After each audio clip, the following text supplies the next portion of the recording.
Alright then, good morning, slash good afternoon, slash good evening, everybody. Hope you're all doing well. Say hello there to Tyler, who's already in the chat. If anyone else is already in the Twitch or the YouTube chat, if they could give me a quick little hello. Hey Macy, how you doing? Make sure that that chat is working, which it looks like it is. Hopefully the stream title is correct. I'm looking at the YouTube channel, and that is still running the old title. The sound is weird. Define weird for me. I possibly might know what's up with it, actually. You know what? I think I might know. Sometimes this does happen, so we are going to change that. And if it's done that again, yeah, echo. Yes, that does sometimes happen, so we will change that immediately. We will start off by putting you to you. That means you now have you should now have hopefully some game audio there, possibly. We may just have to change the options here to make sure you bring that through. Let's find the right one here. There are many to choose from. Should be that. If not, we're just going to throw it quickly to an intermission. There we go. You have a clear voice, but no game sound. Yep, that does happen. So I'm just switching it here to a different output. Sometimes that does happen where the output gets confused with the Elgato software, which is really not ideal. So we'll do that. Get the audio. Yeah, again, it's defaulting back to Elgato when it shouldn't be. And it's not ideal when that happens. There we go. Now you guys should have audio as well. So I come back to the drive. That is incredibly loud, so we will turn that down. That is very loud indeed, and hopefully that is all good for you guys. You guys should have some sound now, hopefully. Let me know if you guys do or don't. I will get rid of you, take you down. I just need to now set up my Discord replay and or my Discord input or outputs. So if we have driver interviews, we can get them going. So there we go. Sweet. We are good to go then. Hopefully everything's all working good then. We're going to play a quick video here before we start the 4 hours of the GRG 4 hours at Barcelona. It's going to be a fun one, guys. Enjoy this quick little video.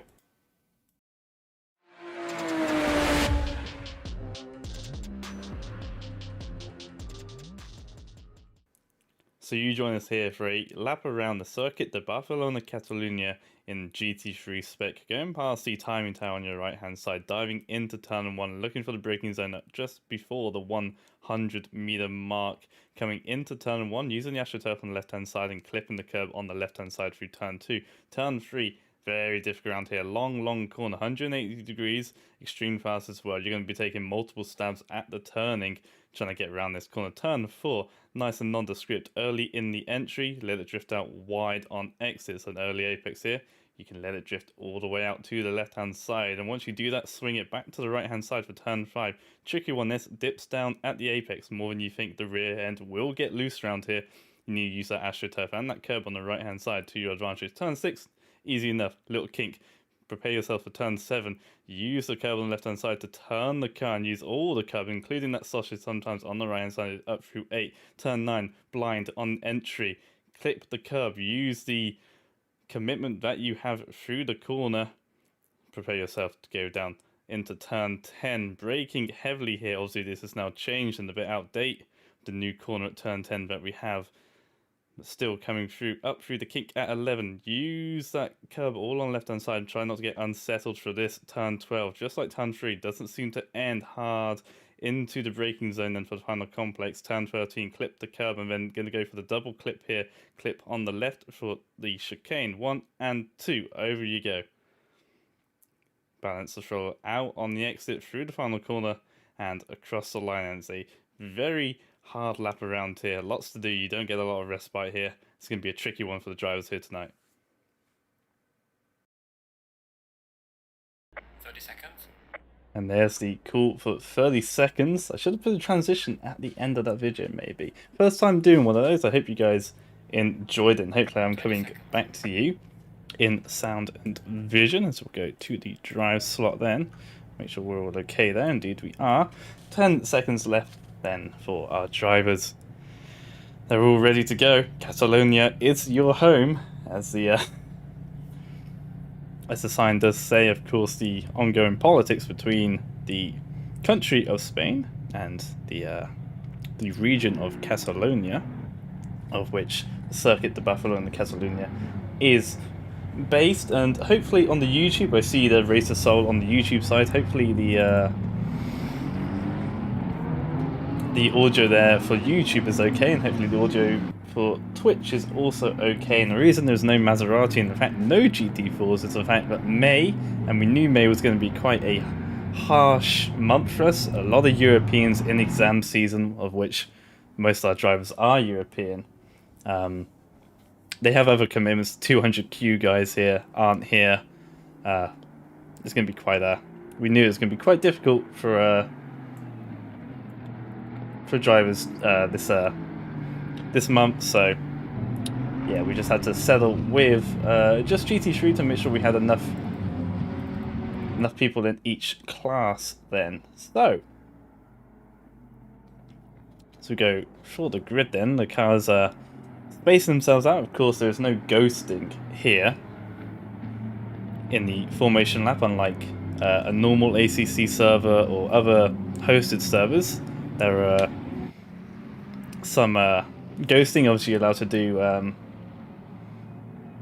ghost through people and do whatever you want on the formation lap. No such case here, and there is someone in the pit team, number 49 then, Ferrari, has retired to the pit lane. Ignore the 97 Aston Martin and out the session. Not sure what's happened there. Hopefully we'll get a word in on the Discord to see what's happened there, as we get some server lag for them rejoining. So that's what that was about. That's interesting there.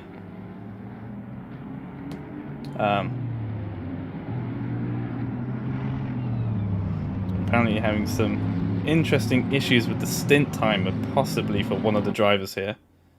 Could have been why they left the race. And if the others are racing, so Ruben, Cracker, if you guys could tell us about your stint timers, making sure that's all okay. We did have a late joiner. It seems like their stint timer is messing up then. Apparently we may have to go for a server restart, which is very unfortunate as we come to the end of this formation lap. We may just have to wait here just to see what happens. Hopefully there'll be no such issues. The guys here as they come through the final complex here. I am just waiting on a word from one of the admins here to see what we have to do.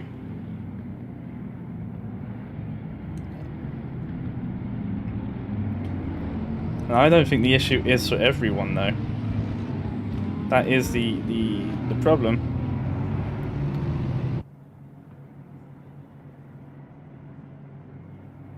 Otherwise but we will have to do a server restart. So yep, of course the obligatory server restart here. The lights go green. We're gonna have to do a server restart. So we're gonna abort this start and we're gonna hop into the steward's room here and make sure everything is okay. Guys, we're gonna have to abort the abort start here. Oh, there we go.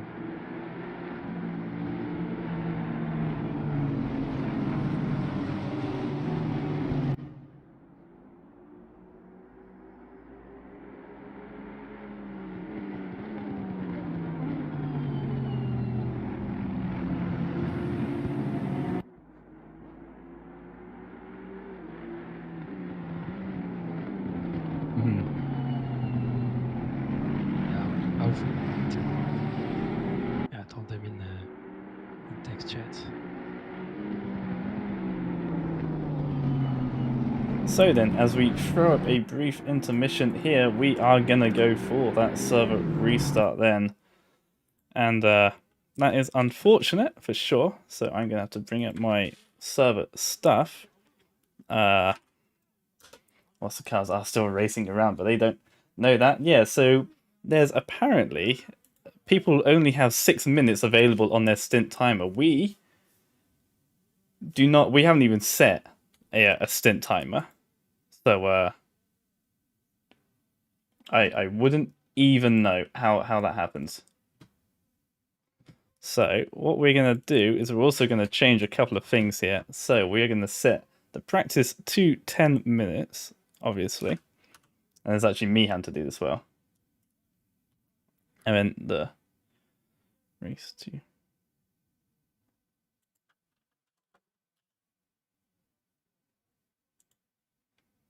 So we'll save that.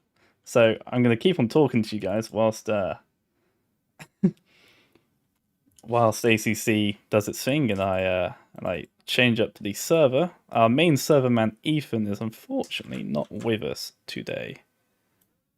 So I just need to take a picture of this. Here we go. That's what it's telling me. So yeah, this is very unfortunate. This probably would not have happened if the Maserati was, was there. This is true. But very unfortunate indeed. We don't have a stint timer at all. Right. In place. So there's no reason as to why anyone should be told that they only have 6 minutes left in their stint whatsoever.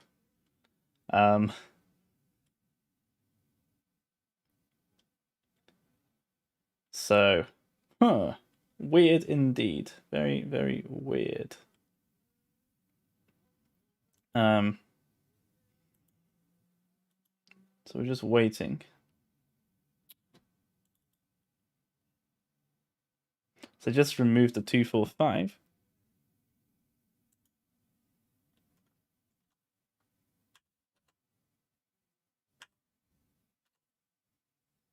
I need to put my comma back in. There we go. Always the fun with coding is that I always forget to put the fucking... No, sorry, I shouldn't swear, but I always forget to put the comma in to make sure it knows to go to the next line. And I'll do like one, like when I did coding, a little bit of coding back here for GCSE, I do 100, 200 lines or something, and I'll get confused as to why it doesn't work. And it'll be because line 112 didn't have a comma, or it didn't have a semicolon, or something like that, and it just, it wouldn't carry on. It would just stop halfway, and it would get confused, and that was like the bane of my existence, for getting to put a little comma. Put -1 then. There you go. So I'm learning on the fly here, which is always fun. Very new to servers and stuff. It's always interesting. Yeah, it does. Yeah, whilst this is happening, I could probably take the time to change the stream titles for YouTube. Hope you're doing all well. Hello, Mr. AMR, one of our drivers here for GRG. What am I typing in? The restream. Let's forget what I'm typing in. Is this correct? Oh, I can hear myself. I don't like it. Yep. So the stream titles are fine. So weird. Not quite sure why that would even be different, because they're all correct. Huh. I don't even know how to change that, because it says that on YouTube it is correct. But apparently not. So it looks like we're good to go. Good to go. Question mark is what I need to type in. Hopefully you can't hear the clicking and clacking all too much. You probably can. But I do have this mic as close to my face as I would dare. Free? No, we're not going to free anybody from this. Sometimes they deserve to be banned and sent to places where they belong. Don't quote me on that. So that is all correct. So we take you, we get rid of you, we get you, we bring you up. Here we go. Do that. We go over here. It says lost connection to the server, obviously. We need to go over to here. Disconnect from you to make sure you, because my broadcasting overlay has been having an absolute nightmare today. So now we wait the 2 minutes or so that it takes for a server to load up. Server is alive at ATC. Main entrance, server live, 10 mins of practice. Let's hope this works. Cool. So that is back up then. And yeah, like you say, it's the customary sort of it's the customary server restart with ACC. You know, and it probably would have been 5. However, our 2 main server people are out of town, and they've not necessarily dumped it on me, but I'm very inexperienced. My first ever server, you know, anything to do with a server was last Saturday for the qualifying, and I messed that up. And then there was TCRs on Thursday, which I messed up, and now there's this, which I've messed up. But it's all going well. Server is alive and there are people populating it, which is lovely. And we've got 10 minutes of practice then, and let's just hope this works, basically. Quite frankly, let's just hope. But yeah, I apologize that you have to drive the Maserati. I know how. I mean the Lamborghini. Well, you drove the Lamborghini, so. You chose the Lambo, and that was with your own accord. Here we go with. Just gonna wait for my. It's gonna work. Go on, you know you want to work. It's having a bit of a moment. It's waiting. Whilst we're waiting, though, we can bring up the. There we go. We can bring it back up. So there we go. 10 minutes of practice here. I'm just waiting for my broadcasting client to stop doing whatever it's doing. It doesn't help that there are literally only 2 people out on track, so I need to find the 519 Hugo Gomez. Can I click on you? I can't even click on you. That's an issue. It's not letting me switch drivers, which is an issue. So I may have to restart my client here, which wouldn't be ideal. And this is exactly the issue I was having the first time out as well. Was it just not wanting to... Oh, you working? No, apparently I'm on the number 31, so it's not working. Ah. This is exactly the issue I had the first time around with this. Was that... sometimes the broadcasting client just doesn't want to work, and it definitely doesn't help when you have so limited amount of people on track and stuff, and just doesn't want to work sometimes. Come on. So we go into our dedicated server, we go to our broadcasting, and then our test client, and we bring up the broadcasting client. Let's hope you work. Please work. Do me a favor and work.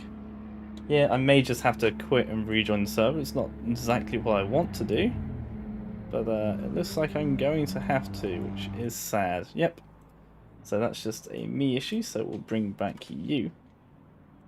And we'll have to, fortunately, rejoin the server. Sometimes that does happen. My broadcasting client getting a bit mixed. I'm using an experimental one at the moment, so I may actually just switch it back to the default one. And see if that works any better for me, because that could be the issue. So I just need to wait for the server list to be fetched. Yeah, big sad indeed. I've been had. Yep, been mugged over by these things. Not my day to day. Apparently, I've just been disconnected entirely from ACC, which is mildly worrying. Not sure what's going on there. Let's go back into multiplayer. Oh, this is worrying. I think the stream's still working there, which is good. There we go, connected. Oh, had a brief heart in mouth moment there. That wasn't nice at all. An error occurred. Please try again. Oh no. We don't want to see that. Oh no, now it fetches the server list. Oh dear. Oh, that was mildly worrying. It was almost a point where I couldn't even get back into our own server. That's up. Let's go back to this. Make sure everything's all okay.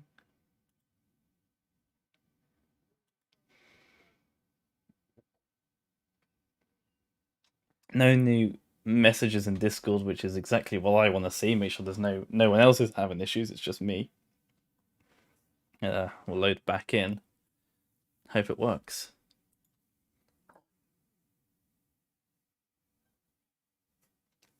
So we're back into the server.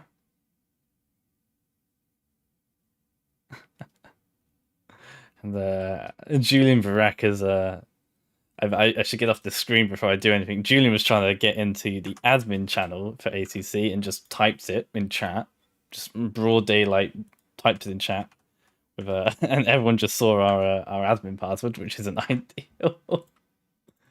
So make sure we're off that. We will reconnect our broadcasting client. Please work, senor. Por favor. Go on, you know you want to. It's a bit of server lag. I don't get why sometimes it does work and sometimes it just well doesn't work. It's not working at all. I'm getting no information pop up. Nothing at all. It says it's connected, but I'm not on the read only yet, which is the worry. So I need to wait for it to pop in, and maybe it'll just take a little bit longer. It's not the end of the world not having the ACC, the broadcasting client. I can still use the arrow keys on my keyboard, but it definitely won't be as good whatsoever, and that's what that's kind of the issue. You know, I definitely want this broadcasting client to work so I can actually bring you guys a show here, which is not ideal. I may have to go for an entire game restart, which is exactly what I'm about to do. Get rid of that. There we go. Make sure it works this time. Yeah, so no game audio at the moment. Just make sure because I'm still in other chats and stuff. Still in a Discord call with the admins, with the stewards guys. I just don't want them to relay any information that they shouldn't on stream. So I'm going to reload the game and hopefully this works. Yeah, big apologies this time. I wonder if has the Discord, not the Discord, the YouTube stream fixed itself by any chance, or is it still showcasing itself as Donington? Because I tried to fix that. I went onto the Restream app, which we used to be able to stream to both Twitch and YouTube simultaneously, and I changed all the details there again, and said it was all fine, so it should be fine. It definitely shouldn't be saying Donington anymore. So here we go. We'll go back into the server. Indeed, this is certainly the curse of the Maserati. I blame the Maserati for even existing, you know. You blame it for not showing up, but if the Maserati had never existed to begin with, then we'd never have this issue, you know. That's my understanding of it all.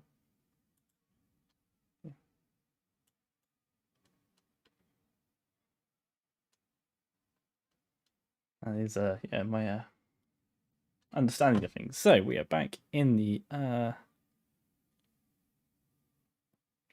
Atkins server. We'll switch to broadcasting and we'll switch to someone who's on track.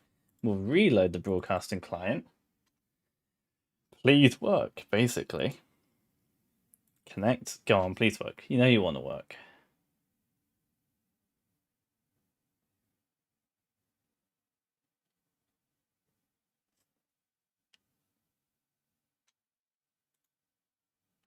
Nope, nothing. I don't quite understand why it's not it just doesn't work. I don't get it. It's really weird, this. Still Donington, good. Love to see that. Definitely shouldn't be.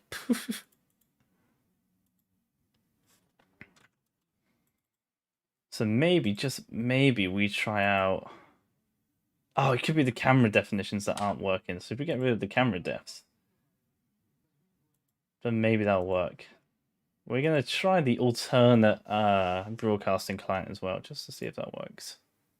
Which it isn't.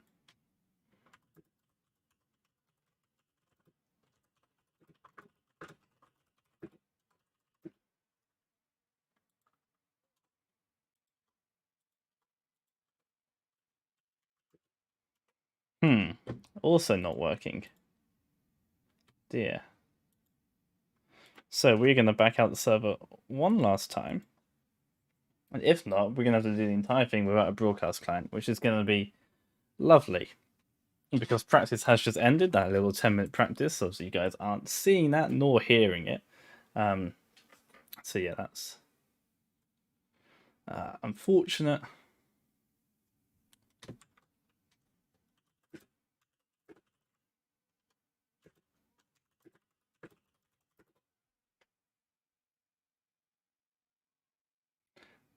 Yes, big gonk indeed. A gonk and a bonk.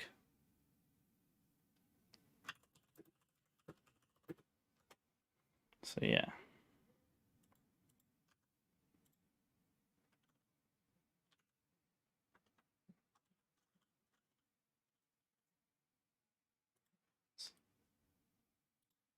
Okay, so we're going to try this one last time, then.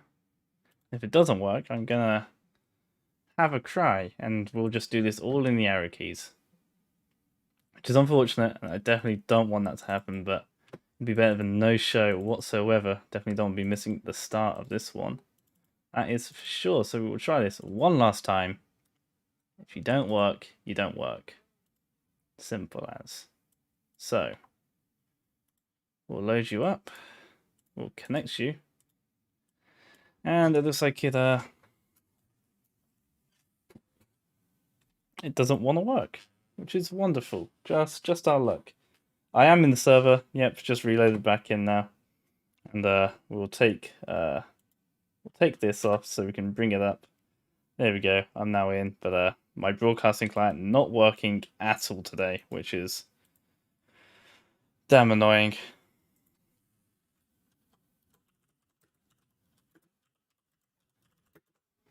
So it looks like it's going to be a complete arrow key stream today because my broadcasting client not working. Dan Hutch apparently in the wrong car. Not quite sure how that's working. Yep. So I had to do many PC restarts whilst getting into the server to make sure that the 22 is apparently down there for some odd reason.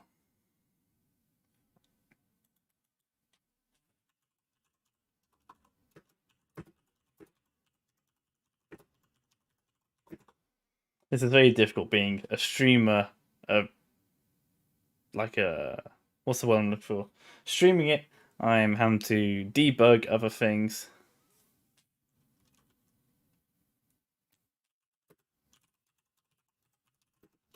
Having to debug things, having to stream, having to run the server, make sure everything's all right, and my poor PC, which is not the best whatsoever. Finally, we can click drive and bring up a proper broadcast. There we go. We'll bring that right to the front. There we go. Camera set 2. We will try connecting again. Hopefully it works. If not, it doesn't. Then that's sad. And well, it looks like it'll be a complete, and this will bring the sound back in for you guys. There we go. It'll be a complete, and someone just disappears on the grid. Who's gone? The 49 has gone. For some odd reason. Not sure why they've gone.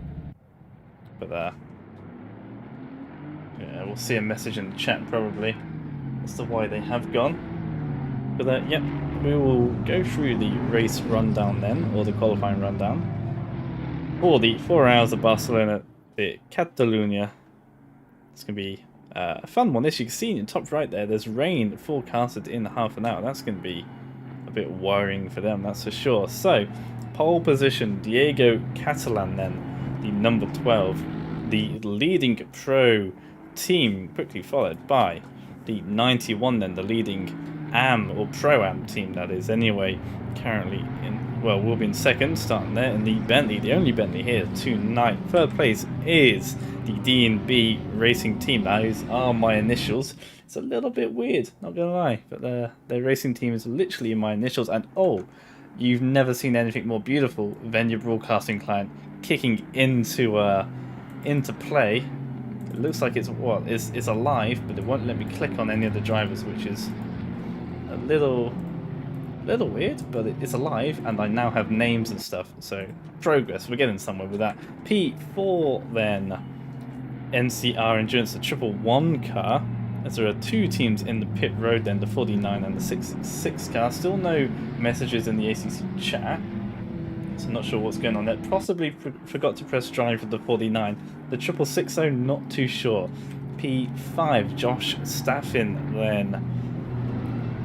Third place in the Pro-Am class with the red background, to your pros with the silver background, of course. Ignore the 97, disqualified. That is Julian Vrack, who's one of our race stewards today and our admin control. So he's just in the server and just disqualified himself. Thank you for saying nice one again, AMR. I can just stop giving me fake encouragement, man. P6 then, Vadim Mola, the TSE Racing then. In the Porsche, the leading of the Porsche, we have 8 different manufacturers in the top 8 then. The 747 Lamborghini then in P7, coincidentally enough, and then the last of those 8 manufacturers in the top 8 then. It's really good to see that in qualifying. 8 different manufacturers there populating the top 8. Shows how diverse the skill is. P8 Thomas then, TT Motorsports. P9 Tom Carroll and DSRT, the first of the DSRT boys. The 198, the GRG car, then obviously we have to have one of our cars field. This one for sure is to go 2 by 2 then, the 198 that is. 516, Hugo Gomez then, and one of the HSP teams as well. I don't mind. Chris Fang, hopefully doesn't mind the delays that we've had. P14 will be the 31 car, which is slipped down the order there we go. There's Burek and DSRT guy as well. Francois, and then Tigger Stu, DSRT Dutch Stig, and then, I don't even know how to say that name, Chekarov in the Dragon Speed, Lindsay Hand, and that is everyone then. As the green light goes and we go back to the front then, Diego gets a good launch off the lights then, but he's going to be challenged immediately then into turn 1 from the Bentley. We might even have the run into turn 1, it looks like it then. Can he go around the outside? The Bentley surely not on the first opening lap, no. Has to back out of it. Hopefully everyone gets through it neatly, and it looks like they do. Everyone getting through a little bit wide there from one of the Acura there. That was Josh Staffin run a bit wide out turn 2. The 666 and the 49 are rejoining the track, which is good, so it must have been that they just didn't press the drive button in time as we wait for the overlay to figure itself out there. It goes. Diego maintains P1. We go back down the order then and see what's going in the at the top of the midfield. Josh having to come under defense from the Porsche. Mola going down the inside of the 474 Lamborghini there. And maybe it's a Lamborghini going around the outside of the Porsche. It looks like Lamborghini's trying to make that move there. Go around the outside through turn number 7 and up through A and got the move done. Opportunistic on the opening lap there. Someone that has fallen down the order there, Keishan Hall from P10 down to P13 and the 198 GRG car. Not a good start for them. You can see them all file up through the top of the hill through turn 9. Very quick corner indeed. So break their way through, and the 666 had wet tyres, and that's really not ideal for them to have wet tyres at the start of the race. No wonder why they had to go back to the pits. Could have been a similar issue for the 49, but I believe the 49 has just forgotten to press drive at the correct time, which is an easy mistake to make. Not really one you want to be making though. And there's all the cars now single file out then for the start of this race. We're going to go try our broadcasting plan to see if it works or not. It doesn't look like it is today, but I am getting information from it, which is good. It just means I can't actually use it, which is a little sad, a little annoying, but it is working, and I may try that again in a minute just to see whether or not I can rectify the broadcasting client or not, but I am starting to get data from that, which is good. In the meantime, it is back to arrow keys, and Vadim Mola P7 got overtaken by the 747. You can see where that Lamborghini's gone. He is cleared out of it already, the opening stage, or in the opening lap there. The Porsche then coming under pressure from the 113 Mercedes N, all in a bright white. A lot of white cars there actually, and it looks quite nice at the morning sunrise that we have here in Barcelona, and that rain is coming 10 minutes, and there will be rain for these guys. It's going to be an interesting one for them to deal with. Obviously, they're starting on the dries. You have 4 sets of dry tyres and unlimited wet, so those wets running won't be able to take away from their supply of dry tyres, which I guess is a good thing for these guys.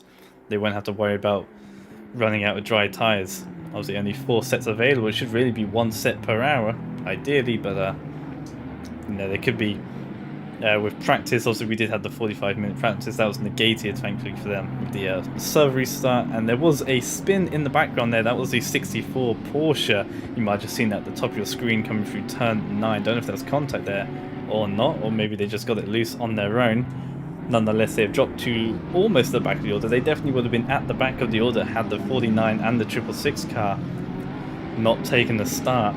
So they're a couple of seconds away then from the 301 car, but just on the back of the pack, and you can see in your track map there in the top right how everyone has to Constantina and just go pretty slowly through the final sectors. They're all biding their time and waiting for a moment to strike. As we'll have a look back further down the order, then Kishan Hall's regained a place from the 35 car there. You can see the 2 DSRT drivers there, the 31 and the 16. Both of them are Lexuses or Lexi or something like that. Not too sure. I'm really not sure what the plural is. I have this discussion every month, but still not sure what the plural is of Lexuses. I'm gonna go with Lexi. I think Lexi is probably the one to go through. If anyone's got any ideas on that one, I'd love to hear it. Let's have a look at those 2 DSRT drivers then. The 31 and the 16, of course. Got Zomamir at the front here at the moment, and then we've got Dutch Steak just behind. Obviously, these 2 drivers running the exact same livery, so it's going to be a little hard to tell them apart from a distance.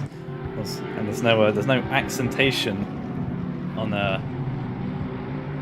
either car. Normally, if you're running two cars, you normally have like a one with white highlights, or you have one with a pink highlight, something just to be able to tell the 2 cars apart, because it just allows makes it a little bit easier when both the cars are literally the same. It can be a little hard to tell them apart from a distance, but here they are running line stern P14 P15, keeping it nice and clean there. The only minor moment we've had is between, well, was that 49 car who had a brief moment at the top of turn 9, and here is the 35 car trying to get back past the 198. Then the Audi, 2 Audis here, the 77 of Chris Fang there up in P10. You can just see him at the top of your screen. He's just gone out of position there, and P12 the 198, and look, maybe a move for position, maybe some team orders in the background there. The 2 DSRT drivers down the inside goes Dutch Stick, gets that move done on his teammate. Early done. Teammate almost runs into the back of him there. That was close in the early stages here. We've only been racing here for 5 minutes. These guys need to calm it down, but possibly some team orders there. One of the Mercedes, then obviously also a DSRT driver. It's a little further up the order. Race number says it all. Indeed, it does. There's cars come through turn number 5 and through turn number 6. A bit of a nothing corner. 10 minutes until that rain comes though, and it's got to be on their minds for sure. We're going to try the broadcasting client just one more time, and hopefully it works.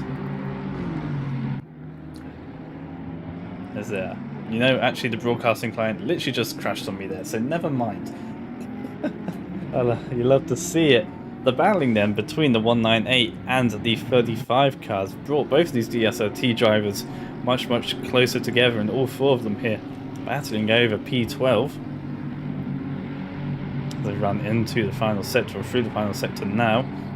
Maybe Keyshawn trying to back up that Mercedes into the two Lexi here to try and give himself a little bit of clean air. Mercedes having to take a compromise line through the final chicane. That could lead him vulnerable then to number 16 car as we go on board with him here. Coming down the back straight then. Very loud in your ears are these cars once you're inside the cockpit. Going a little bit defensive is that Audi and the Mercedes. Look to the inside possibly. He's going to cover it though, and we'll have a look. Driver's eye then from number 16 down the inside. Looks like the Moke Scarlet has overshot it though. Manages to get to the curb but loses it on the rear there. You might have seen that one coming just a little bit. Again on the curb there on the second. Apex is very much not wanted. If you saw my little video at the start of this stream here, you would have seen that you need to take the apex of turn 1 quite aggressively but miss it at turn 2. Just skim the curb through turn 2, and on the attack again is the number 16. Is he going to go around the outside, turn number 5? Be a good move if you can indeed. Swoops to the outside, has to cut off the nose of the 198 car and gets it done from P13 to P11 in the space of a single sector. Maybe that's why there's a little bit of team orders then from 16, and round goes the Mercedes then of Turpin, getting it loose on the power rejoins. There's a little bit of a half spin and gets himself going once again. Oh, maybe not, another half spin, drifts his way back in front of Ferrari. That was close there, the 49.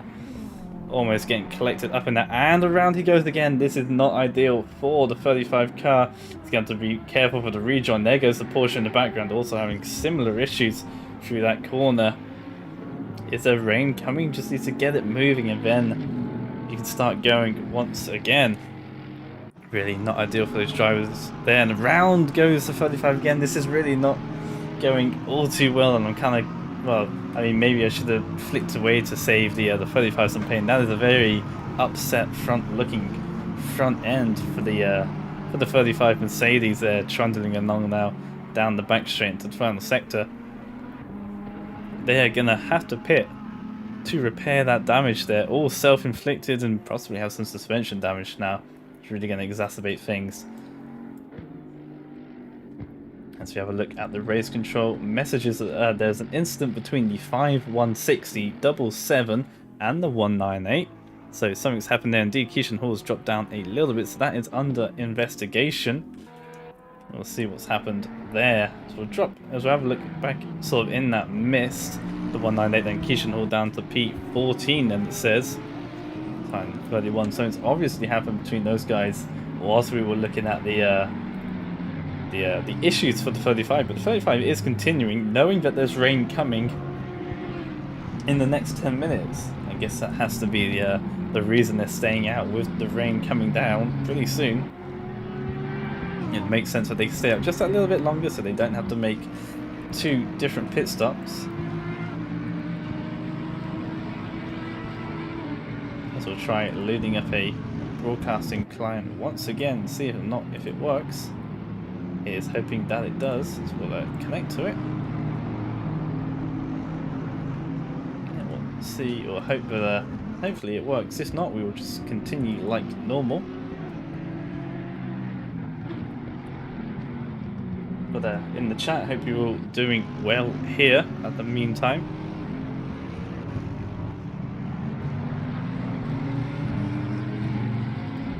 You see the cars are coming a little bit more spread out as the first few laps unfold here. We're now 12 minutes into this, and really we are just waiting for that rain to appear. It's going to start off pretty light, and you can see it's only going to get heavier within 30 minutes, so it's going to be tricky for these guys to deal with the issues, the changing conditions that's going to come their way, and hopefully they set their cars up to deal with the wet, because it looks like we're going to be having mostly wet running here tonight.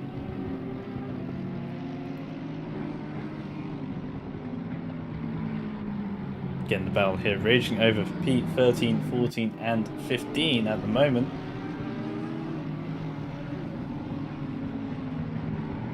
With the number 10 McLaren catching up to this little battle pack here at the moment. They're doing well, keeping it clean at the moment. And that's really seeming the main issue, or the main task at hand is just keeping it clean. And Keishan Hall having a brief moment through 7 and 8, and round the outside goes to 31. So getting the move done there, and it's now one place behind its teammate. No, now just right behind its teammate, looking to the inside, or diving to the inside just to fend off the 198, make sure he can't re-attack. It's a good move then by number 31 to get past the 198, and the teammates are back to being next to each other on track. P12 and B13, both of them clawing up 2 places past the 35 Mercedes and the 198 Audi. Good starts by them in the opening stages of this race. We're going to wait for that rain though to come down, and a 15-second time penalty has been awarded then to Mr. Keishan Hall. 15-second penalty for the 198 making contact with another car, making that car damage another one. That's obviously something that we missed whilst we were looking at the 35 car. That's obviously, unless that was the main issue there, but I'm pretty sure the 35 lost it on its own, but that may not have been the case, and we're not too sure then.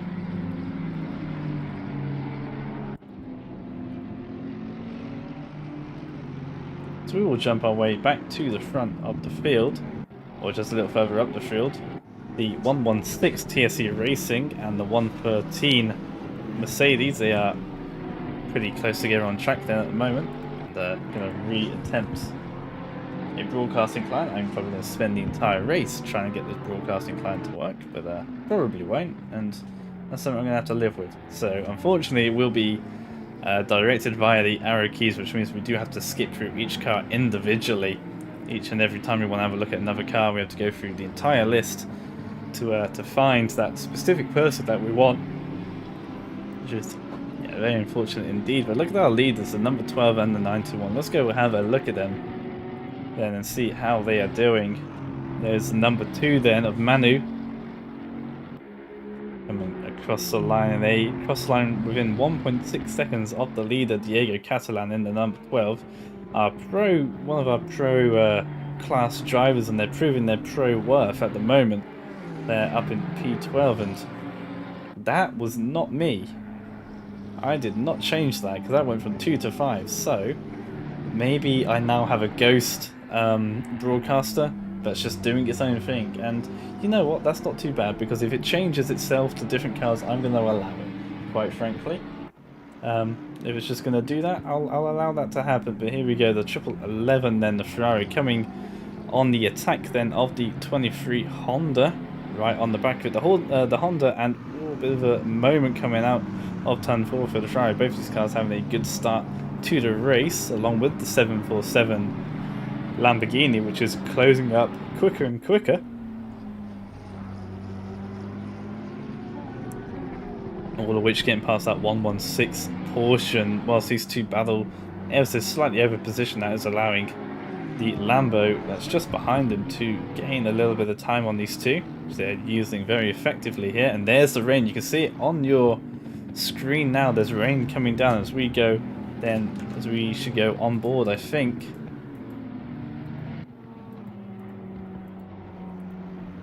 Here we go, let's go on board then. And can we see any spots of rain on the dash or on the visor, on the windscreen? Not as yet, no, but you definitely saw it there on your screen, that there was some raindrops coming down in through turns 9 and 10 indeed. In the final sector there is rain, so here it comes, and here comes the fun of this race. It's going to be rain central then from here on out, most likely. I doubt we'll get any respite in the rain. No, we're going to be dealing with this for the next couple of hours as the 35 makes its pit stop, possibly for wet tyres, most likely is what it will be. And here is that Lamborghini who's caught up just a little bit. The 1111 car backing off away from the 23, couldn't make its attack work and had to drop off just a little bit then. It's allowed the 747 to catch up a little bit, and there is the number 77 also in the pits, and most likely for wet tyres. And no, I do not have Auto Director on because my broadcasting client simply is not working. But I was very confused when it went from P2 to P5 all by itself, because I definitely did not do that. It was a little spooky. But hey ho. So we'll scroll back the order a little bit. Here's the 116, keeping ways with the 113. We've seen these two keep pushing on for the last couple of laps, and the 516 and Hugo Gomez is caught up a little bit, involved with a bit of contact then with the 77 and the 198 earlier on, the 198 getting that 15-second penalty. Now with the rain coming down, that 15-second penalty will be cleared for the 198 pretty soon. That rain coming down, and also you can see the track condition is still fast. So right now is what we have in racing terms known as psychological rain, as opposed to real rain, or it's more like artificial rain at the moment. It's there, but it's not doing anything. And a drive-through penalty for the 77, probably for speeding in the pit lane. Then the only reason would have got that. That's real unfortunate for them. Yeah, very much what we would call fake rain, artificial rain, psychological rain. It's there, it's on your visor, you can see it, you know it's raining, but it's having no effect whatsoever on the track conditions here. It means your lap times are within 95% of normal, you're just as fine as always. And with the high track and ambient temperatures at 28, both of them being pretty high, the water gets burned off and gets evaporated pretty quickly here, so it's going to take a lot of rain for anything to really happen here. So we'll wait for that fast to dip down to the next level. I don't think we started on optimal either, so I think we did start this race on fast, I believe. Although that could be very much wrong. To come up the hill through turn 9.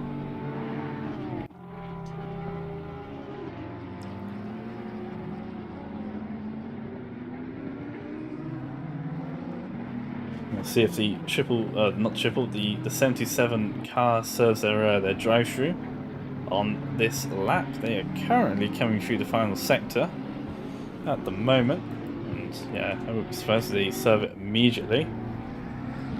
It's the 111 car up behind the 23 car. 77 does not serve its drive-through for some odd reason. I would have served that straight away to avoid the blue flags, which they now have with the Acura there, or the Honda, and now also the Ferrari. So it would have made sense for them to do that drive-through and not have to slow down, through the straights and through the corners because of the blue flags that they are about to receive and will be receiving for this entire lap now.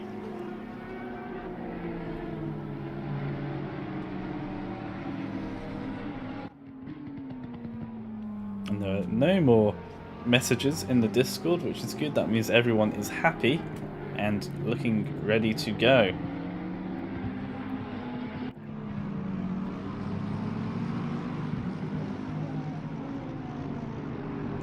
Looks like we are very happy indeed.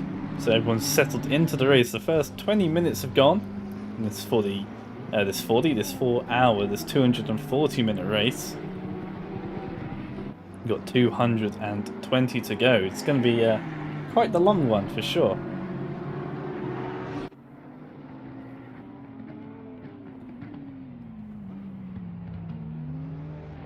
And hopefully I've got some food and some drink with me to make sure my throat doesn't close up and just give up on me. During this, obviously I am doing this unfortunately solo. Today it's just going to be my one and only monotonous voice, but to those who are watching and those who are driving and part of a team in this one, if you guys and girls, your teammates are free at any point and want to come in for a quick interview, or just have a quick words and conditions, or maybe you got involved in an incident and you want to have your say on things, you want to defend yourself maybe, do come into the chat in the waiting room, or the waiting for comms room. I'll be always keeping an eye on that, or just at me in any channel in the Discord, and make sure that I've acknowledged it and stuff, and I'll pull you right in. Because always good to have some external thoughts and other voices, because I'm sure you guys are going to get pretty bored of my voice at the end of this 4 hours. And yeah, very much racist. So having to watch your own drivers can be pretty nerve-wracking, especially when you are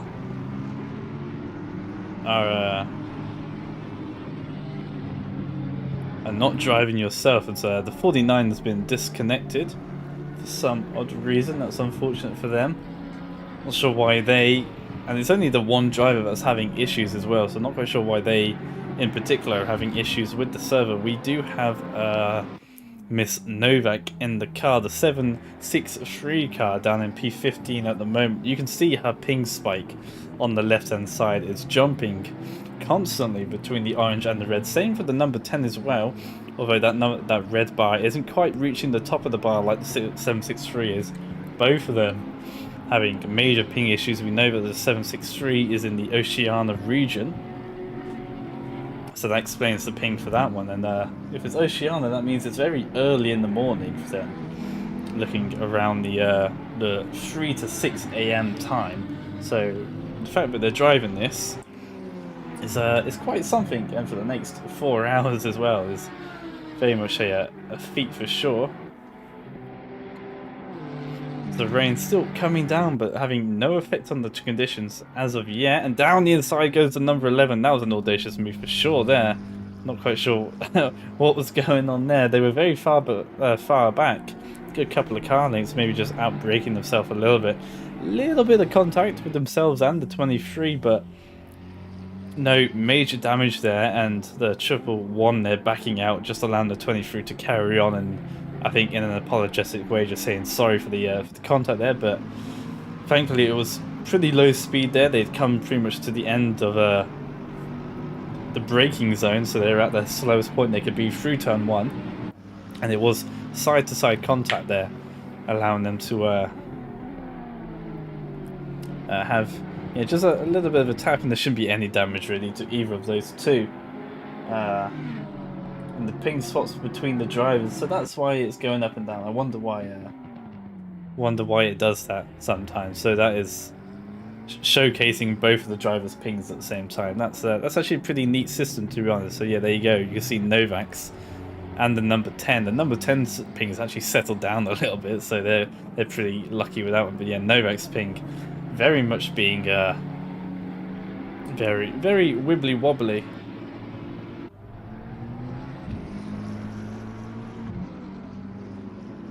Apparently some people have some game-related issues. They need to report them and put them in pings. You can now do that in the report form. The hashtag reports and appeals section, that is down in the race control section of the Discord. Meanwhile, the 1111 back in the slipstream of the 23. See if they go for lunge into turn 1. They're a little too far back, surely, but we thought that was the case last time. They still went for it. Maybe the 111's just much braver and much better under braking to get the run through 1 and 2. That could be the place where they're strong and they've got their car set up then. Fortunate issues for Enzo then. The 49 cars had to retire due to some connection issue, which is unfortunately only happening to them, not anyone else. And even with Novak's ping, they are still able to race with us consistently on a monthly basis. So something is going to be very much wrong for the 49 car for that to be happening to them. Again, that rain's still coming down, and in 10 minutes that rain gets the little plus, which means it gets just a little bit heavier. Because we've got drizzly conditions. It's very light. It's not doing a lot. The track temperature is doing enough to burn off that water to make sure it's not having an effect on any of the track conditions or the drivers here. But once that plus comes, and that plus again in half an hour, that's when we're going to start looking at that psychological rain turning into some performance affecting rain, which will be happening pretty soon then, next half an hour. If we scroll back a little bit, we'll have a look at the... I've scrolled forwards. My arrow keys are the wrong way. Here we go. The 113 then has been caught up to by Hugo Gomez, the 516 car. Nice to see the DSLT crown there. I believe that's what that is. I see that quite often from Cracker and a couple of the other DSLT drivers. So I assume that is your special DSLT emote. And of course is your logo as well. That would make sense. The four-pronged red crown of the DSLT world. You guys are kings for sure. Coming under pressure though, the 113 car under pressure from the 516. The second, I was about to say the leading Porsche, but that is not correct. You can see the leading Porsche right there, the orange and white car. There, the 116 car that is of Moller. Rain starting to come down a little more heavy. You can just see it's there constantly on your screens, but no windshield wipers as of yet. I don't think I've seen anyone. Oh, I take that back.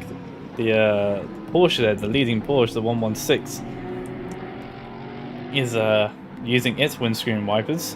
So obviously feeling the need that the rain is heavy enough at their view, and their vision is being obscured by such an extent that they're needing to use those wipers. And that will be very interesting indeed. The 516 looking to the inside, I think scared the Mercedes out a little bit. You know, they looked to the inside, the 516, and the 113 looked to the inside and sort of pulled out of it and just allowed the 516 to go through. And you're right, the pit stop window is coming in about 25 to half an hour. 25 minutes, half an hour or so, about an hour, if not a little bit longer, these GT3s will go, depending on how well they've managed their fuel. And if the rain is not heavy enough come that hour mark at those pit stops, the rain is set to get heavier in 10 minutes and set to get a little bit heavier than that in half an hour. But whether or not the rain is heavy enough to switch to wets, and of course no intermediate tyre here, it is either bone dry or fully wet. There's no middle step here. If the track isn't wet enough, they may have to they may just have to go back onto dry tires. So a good call there by Rosasol there in the YouTube chat. Of course, keeping an eye on both of your chats today. Make sure no one is left out here. I've got my little laptop next to me, and the only other time, but luckily enough, I have a laptop for some editing stuff, that is, you're able to switch the screen over by 360 degrees to sort of turn it into a tablet. This is literally the only other time I've used that feature. Apart from like watching Netflix movies and things like that in bed, this is honestly one of the best uses for being able to flick the screen over and have it sat on my table with the keyboard going behind the screen as opposed to coming in front. Make sure it actually fits on the desk and doesn't cramp any of the desk or move any of the other things that I have here out the ways. It's literally the only time I've actually, well, one of the very rare occasions that I've used that. And a bit of a squiggle there from the 516 coming over the curb. Turn 11 and 12, extremely difficult even in the best of times, having to mount the curb through 11 to make and keep it to the left to make sure you get the best run through turn 12. And that is a long right hander, is that one. And there you go, top right, the track has turned to greasy. It's very greasy out there indeed. So the track is worsening, but greasy is still not wet. You know, greasy is basically when you go karting at 8 AM and it's cold and you have no grip. This is a bit different. This is greasy with rain as opposed to temperature, but it's still very much the same principle. You can run dries, you have to run dries, they are still the quicker tyre. But it's just going to be a little more difficult, and I'm sure if we ran on board now, you can have a look at the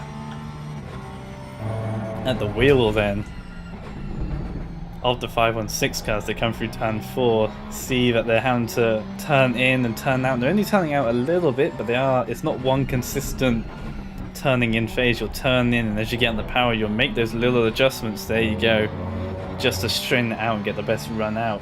It's not simply you turn in once and you turn out once. You turn in, you may take a couple of stabs at turning in, and then you as you change direction, especially through a left-right like that, or if you're having to straighten it out, coming up and a bit too much curb usage there, runs himself out a bit wide. You see how you could hear him having to get out of the throttle there. Hugo Gomez is about to run into the gravel with a slightly different line. Now you can see the rain on their windscreen. It's coming down, not necessarily. I can't even say the word. Necessating. I was going to say necessating, but that still isn't the right word. It's not requiring. There we go. We'll just use a different word entirely. It's not requiring the use of the windshield wipers as of yet, but very much visible there. And there is the 64 car, the bright green Porsche that is a lap down at the moment. So go back to the outboard cameras. Bring back this overlay. Now we can see the gaps. The gap for the lead then, just 5 seconds. Not a large margin, but the gap between the 91 and the number 8 car, P2 and P3, is 14 seconds almost. Very large margin between the top two here over the rest of the field. The 111, 23 and 47, not the 47. Or is it the 47? Where is the 47? Oh, it's the 747. I was going to say, I didn't think we had the 47. I got a little confused there. The battle for P4, 5 and 6 very close. All three of them within 2 seconds of each other. 516 have been gaining here on the 116 for quite some time. Once again, past the 113 car about 10 minutes ago, has been closing in on the Porsche in front of it for a little bit now, and it's finally caught up to it, and it's probably now within that striking distance. Now with the changeable conditions, we are greasing. You can see the slide on entry from the 516 there. So the rear end broke away from the car, just losing a little bit of traction. Managed to gather it back up a little bit and carry on like nothing ever happened. You can see how much closer he is now, right on the back of the P7 car. Coming into the final complex then, and a bit shaky at the rear is the 516, trying to get it under control and doing so quite nicely. Back on the power and through the final corner. This one's pretty tricky in the dry, let alone in the wet, losing that extra traction that you need to.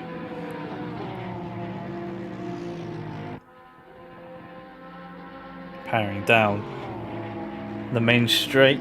Both of them obviously the same car, so there's no aerodynamic or engine advantages for either of the two cars. They both are running the same car. Of course, the only differences may be in the camber, your toe, the rear wing angle, the ride height, and maybe the tire pressure settings. But with them both being the same car, no matter what they do, they'll still both be pretty equal when it comes down to the end of the main straight. Obviously, the biggest benefactor is the slipstream, and of course the SRT running well at the moment. Currently P10, 11, P12 as well. I believe the number 6 is one of your cars. Indeed it is. And where's the last one? And 18th. This is what I just see in chat. Oh, nice. 10th, 11th, and 18th. Nice. Thank you, Ruben. The Tigger Stew, of course. How could I forget the 64?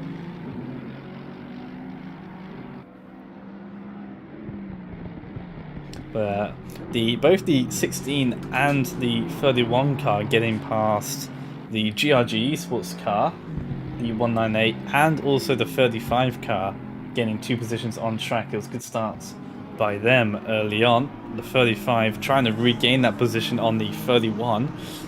Caused itself a spin coming through turns 7 and 8, and into the wall there you went, and well, maybe a little bit wide from Tom Carroll then. Not ideal, using up one of his track extension allowances already. Well, of course, the 35 car having a lot of issues after that initial spin. Had one spin, had the second spin trying to get it going, launched them to the other side of the track, and then had the third spin trying to get it going from that. And then once they finally got away out of turn 8 from that third spin, they went up through turn 9, and then they had a spin again on the apex, like we saw the 64 Porsche that had a spin on the opening lap, or maybe the second lap. That's why Tigger Stu's a little further down the order. Did exactly the same as that, did the 35, spun it on the exit of turn 9, and that's 4 spins in about 40 seconds. To be honest, for the 35, wasn't a great moment for them whatsoever. But no, these guys having a good time with it at the moment. Of course, the more cars you have, the more chance you have of doing well. But 10th, 11th, 12th, and 18th, not bad showing at all. And I'm sure Tigger Stu will be able to regain time. There's confetti all over the place. Someone has obliterated a marker board at some point in the last lap. That was not there a moment ago. I'm pretty sure about that. The track, of course, now turning to greasy as opposed to fast, or once was optimal, I'm pretty sure. And then it went to fast, and now it is greasy. That rain getting heavier in 10 minutes. As there's a yellow out on track. That is the number 77 then of a Senator, who's currently in last place. Unfortunately, they've had a moment outside turn 2 and going into turn 3. You can see that on your track map. They're now rejoining and getting going, which is good to see. But this battle for P4 still raging on. The triple one car's been able to get past 23, and now it's really the 23 that's under pressure on the 747, and it's just changed to Catalan. And I don't even have my my race director, my broadcasting client over. I don't even have my broadcasting client open. So the fact that it was able to switch to our race leader without me even touching anything is quite it's quite impressive, actually. Thank you, Ubenic12379. I'm sure us, an eSports organisation, definitely wants to become famous. That's very kind of you for offering that. But maybe I'll message you later. Yeah. I'll give you a little phone back from my personal channel. Yeah. Maybe we can hook up a deal, right? I do love bots. Yeah, they always interest me when they pop in. But yeah, for sure. Diego Caslan bridging out the gap. Then it was 5 or 6 seconds a moment ago as we now switch to Keishan Hall. That I don't even have the broadcasting client open. I don't know what's going on. The gap is now 7.2 seconds. I can tell you that much. And what I can tell you is that I've just been sent a text message saying that you can get flights to South Africa for £343 from Gatwick. Great. I'm not sure what to do with that information. Am I meant to be going to South Africa? I don't think so. Nonetheless, Keishan Hall, who's fallen down the order, they started P10, the 198 car. That was qualifying with Salman Sold last week out. He set that time. Keishan Hall taking the first stint here, dropping back the order, and I think has been overtaken by Novak, but gets past Novak, question mark? I'm pretty sure that was Novak. No, that is Francois Turpin. My apologies. No, Keishan Hall is actually 9 seconds behind Elizabeth Novak, so really far behind is the 198 GRG eSports car. As Keishan goes deep through turn 13, causing the 35 Merc as well to go even deeper. You saw one car sliding through picture, and then the 45 sliding even more. I thought you qualified P10, Salman. That's I don't know why I had that in my brain. Why I thought you guys qualified P10, and how about that? Someone from South Africa, the lazy game developer of ZA. Of course, that is. I'm pretty sure isn't that your abbreviation for South Africa? ZA, not SA, which is a bit weird. But yeah, welcome. Which I don't know if you're a team member or just a general spectator, but hope you are doing well nonetheless. Yeah, the 198 down in P16, of course, with that 15-second time penalty they've got to serve. at their next pit stop, which is coming out probably in the next 20 or so minutes. That will drop them behind the 301 car. That's the Ferrari coming through turn 5 right now. They're only 6 seconds behind at the moment, so that'll drop them behind at the moment. Maybe we can get a little insight from here from you, Keyshawn, not Keyshawn, Salman, if you're still in chat, whether or not you'll be taking over the car or not, especially with the changeable conditions, the track going from fast to greasy, maybe even to damp sooner or later. You know, how's that gonna fare for you guys if we go back up the order? And there's the 763 trying to get past the number 10 car there, Elizabeth Novak, as Marzi is the best est. Marzi also being Elizabeth, so that is who that is referencing. She's driving for a team that calls herself the best, which is any manner of egotistical nonsense. I don't really know, you know. But nonetheless, in the slipstream of the number 10, pulls the inside down into turn 1. Can she make the move stick? Gonna be offline for braking, but breaks down, gets the apex at 1, move done. So maybe the ego boost of running in a car that literally is supporting herself is what she needs to make these sort of moves. And if it's going to work for her, fair enough. It's worked right there. Up to P14 goes the 763 car. That is obviously a HSP car as well. We're running a different name set at the moment, but is supported by GT Hub and HSP and all that. Basically the same people who are in the lead right now. That's what I'm gonna, you know, just sort of summarize as. It's the same people as the people who are in the lead of this race. So yeah, good move there by Novak, and that was a long time coming. We saw that was we clocked onto that a couple of moments ago. I think Novak just being tired of sitting behind the number 10 McLaren. Just wanted to get past and doing so in time 4. Next up is the 666 car then, the Lamborghini, and they're only 1.5 seconds away. They're not too far from this Lamborghini. So we're coming into the end of the first hour here, 15 minutes to go. And then hour number 1 will be up. And of course, if you've got Amazon Prime or anything like that, if you guys want to use that up, and I myself may even use it this time around. I don't have alerts working at the moment because it's not normally me who streams this, and I don't have access to the alert key and stuff like that at the moment. But hello, Dom. Such is life, and it's Mr. Rava Java. Hello, what can I do for you, sir? I've come to be your co-commentator. Oh, we have a friend today. That's very nice of you, sir. How is the I'll be Christian now, so you don't need to call me Rava Java. It sounds unprofessional. Of course, of course. Of course, joining me now is Christian, the VISC and CERT commentator, is what I know you by. I don't know if you've done anything else yourself, if you want to mention that. I ran the, what do you call it? I ran the cam. I did the broadcast for SRL before it died.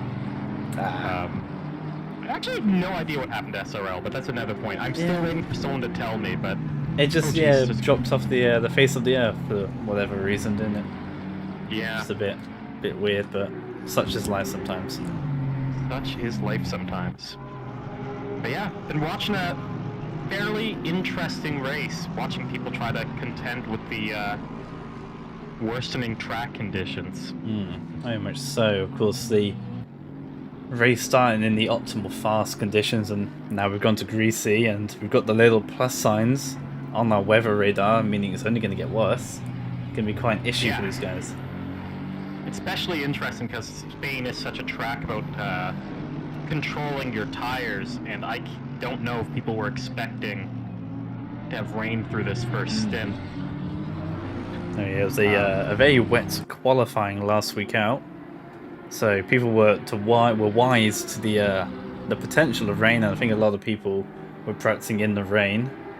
So they're not too out of practice, thankfully, but it just depends whether or not we get there or not. And like you say, with conditions for tyres around here, it doesn't help that the track temperature has somehow gone up a degree, along with the ambient. Not sure how that works, but it has done that, and that only makes things worse for them. Yeah, Especially because you got to think with Spain, you're usually running lower tire pressures. So I don't know how the water's interacting at all of the tires right now, but that would be a big consideration you'd have to think of is, are we under or over pressure depending on track conditions? Quite right, yeah. It's going to be very interesting to see. And one of the comments in one of the chats for YouTube was mentioning that with the rain coming down, and it's going to get harder, but will it get hard enough? We got pit stops coming up in the next 10 to 15 minutes. Will they have to go on to another set of dries and then brave it out with them getting pit road coming on Stappen into the first corner? Gets by nice and easily. Nicely done. Sorry to interrupt you, just wanted to point that out. Quite right, quite right. My broadcasting client has given up, so I am down to the old-fashioned way of just using your arrow keys to get around the track, which is pitiful and painful. And yeah, Moller struggling as well through turn 1, coming under pressure still from the 516 car, Hugo Gomez, as they go through turns 1, 2, and 3. Yeah, life is difficult with the arrow keys. Yeah. It's been a good battle, though, between those two Porsches, and that Mercedes in the background lurking, waiting for one of them to, or hopefully both of them, if you're the Mercedes, to make a mistake and hit each other. Yeah, very much so. Hugo getting past the 1-3 car a little earlier on, but they've all stagnated now, and yeah, line the stern for these three here. Hugo trying his hardest to get past Vadim Moller, but yeah, not doing. And we talk about Spain being quite a hard place to pass, especially in Formula 1 and cars that are extremely aero dependent. A little bit easier in GT cars, but still seemingly proving to be quite the difficulty. Turn 10 though, place to overtake possibly. Yes, turn 10, turn 1. There's a few zones you can make it happen, but I think especially with these cars, if the other person in front of you doesn't make a mistake, if they get the exits correct, it can still be quite difficult. So you're trying to get into their mirrors, make them know you're there, and overthink it quite often at Spain.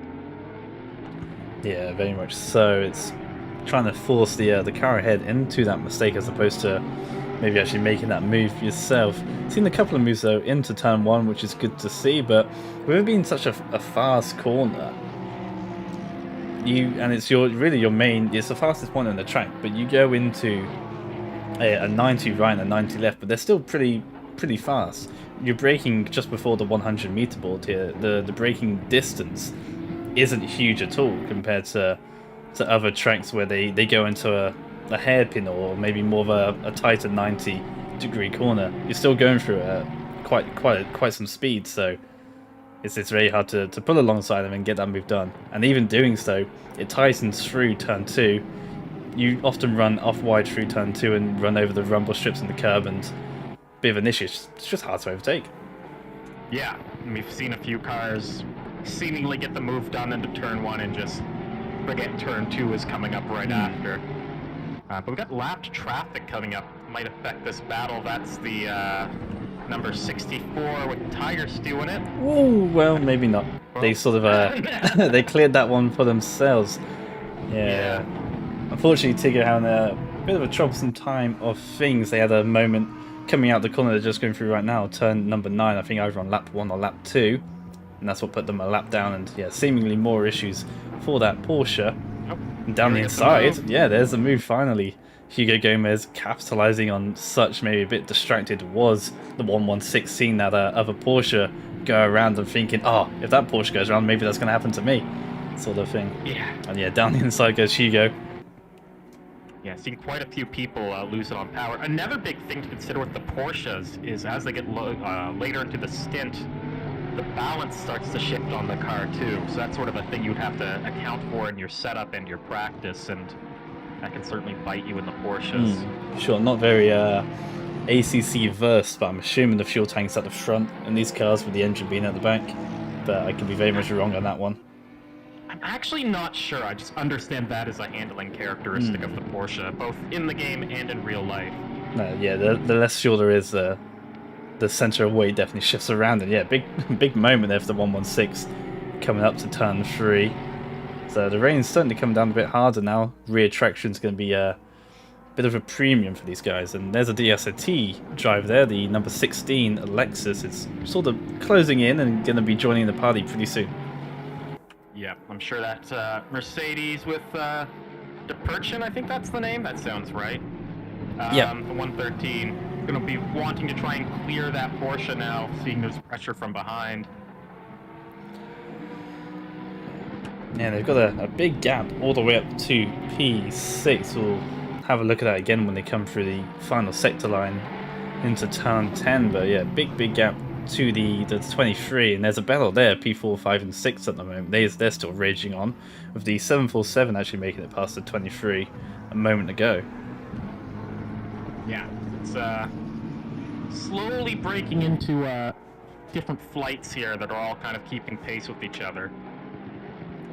Yeah, we often see that most of the time in real racing that Barcelona is a real driver's circuit, and that's a key reason as to why it's used as a testing circuit too.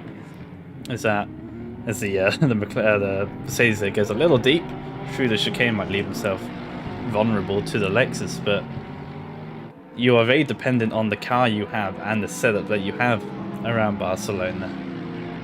The characteristics of such a track, it really separates the cars into their own groups, or pace into your own groups, and you end up being in your own little section. Also, we've got the group of 4 here, so Lexus dives down the inside into turn 1, gets it done. I thought they were about to overshoot that, but you can see around the track, you've got the group here, you've got the group of 4, 5th, and 6th. The group a little further down the order with the that would be for 11th. I don't know, for 12th, 13th, and 14th and 15th. Yeah, everyone's just have their own little bubble, their own little pace. Yeah, I find especially with endurance races, you tend to drive to the pace of the people around you, which can be dangerous if you're out of position, of course, because you know you can go faster, but you kind of settle into a rhythm slower than what you might be capable of. And on the flip side, if you're out of position further forward, you might end up finding out you are way faster than you thought. Which can be, I find that something happens a lot, especially in ACC races. There's been times where I've been doing, like, let's say I'm doing a 143 on my own at Kyalami. I'll get in a pack and I'm doing 141s and I have no idea what I'm doing. Yeah, very much so. It's just a different mentality that you have with endurance racing compared to sprints. And this isn't even a long endurance per se, only 4 hours. It's quite short by endurance standards, but you do find yourself making those moves. You're going to think differently, and you end up, it's almost like a cycling event, like a peloton. You get yourself into a groove, and you're almost happy just to stay behind the person, you know. But there does come that point where you get irritated, and then you try to push through, and maybe when you do try to push through, that's when the issues sort of arise if you push too hard, especially in changeable conditions like this. It can be quite easy to rock the boat a little too much. As they go through turn 1, we'll have a look at some of the other battles raging around at the moment. The 111 holding on to P4 from the 747 and the 23. So like we said a moment ago, the 747's got past that 23 NSX, and yep, that pronunciation in chat doesn't clear it up for me. And whilst Christian's just having a brief moment getting himself set up, if I can ask chat if you heard that second voice, that was the voice there of Christian. If you heard him correctly, and he was balanced with the rest of the audio and stuff, if you guys could just give me a bit of feedback on that, that'd be wonderful. I don't want him to be overpowering or too quiet. And then make sure he is leveled out correctly. If you guys could give me a bit of feedback on that one, that would be lovely. But yeah, the 111 car then at the moment, holding on to things from the 747 and the 23. And another note to make, you've already seen this for a while now, and I have clocked onto it, but now I actually have the time to talk about it. The GRG guys, the 198 Keishan Hall, with another with another penalty, a little low compared to mine. That is wonderful. So I will turn Mr. Christian up as he returns. Hello once again. The 198's got himself another 15-second penalty, this time for making contact with another car. The Reasoning behind that was the 198 tried to go for an optimistic move inside, made contact with the 66 car, which was spun around. I think that's actually meant to be the 666 car because we don't have a 66 car.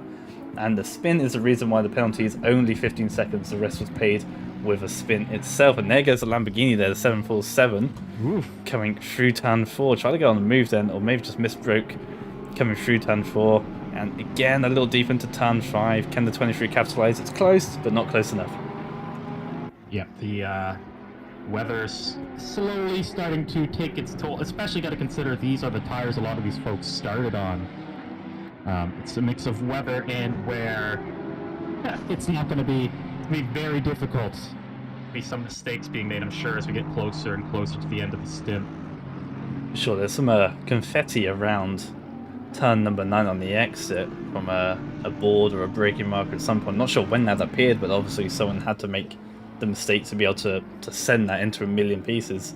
It's been there for 10-15 minutes, but of course, you know, it takes one mistake and you line up the tires. Earlier we saw the 35 car have a torrid time, had one spin and then had 2 or 3 spins in succession trying to get it back on the power, and just they made a complete mess of things. Ended up breaking the front of their car, some pretty hefty bodywork damage. So yeah, it only takes one issue and then it can all go down the drain.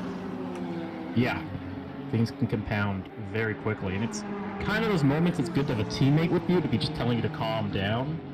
So it's very quick you can very quickly get in your own head, especially when you're alone. And something goes wrong. Yeah, of course, being a team event, you're always told, and I was always told when carsing, that you're only as fast as your slowest driver, and maybe that's not so much of an issue when there's only 2 or 3 drivers for an event like this, but if you're doing 24 hours and you have a minimum of 4 or 5 drivers, there's a lot of variability there. You know, and some drivers here, the DSRT team have brought 4 different cars here, and if you compile them all into one team, you got to think there's some variability between the top of DSRT and whoever's making up the numbers per se. I'm not saying that any of them are actually, you know, slow or bad, but you got to think there's going to be some variability between that team in its entirety. Yeah, that is a definite thing. Having done a few endurance races, and that have gone tragically before I even put a foot in the car. A bit of contact into turn 1 between, and I'm gonna try and pronounce it right for all the people in the chat who were bothering me earlier. It seems to be Dupersin? Dupersin. You guys have actually made this worse. Yeah, that's what I said. I was like, it's harder to understand. I was like, Dupersin or Dupersan. Dupersin. I don't know. Now I want to say it in French and say Dupersin. Yeah, not do. But some contact between Dupersin and Dutch Stig. Going into turn 1, the Lexus turned out the better from that, but it was very close. We'll see if they end up fighting each other again as they come around through the final sector here. But yeah, I've done a few endurance races in ACC and R Factor 2, and the most recent one I tried to do was a full 12 hours of Adelaide, and I woke up because I race started at 4 a.m. and I was like, there's no way I'm going to be there. But I got there, you know, at like 7 a.m. and the car was 40 laps down. Wow. And I was like, ouch. Yeah. So yes, doesn't matter how good your best driver is if that happens to you before you get in the car. Yeah, it's there's always one, not always one cork in the bottle, but it can only take one person. And yeah, especially if you're doing those 12 or those 24 hours, and you go to bed and you wake up and you go to wiggle the mouse on the screen on the PC to wake it up, and you just pray that when it flicks on, your car is either where you left it or better. Or if it is a little bit worse, it's not too far away. And if you see that minus 40, even minus a lap, you're just like, oh, what happened overnight? And your heart can sink a little bit. And you know, maybe if you watch the replay and you find out that it wasn't your team's fault, then you get rest.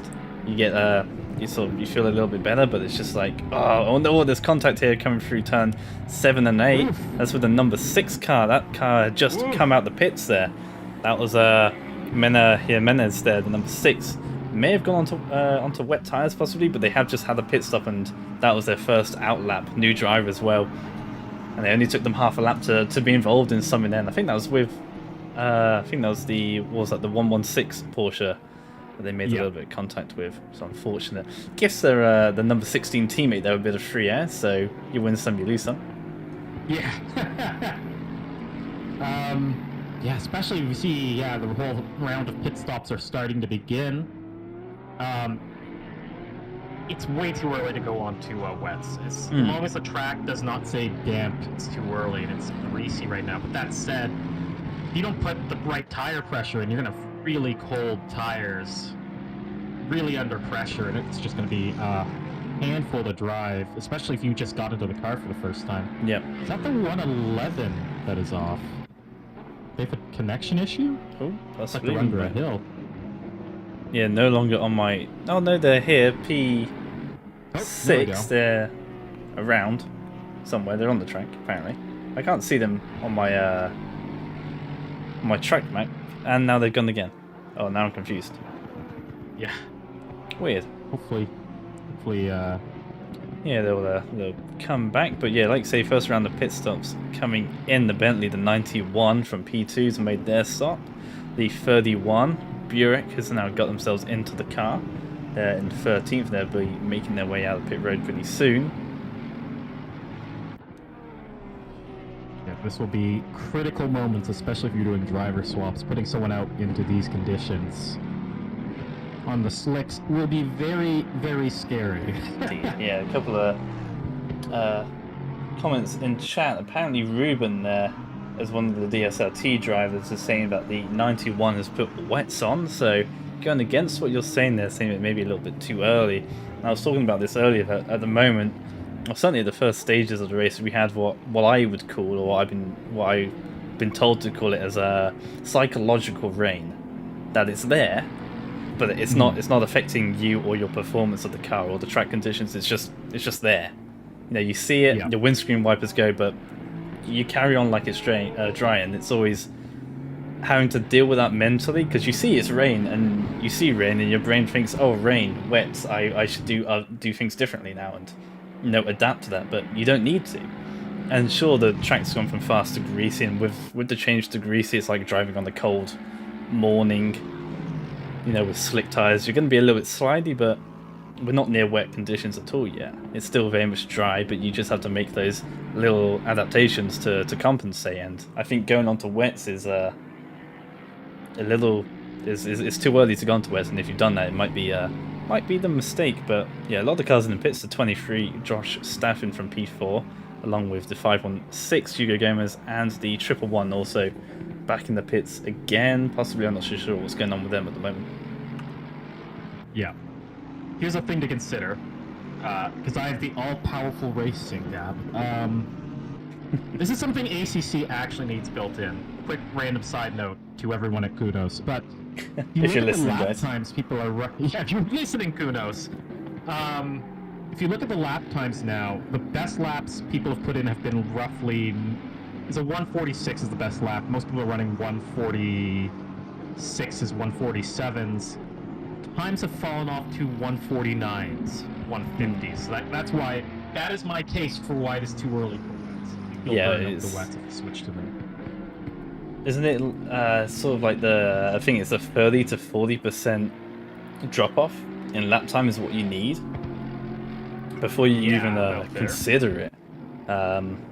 Because I take a lot of my information from karting and what my team managers told me and stuff like that about what you want to consider.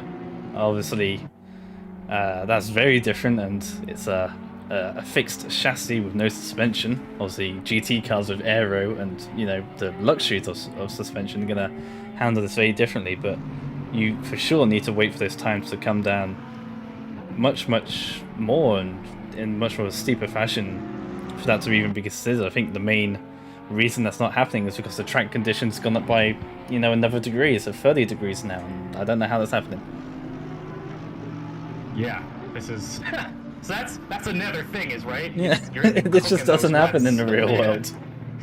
I have no idea how it's getting hotter. geothermal activity here at Catalonia. Yeah, and I've been to this track a few times before, and I've never been aware of such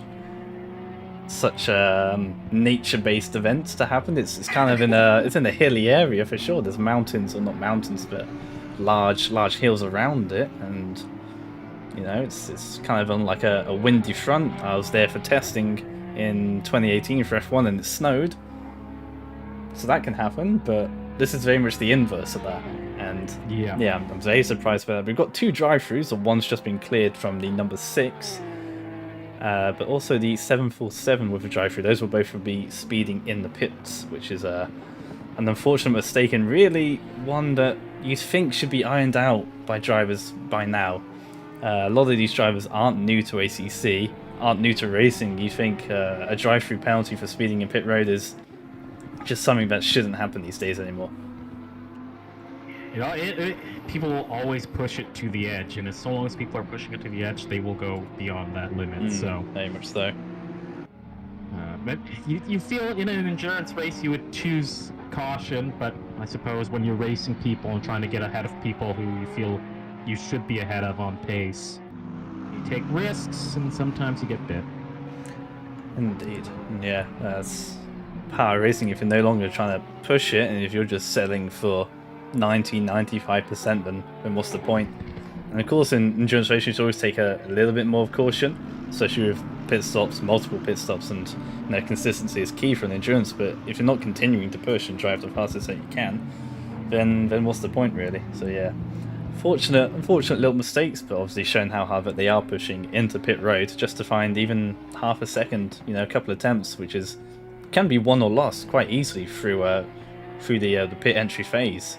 This one obviously being pretty easy, Catalonia. You just make sure you don't hit the wall coming through the entry phase, and you're pretty much all right. If you're going to save Road Atlanta, you know, I'm sure there's some exploits in RF2 to cut Road Atlanta's pit entry, and you can gain a lot of time. That is very true. So as we sit. Car running second and third haven't pit. I don't know when. And yes, and then Dean Lee Banks. Yes, Martin. They have they pit? Yeah, they pit. They did pit, but they pitted really early on, so they'll have to pit again soon. Fair enough. So really, it's it says Davey Bettens should be first, but it says out for me as the status. So I don't know what happened to them. It's probably an error on my end, because it looks like they're running fine. Or probably out of pits, they're doing their out lap. There you go. Yeah, waiting for it just to re-update. Yeah. And someone asking for the Weeb car. Zora is always wondering where the Weeb car, that is in reference to the normally running the 22, and that is the Tay or the Taylor Williams. And I'm not sure who their teammate normally is, but they normally run a Lexus, which is just filled with anime pictures. And it's disgusting, and I hate every inch of it. But I do believe that Taylor Williams is under the one race ban for an incident at the Nürburgring. So that is the reason why himself and his teammate aren't here. They are naughty boys indeed out there, and there's no anime, thankfully, to curse my eyes for 4 hours. You've been saved, I guess. Yeah, saved is, well, I don't know. I've seen it before, so. It's not really much of a salvation. It's already happened. The damage is done. The damage is done, indeed. Yeah. It's funny. I still have that car in my... I always forget to delete the liveries I have, so I still have that livery from Imola. Oh, yes. Set. Just as bad as each other. Scary. All been cursed here. Don't think that's for position, but that is awfully close racing there. Audi decides better of it. Yeah, the Audi getting past through the final corner around the outside from the Porsche, and then just wanted to go through it for turn 1 again, maybe. Just a bit of fun. Yeah. It's the 77. They've had some issues today. Quite an event-filled race for them. Which I can totally understand. Difficult conditions. And I believe that it's definitely their first endurance with us. and I think they were saying it's their first endurance altogether, anything over an hour in ACC. Don't quote me on that one. That might be another team. I'm not too sure, but there's definitely a team here that hasn't done a long endurance as such. So yeah, it's good to see it. Getting new people in all the time, and they're choosing to dive straight in at the deep end with a greasy track for 4 hours of Barcelona, which isn't exactly the easiest combination. You could have done Silverstone in the dry, maybe that would have been nice and easy, but no. Catalonia in the rain. Better to face the most difficult challenge right out of the gate, I guess, and then you'll kind of know what to expect. Everything else will be easy. It can only get that. easy, exactly.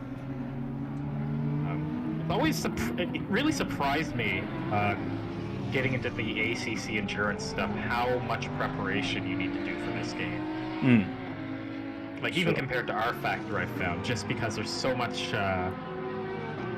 detail in terms of like getting like the tires right, making sure the setup works for everyone involved, keeping on track of the changing track conditions. There's a lot of things you don't think about with endurance racing in this that you really have to be on the ball with. For sure, and one of the things they do well here is first of all, the graphics of this game are one of the best sim racing games that we've got at the moment, for sure. And it's the weather, I think, is one of the best at the moment in sim racing as well, especially with wet conditions. I really enjoyed, for some odd reason, Project Cars 2, their weather, because if there was a lake, boy, there was a lake and you knew about it, and it was harsh and it was difficult. But we're starting to get somewhere. What I would hope for and wish for is that they start to learn how that when it rains, you no longer take the racing line, you have to take the wet karting line as such. You have to stay away from curbs and the apexes. As soon as games start learning how to do that, then wet weather driving is going to be completely different for a lot of people, and it's going to be quite interesting to see how people would have to make the switch to that. Yeah. AMS2 does an alright job of that. That's still one I need to get. It's interesting. I'll put it like that. That game is interesting. But it does it is basically Project Cars 2.5, basically. Yeah. That's pretty accurate. So we're looking at the 116. Looks like they lost a decent amount of time in that pit cycle to the 516, which is interesting. For sure. Along with the 747 as well. I believe unless they were with the fight, weren't they? I'm pretty sure. It's those who stayed out. Novak and the 763 and the number 10 are up to P7 and 8, so it sort of suggests that they haven't pitted yet, because they were down in 14th, 15th earlier on, and they've jumped all these guys, which Novak has not pitted. Yeah, I was gonna say mildly miffed if they've been able to pull that one off. Sure, and someone's asking if Cyanide is racing in this league. Boy, I wish. That'd be very cool if he was, but he reserves himself for the invitationals and things like that, which fair enough. And to be fair to Cyanide, a guy who's known for playing anything but racing games in the last 6 or so months, he's done a fair job, and I gotta say congrats to Jimmy Broadbent as well for actually not dying in a Praga. Like, I generally would have thought he might have had a big off at Snetterton in the rain, because sim racing cannot prepare you for that sort of stuff in real life, and a guy actually, fair enough to him, did a good job. Yeah, I gotta wonder. I guess he has some karting in the rain experience, because he did that 24 hours of what's it called? It was Buckmore, I believe he did, and having done that event myself, in the rain, not specifically that one, but a couple of years before, and Buckmore in the rain it's excruciating, and not because it's hard, but because it's just annoying. Buckmore has a lot of off-camber and cambered and elevational changes mid-corner, so it just sends all the rain in the wrong place. And it's Stappen just passed 2 cars in the first 3 corners there. Oh, wow. It's a big move. I don't know if those were... I think those were for position. I might be crazy. It was. From 5th to 3rd there. It's a good move. Yeah, I caught 2 people lapping there, and the 91 having a bit of a moment for the grass as well. With Mark Bozeman in now. That's another new driver as well. So, and a stop-go 30 for the 113 car. What's going on there? No message and race control as of yet. I was exiting the pits, he picked that up. Yeah, surely there would have been a drive-through. Not a stop-go 30. There may be an appeal by them. They are very much welcome to do that if they feel it's unjust, especially if it's a speeding in the pit lane. That should definitely be a drive-through, as opposed to stop-go 30. That's extremely harsh, unless they just barreled in at 120 mile an hour and just didn't even attempt it. Yeah, it's interesting. And also, Duper sign is apparently it. Duper sign. I'm gonna go with Duper sign. It seems like what people want me to say. At least. But yeah, that's unfortunate. They seem to be doing pretty well moving forward. Cops is in that car, so they did a driver swap actually. Yep. It's Cops in now. It is, and the 91's bailing to pit road as well. So issues for them, and yeah, Mark Bozeman's only been in the car for 15 or so minutes, so not feeling the conditions maybe at the moment. We'll see what happens with that 91 car. They were P2 at the start of the pit sort of cycle. Dropped down to P4, now P5. What if it says they had a penalty because the thing is saying that they hadn't pitted yet? So that's curious. So that might be their scheduled pit stop. But the question is how they ended up so far behind the 8 ball then if they're really just serving their first stop. Possibly. Questions abound. And yeah, very high speeding in the pit lane gives you a 30-second stop and go, according to someone in the Twitch chat. So maybe that is what they did. I don't know what defines high speed and not. Maybe they just completely missed the pit entry commit line. Maybe they gunned it out of their pit box and had hit the pit limiter button. Do not know. The thing that always catches me out with this game is the pit limiter only engages if you're in first gear.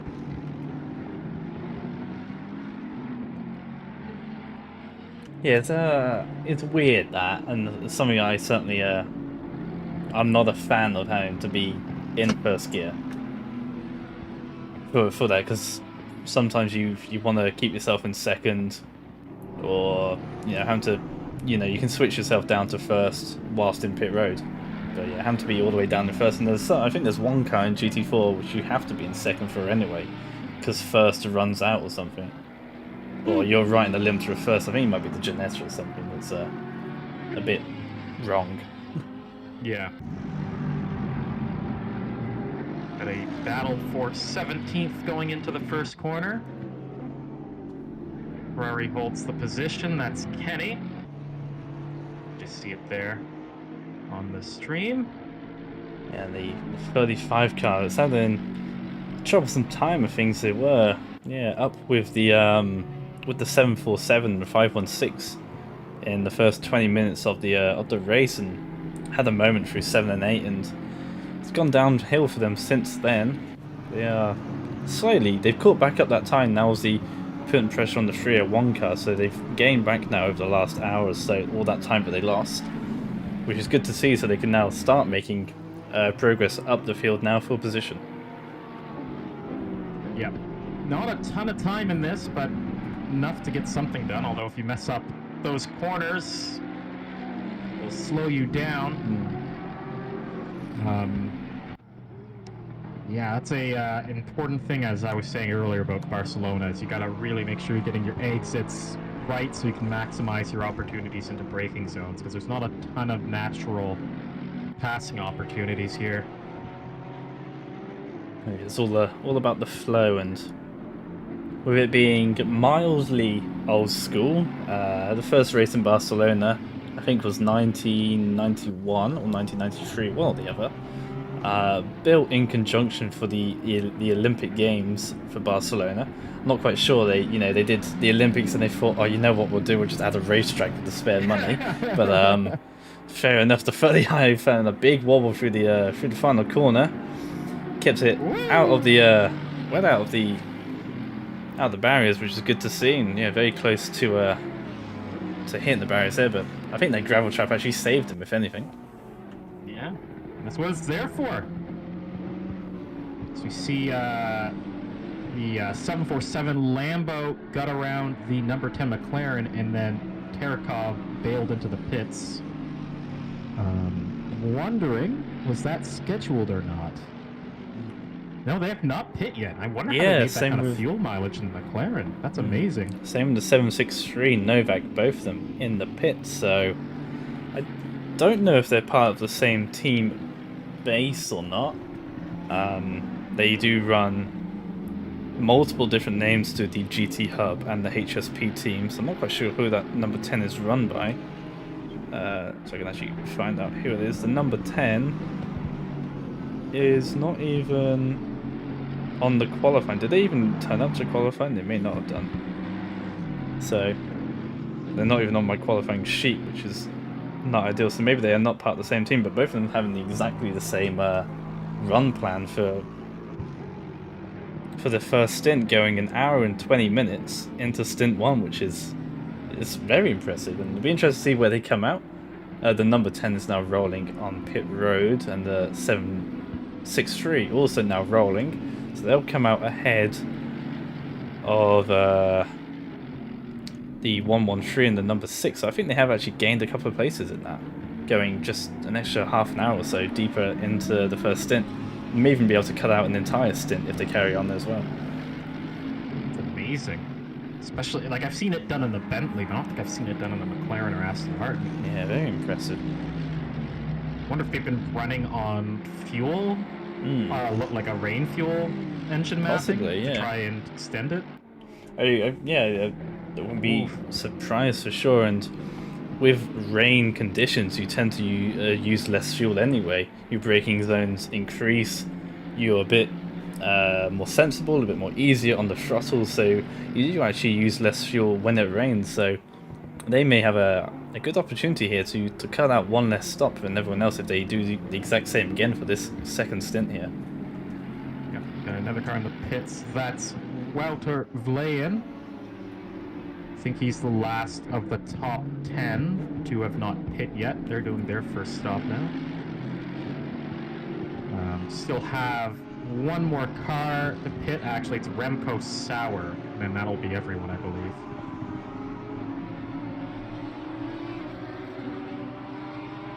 Yeah, very impressive at that. This is normally GT4 sort of the style. GT4 is obviously very accustomed to going a little bit longer than GT3s, so yeah, I'm getting confused that they haven't got a GT4 fuel efficiency or something here. Yeah, I think the thing that's just really surprising me is that a lot of people pit around the hour mark. It's amazing some people made it 20-25 minutes longer. And weren't even that much slower than the rest of them, so the way they've been able to manage that fuel is extremely impressive, with maybe just a little bit of left and coasting. The final sector is very easy to do that. You can basically roll it through turn 13 and through the final chicane. It's a good place to save a little bit of fuel. GT3s are pretty nimble, but they're not the most agile things. They kind of ocean liner their way through the final sector. It's kind of fun to watch them struggle, actually. Yeah, it reminds me of Hamilton trying to follow Max Verstappen last weekend for some of these second corners. Yeah, of course, and I'm very surprised that obviously now this track is technically out of date in ACC with the changes at turn number 10. No longer is it a pretty deep, it's probably actually I think the hardest braking zone on the track is turn 10, because you're having to go down to a 110 degree corner, and that is now since gone and it's like the GP layout and the motor layout have had like a weird kid, and you've got some weird mesh of in between. You've got this hybrid as such. Yeah, it'll be interesting to see if Kunos has a chance to fix that, because I know this in Zandvoort's very out of date too now. Of course, with the large banking that we have there now.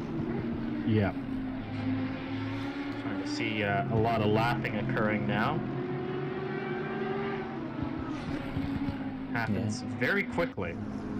A lot of people, again, very much spaced out now. Gaps sort of revolving around the 4 to 10 second margin between a car and the car they're chasing or the car that they're being chased by. Simon Salty is under pressure from one of the Lamborghinis, the 747, and that is not full position. There's blue flags are customary, and there's a little bit of flashing from the Lamborghini. Not necessarily entitled to give the position up, but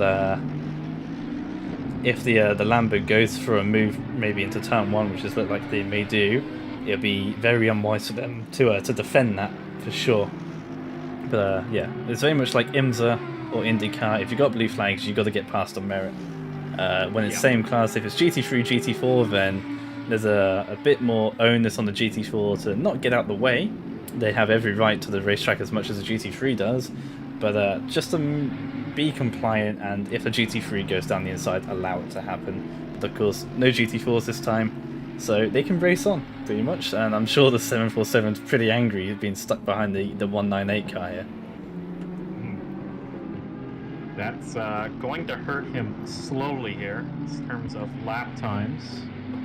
But imagine he's been wanting to keep up with Staffen, and this will not help. That said, yeah, never mind. I thought Staffen was the next car. That is not Staffen. No, that gap is growing. Very much so, yeah. Staffen now within 5 seconds of the number 8 car. That's about for second and third, and they're in the final sector. They are miles ahead, to be honest. Yeah, Staffen's the fastest person on track this stint. What it's worth, they've gotten their laps down into the 148s. So he is slowly catching Bettens. We'll have a fight there for second very soon.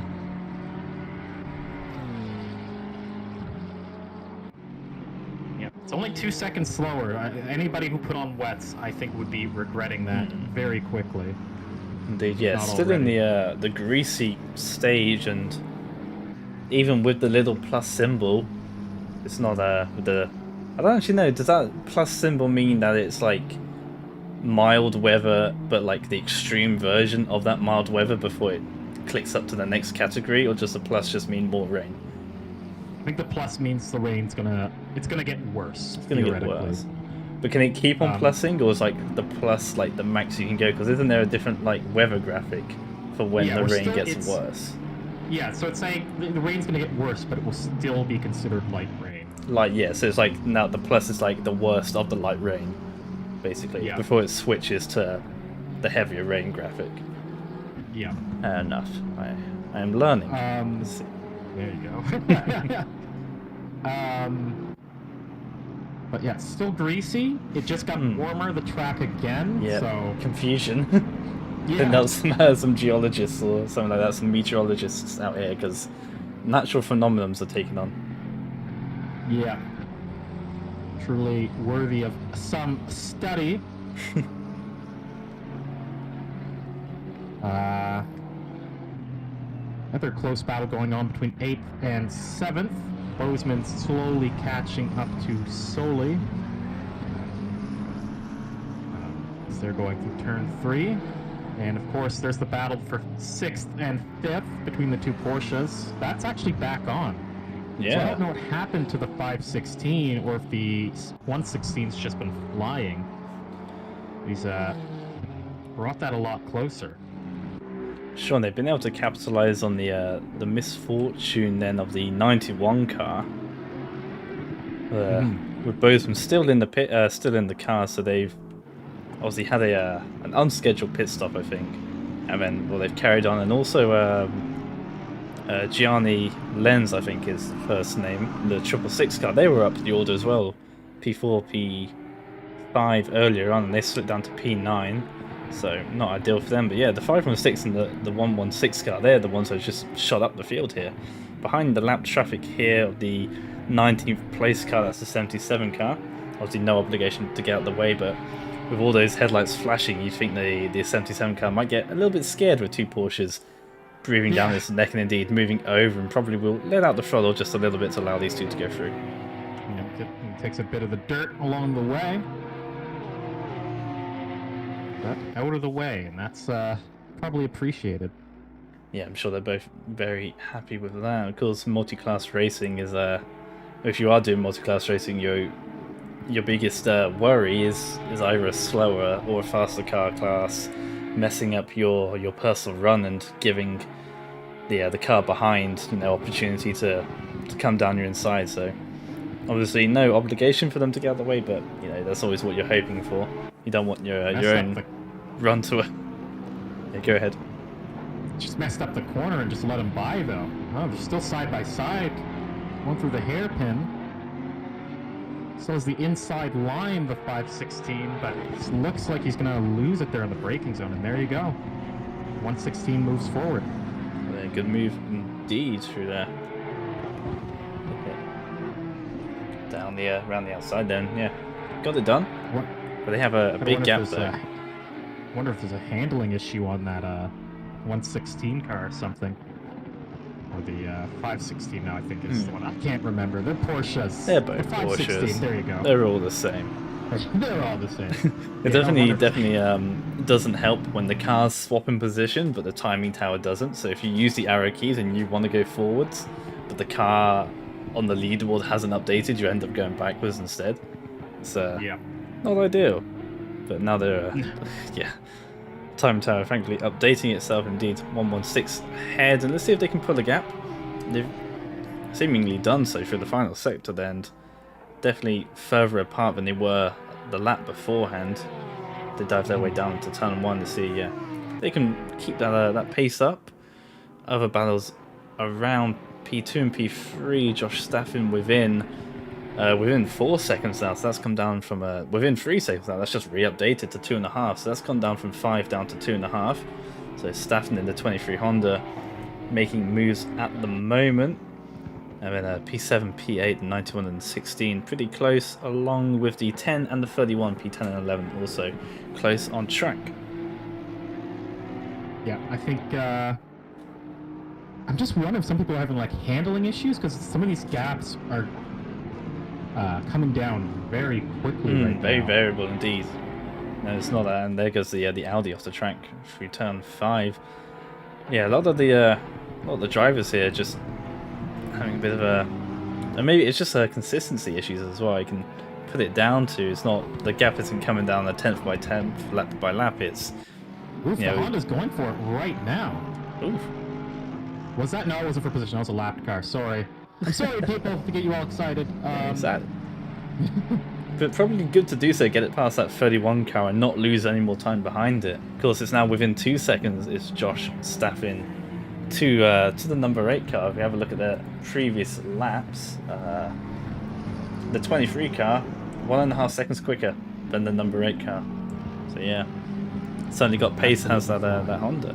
I didn't really think this was a car that was quick in the rain or in these sort of changeable conditions, but seemingly they've got the setup hooked up here and they're storming through now. Yeah, I think a lot of things in terms of, it's the whole question of like, what is the meta car in ACC, and kind of from my experience, so long as you're not using the rider, if you get your setup correct, I think your ability to set up the car will overcome any of the balancing things until you get to that very top level, where it's very competitive at the top. Yeah. Then the issues between the different cars in terms of BOP will become more apparent. But I think when you're not at that peak invitational RCI level, you'll see driver ability and setup ability comes out being more important. The main factor. And you say about the rider, the R-EX car. I was watching the GT Open race this morning at I think it was Paul Ricard. The guy who qualified last out of the 20 cars right there was a rider, the one and only. They exist in the real world still, and I'm quite surprised. The guy is a gentleman driver. He's like 60 years old, and he picks a very old Lamborghini to go racing with, which is fair enough to him. I love it. There's an emotional attachment to that car, I guess. Yeah, that's why I love the Open series. You've got the International Open, you've got a GT Open in the UK, and compared to British GT or standardized GT championships, they have it in Australia, the Australia GT Championship. They allow anything if it was a GT car in its past, it's allowed. Open GT in the UK has a Porsche 935 in it. It's the Moby Dick car. They allow that to race. They have old Ginettas. They have the GTR. The Australian GT even has the Audi RA8, the LMS Ultra, the one with the really weird grill from 2012. That still races, and it's competitive because they get BOP, so they're, you know, you can bring the old cars, because just like a phone or like a laptop or a gaming console, there's a life cycle to these things, you know. And I think one of the issues with GT racing at the moment is that its price has gone up and up and up. It's like karting, you know, it costs you know, £300,000 to buy a car from Audi now for GT3, and it's, if they're getting recycled every 3-4 years, obviously with the Evo editions we have at the moment, the new BMW coming in 2023, you know, privateers can't really keep up. Obviously those like Manti Racing have the support from the manufacturers, but those privateers can't keep up really, and they have to run the older cars, and then, you know, ACO goes, no, we only want the new cars, so it's difficult. Yeah, it's a very difficult game. As a side note, the 18 had an off on the front stretch. They're going out, they just had another off there. So having some issues with that Ferrari.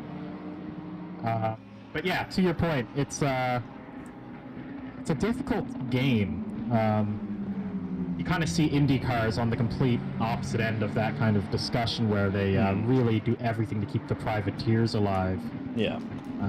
But it seems like you're almost like running a dual purpose there, because if you want the manufacturers involved, they're going to want to fight, you know, the development war. Yeah. If you want to keep the privateers engaged, you want to keep the manufacturers from developing the cars. It's a tough game. I think that's what we saw with the top class at WEC now. It's Porsche just weren't interested, or Audi weren't interested, and so Porsche weren't interested. You leave Toyota, and, you know, sure, as a marketing standpoint, seeing Toyota win Le Mans, you know, as a, you know, you can use that in your marketing. You can sell your Toyota Aygo and be like, yo, we won the 24 Hours of Le Mans. But anyone who's vaguely interested in racing will know that it was only them racing and then LMP1. So it doesn't really count. But of course, for marketing, the general person isn't going to know that, nor really care about it, to be honest. So it's weird. And of course, we've got Alpine that have just taken an LMP2 chassis and gone, that'll do. And Glickenhaus are doing whatever the hell they can do on social media to keep people interested, which is fair enough, but they're coming eventually. And you just outprice the privateers, and then they can't anymore. The thing I'm really interested to see in terms of LMDH and LMDH and Hypercar. Man, I can't remember. Is it Hypercar? That's it. It is Hypercar. Yeah. This was Le Mans. Yeah. Anyways, there's the IMSA one and the WEC one. Yeah. But there's something in between them that allows them to, like, if you change a hypercar, you can change a hypercar to an LMDH, but I don't think you can change an LMDH to a hypercar, or something like that. Yeah. It's not ridiculous. Yeah, but it's going to be very interesting because they're supposed to race against each other at Le Mans. Yeah. And Glickenhaus has been, like, very adamant that anyone coming from IMSA is going to get crushed because the hypercars should be more expensive and faster. But if we looked at Spa, the hypercars were slower than LMP2. Yeah, the Sector 2 purple, Sector 2 for purple was consistently an LMP2 car the entire weekend. Yeah. So I would not be surprised if they have to tune down the IMSA cars, because already the DPIs are faster than LMP2s, and if the new DPIs are faster, that would be kind of weird if you spend that much to develop a hypercar and then a DPI that's like a quarter of the price is faster. It's very strange for sure, and the LMP2s have got ballast. Oh no, they have a restrictor plate, so they're running a mild power reduction, and they're forced on the Le Mans Aero kit as well, and still somehow quick through Sector 2 and in theory the top class. So it's really strange. And also we saw that in IMSA with the DPIs that they were getting beaten by LMP2s, and they were like, we can't have this, it's kind of embarrassing, so BOP the LMP2s, which makes it more of an issue. And then they thought they'd add in the LMP3s, which is an interesting choice. You know, just screw over the dying GTEs, they're going anyway, we'll just give them something to get annoyed by. Yeah. Yeah, it's strange. Like, if you're trying to create a new class, make sure it doesn't interfere with anything else that's already racing. Somebody's off there briefly. I think it was 15th. Got a close battle though now for second. Within half a second of each other. Honda versus McLaren. Two cars that are known for being good in the corners. Going head to head here. That Staffen has been flying in the number 23. Now, have you got a different name? I still have that as Staffen, sorry. That's right, I read that wrong. That's just me. Okay. Never mind. It's all good. Hello, Dutch Stig. How's it going? Dutch, hello. Yes, your first stint.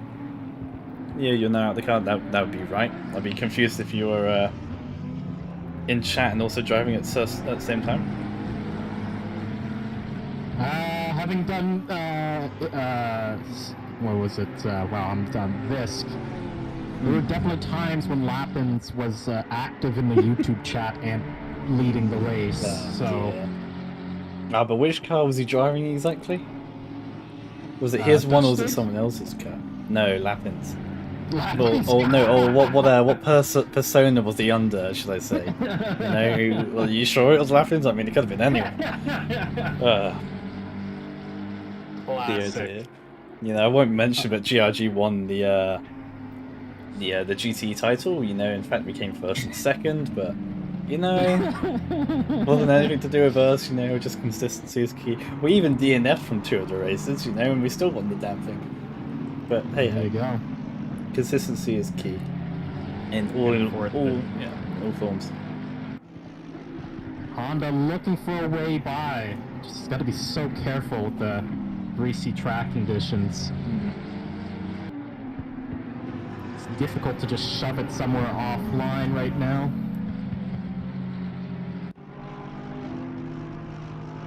It's like going now into the hairpin. Yeah, going offline, and you know, it's no longer the optimal line. You can't, unlike when it's dry, you can choose whatever line you want within reason. Now it's very much a one-line fiasco, and there's a yellow flag in the final couple of corners, which they're coming up to. It's the 301 car of Kenny that's had a moment.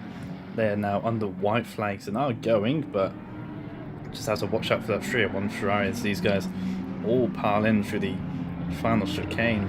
Yeah, very much a one line. If you want to make that move down the inside, around the outside, you're going to be in a bit of a sketchy situation with an unrubbered track, and one that is very much the common line as the track again goes up by another degrees. So they're keeping it warm, you know. Just we have to be careful. They've got a lapped car in front of us here. But I don't think the 6.6 will, the 666 will be quick to get out of the way. Doesn't seem like he is anyways. Yeah, just biding his time. And to the inside goes the McLaren. We'll allow that to happen, obviously, with the car down the inside. You're not going to really fight that. But behind him is the number 10. Yeah. Right behind him, yeah, that is for position. Those two in the back of your shot there, the 666 Lambo and the number 10 of a Conti then. And they all 4 of them get past the 301 Ferrari, which is very good of them to get out of the way. With 2 battles going on for 2 positions here.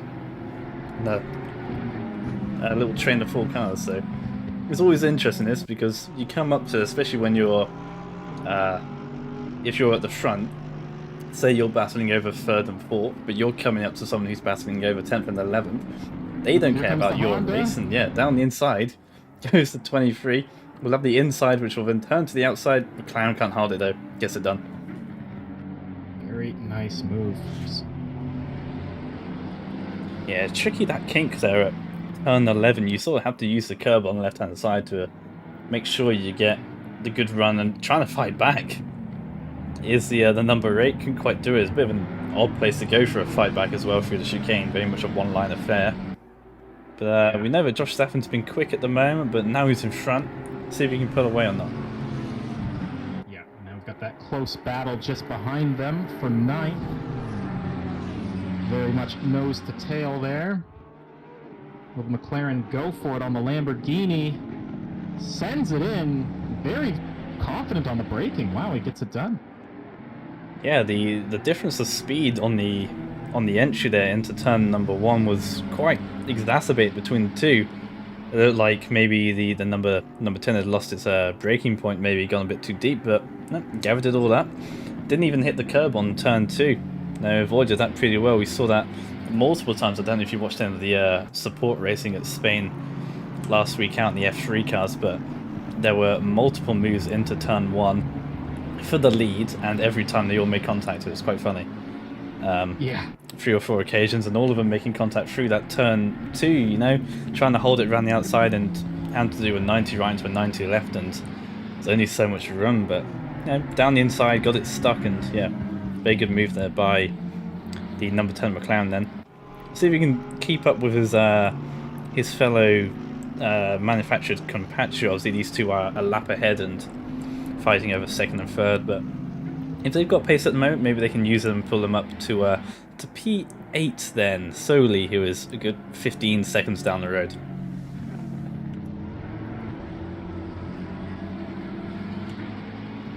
So we'll have a look a little further down the queue, and of course I'm going to have to use my customary arrow keys and shift my way all the way through the field. I'm going to have a look at this. There's a quartet going on at the moment. This is mildly interesting, as my Discord has just crashed on me on my phone, which is not ideal. I can no longer read the chat in reports and appeals, which I'm trying to get information on you guys for, because there might be an update to that, although there are no penalties on our screen at the moment.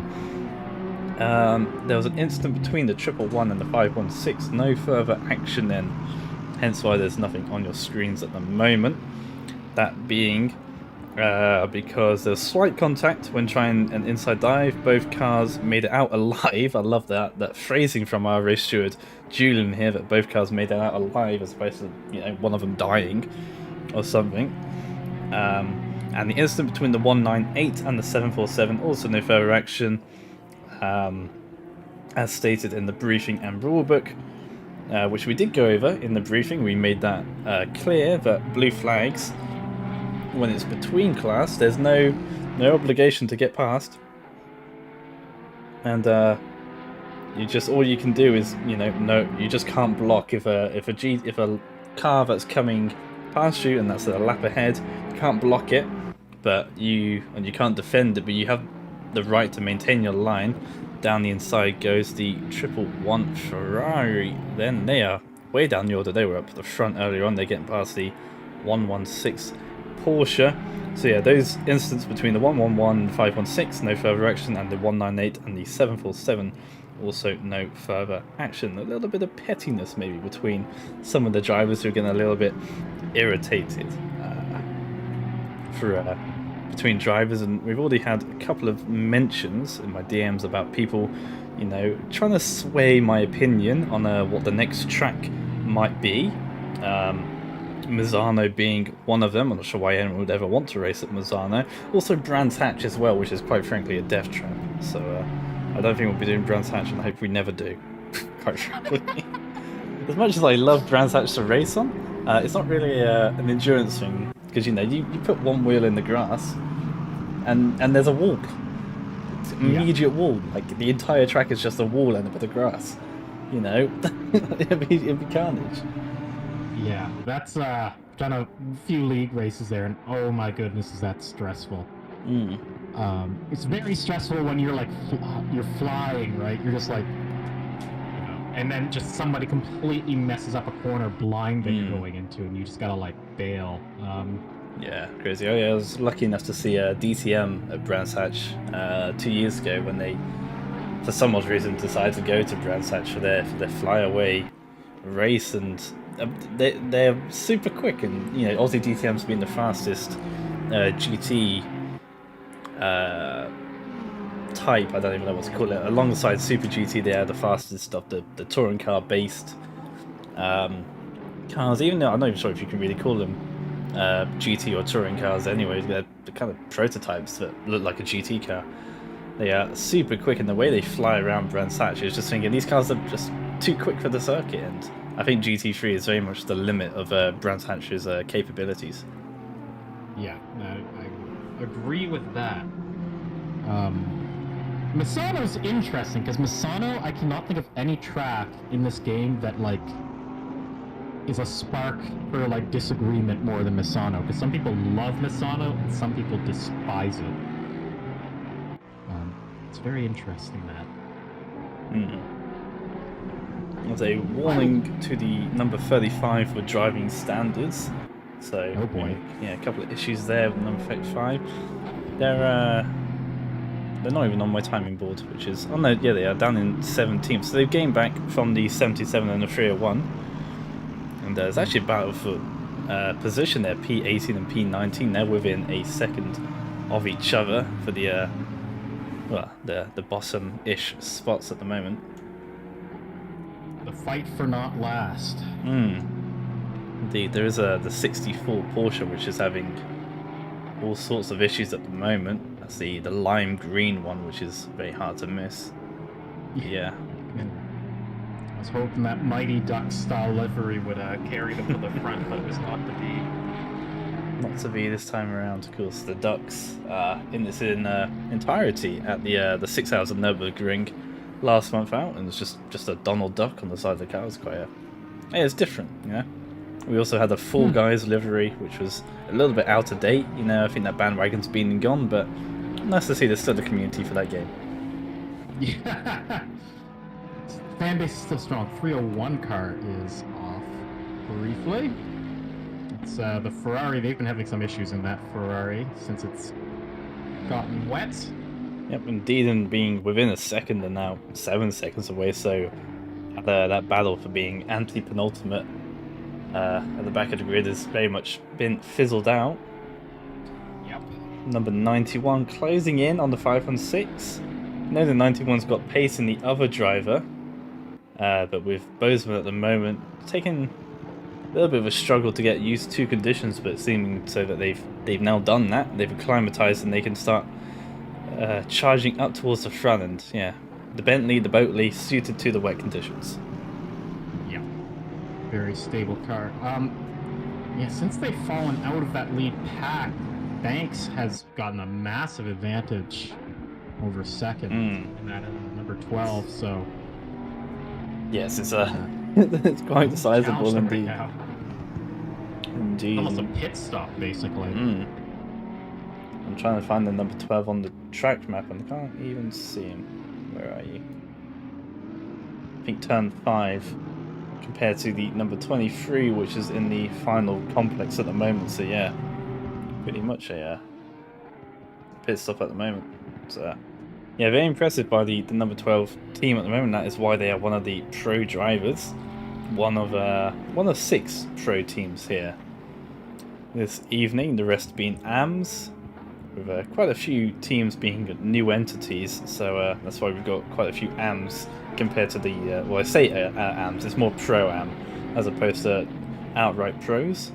But, I'm sure we'll, you know, at the end of each race we reevaluate and see if people need to be shifted class, and just trying to make sure that everyone is within is fighting against people that are of their skill or pace or their talent, or you know, all of the above. Yeah, new round of pit stops just starting to crack off. Got 3 cars in the pit. Sorry.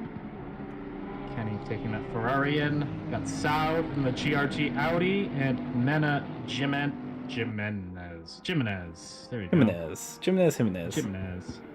Fun name, that. Something like that. The number 6. Oh, I mean, Ramirez in the other chat. You can just go ask him, you'd know. I'm sure you wouldn't mind me saying that, because I always say Tranquilo to him. And because I don't stress the R's, he gets really annoyed, which is quite funny.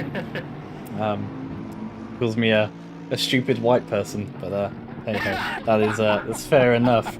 Because I'm like, yeah, that's fair. Because I do it to piss him off anyway, and he may not be too appreciative, but that's fair enough. Indeed, Simon Style then taking over the 198 car.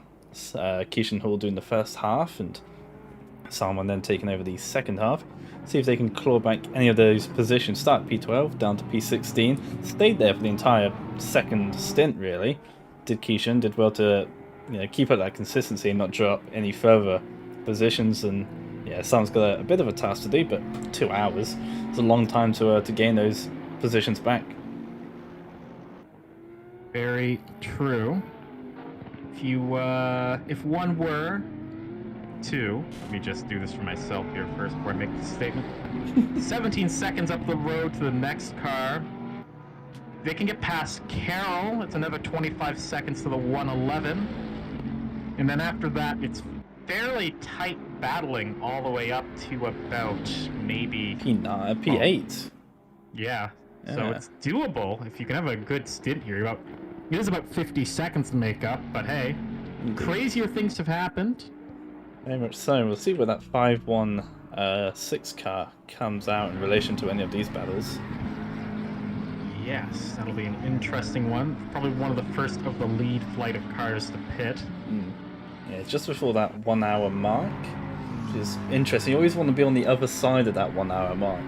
Obviously, the timer runs out, and depending on where that leader is, you may get anything from an extra 10 seconds to an extra 1.5 minutes, especially if it's Spa. You're gonna have quite an extra. Well, that extra lap you do at the end can be pretty crucial, depending on whether or not you have to coast around the last 10 minutes or not. Yeah. Pretty much committing themselves, though, to having another. Well, I think everyone has to do it. Well, they have to do another stop for sure. For sure. So might not. Maybe I'm crazy. Yeah, because you have to pit at the hour mark, and then you should be good for the end. So find her out. So they may have to do a little bit of fuel saving in this one, and the next one, try and get an extra lap. They can get back a lap in this stint and a lap in the next stint, they'll be fine. But easier said than done. And well, yeah, with the track conditions being a little greasier, maybe a little bit easier for them to do compared to normal dry running, but still not going to be completely easy for them. The number 10 being pressured by the 666 car then over P8 and P9 then to go into turn number 10, the final sector. And what I do like about Barcelona being a very good testing circuit is that each sector is wildly different to each other. The first one has got some good sweepers and sweepers 1 and 2, the long turn 3, turn 4's got 2 interesting hairpins and the fast turn 9, and then the last sector is basically like a karting track, which is it's extremely slow compared to the rest of it. It's all chassis dependent basically. It's a very chassis orientated circuit for sure. A lot of work to get your setup right. You can learn a lot though in getting a car set up for Barcelona. Which is why it's a good testing circuit, as exactly, you said. Yeah. To not to repeat repeat what you said. But yeah, it'll be interesting now. So we got a penalty for the 763. 763, and I'll check the chat for that. Indeed, incident between the 763 and the 31. Apparently a 30-second time penalty, and there it is, gone from 15 to 30 seconds on your screen. Reasoning behind that, the 763 taps the back of the 31 on corner exit, minor contact on first impact, and then there was a second contact after the 31 is spun, so there's more contact. I'm not quite sure how that really happens. No hard contact, but as it's between a lapped car, the 31 being a lap down, I think, compared to the 763, or was it the other way around? No, that's correct. Yeah. But as it's a lap/lapping situation, the normal penalty of 15 seconds is upgraded to a 30-second penalty because they are not racing over position. So, kind of harsh, but those are the rules. And to become verified, if you go to our Discord, you'll see most people with the lovely little blue name. Their name was in that lovely blue color. That means you are verified, and if you're verified, that means you have read our rulebook. And I know a lot of people don't. They scroll all the way to the top, click the button, and go, that'll do, and carry on. But you know, doing so puts you technically in a bit of a contract. You know, saying that you have read that. So it's your own fault. You should have read it properly. You know. So interesting there. Number 7 Lexus in a big fight with the number 10 McLaren decides to pit. Hopefully get himself out, get some clean track maybe, and get out of that battle. Yeah, it might have been a wise thing to do there as well. You know, save time battling that number 10 car and the Lexus behind the number 10. Not sure who that is. One of the SRT drivers seems to have their lights on the perma flash because it just keeps on going. Just want to make sure everyone behind everyone them is aware, knows. I guess. Indeed. Yeah. So this will be an interesting question, though, as to who it will work out for better. It will be the number 16 or the number 10. See how much longer the number 10 runs. Still saw some of the McLarens and go a bit further. Indeed, yeah, along with the 763, who was ran by Novak at the start. Obviously, they really, pit for Ladino for the second stint. We'll see, because they were one of the drivers, one of the teams that went pretty far as well in that first stint. See if they do the same. Of course, now we're past that halfway point. It really should be for those who are yet to pit. Do that one stop, and then they can finish that final hour pretty easily then, without having to do any fuel saving issues or anything like that. Yeah, the big question you're trying to, the big thing you're trying to do by saving fuel through the race, at least in our experience with our team when we run Enduros, is we're trying to make it so that our final stint you can really fly, because the car will be light. Yeah. And you won't have bad tires at the end. So if you're in a battle with someone at the end, you know you have the advantage. It sucks to run super heavy fuel at the end and be stuck having to fight someone. You're just like, I just can't go faster. Sure. Yeah, in some cars, like you say, like the Porsche, and certainly in other sims like R-Factor, there's the 301 car parked in the middle of the road on the main straight, which concerning. is very concerning. They're just having a party. Maybe they need some food and they just didn't want to, go to pit box, so they got some to throw it over the gantry or something. Just lob them some food, maybe. They have retired to pit road, which is thankful, because that would not be ideal. You're trying to pass someone, you move out the slipstream, and hello, there's a Ferrari. Ooh, big contact in turn 1. Was just in front of the number 10. It's one of the Audis. Was Fang got into the back of one of the Aston Martins there. Gives the space back. That wasn't poor position though, so. No, it was Ladino. So we hit Ladino, who's actually ahead of him. And Marzi, Ladino's teammate, doing some very good not arguing, what's the word I'm looking for? Debating. Yeah, let's get with that. Debating for herself and the team, getting that penalty turned down from 30 seconds to 15 seconds. So she's done well for herself and her teammate to lessen the impact of that penalty. Still a penalty, but less than 15 seconds. It's going to be helpful in the long run. And I'm sure I'm sure she'll be now on the attack then, on the Audi that's just hit her teammate as well. Yeah. The Audi's coming back through now, trying to unlap himself, and he just completely overcooks that hairpin. Yeah. And it's fair enough. And he goes around the outside. I think Ladino's just going to allow this to happen here, and with the Lamborghini behind as well, which is also not for position. That's the 747 up in P4 at the moment. It's just there. Ladino just lets him through. I think he's just probably a little bit flustered and just wants people to be away from him, give himself some clean space. And of course the 727's allowed to unlap itself, but it's the manner of which you do it. If you can unlap yourself by going down the inside by all means, but if you're overshooting and costing not just yourself time, but the person that is literally a lap ahead of you, and you're costing them time, it's just it's not gentleman's agreement and all that. It's not the best thing. Not going to make yourself any friends that way. Not at all. So here we sit, still slowly cycling through the pit stops. Still the majority of cars yet to do their second.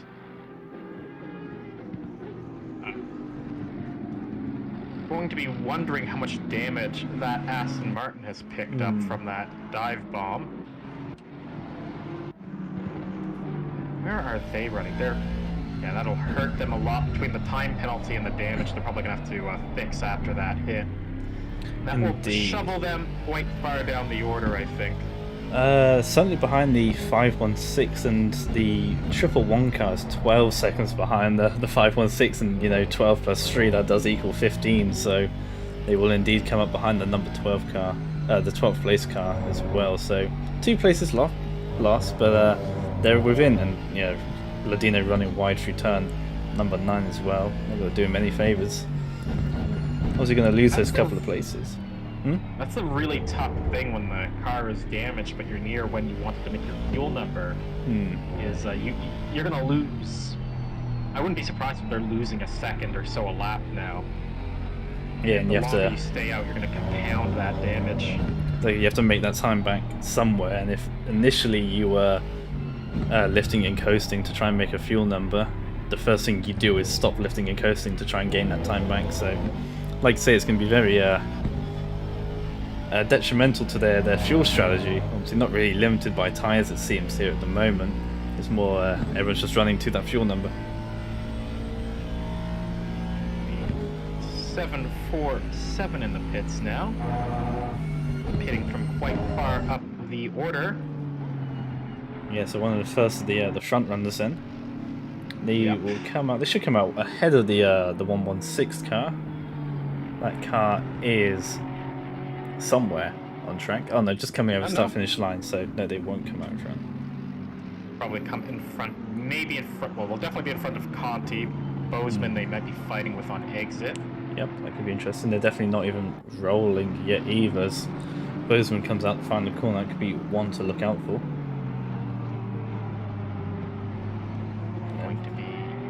Yeah, they're in pits a long time, actually. Yeah, Bozeman's had a decent stint. After he got himself up the pace, that is. Yeah, obviously he had that issue at the start, pitting again within 15 minutes of the stint. Not sure what happened there. Maybe it was a fuel issue. The 64 is around at turn 1. Maybe they just didn't put enough fuel in or something. It's my only guess, really. But yeah, bringing back that pace up, and they've clawed themselves up to P6 once again, car qualifying in P2. So they know they have the pace to bring themselves up there, but being pretty far away from P2 and P3, it's going to be a tall order as P8, P3, then now pits. Then that is the number 8 car. Yeah, they might be racing with Kunin on exit. That's the 116. I think that's the only person really close to them.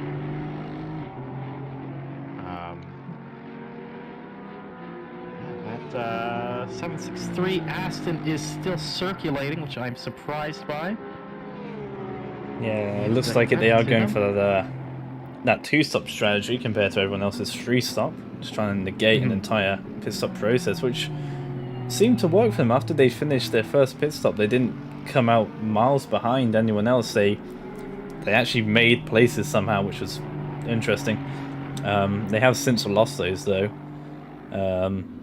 They are obviously down to P11, but they're still ahead of where they started, so I'm sure they won't be complaining all too much. And how much time do you think you lose in the pit stop? 30, 40 seconds? It's quite hard to lose that time, really, in a stint. Yeah. Even if they're losing just half a second a lap, maybe.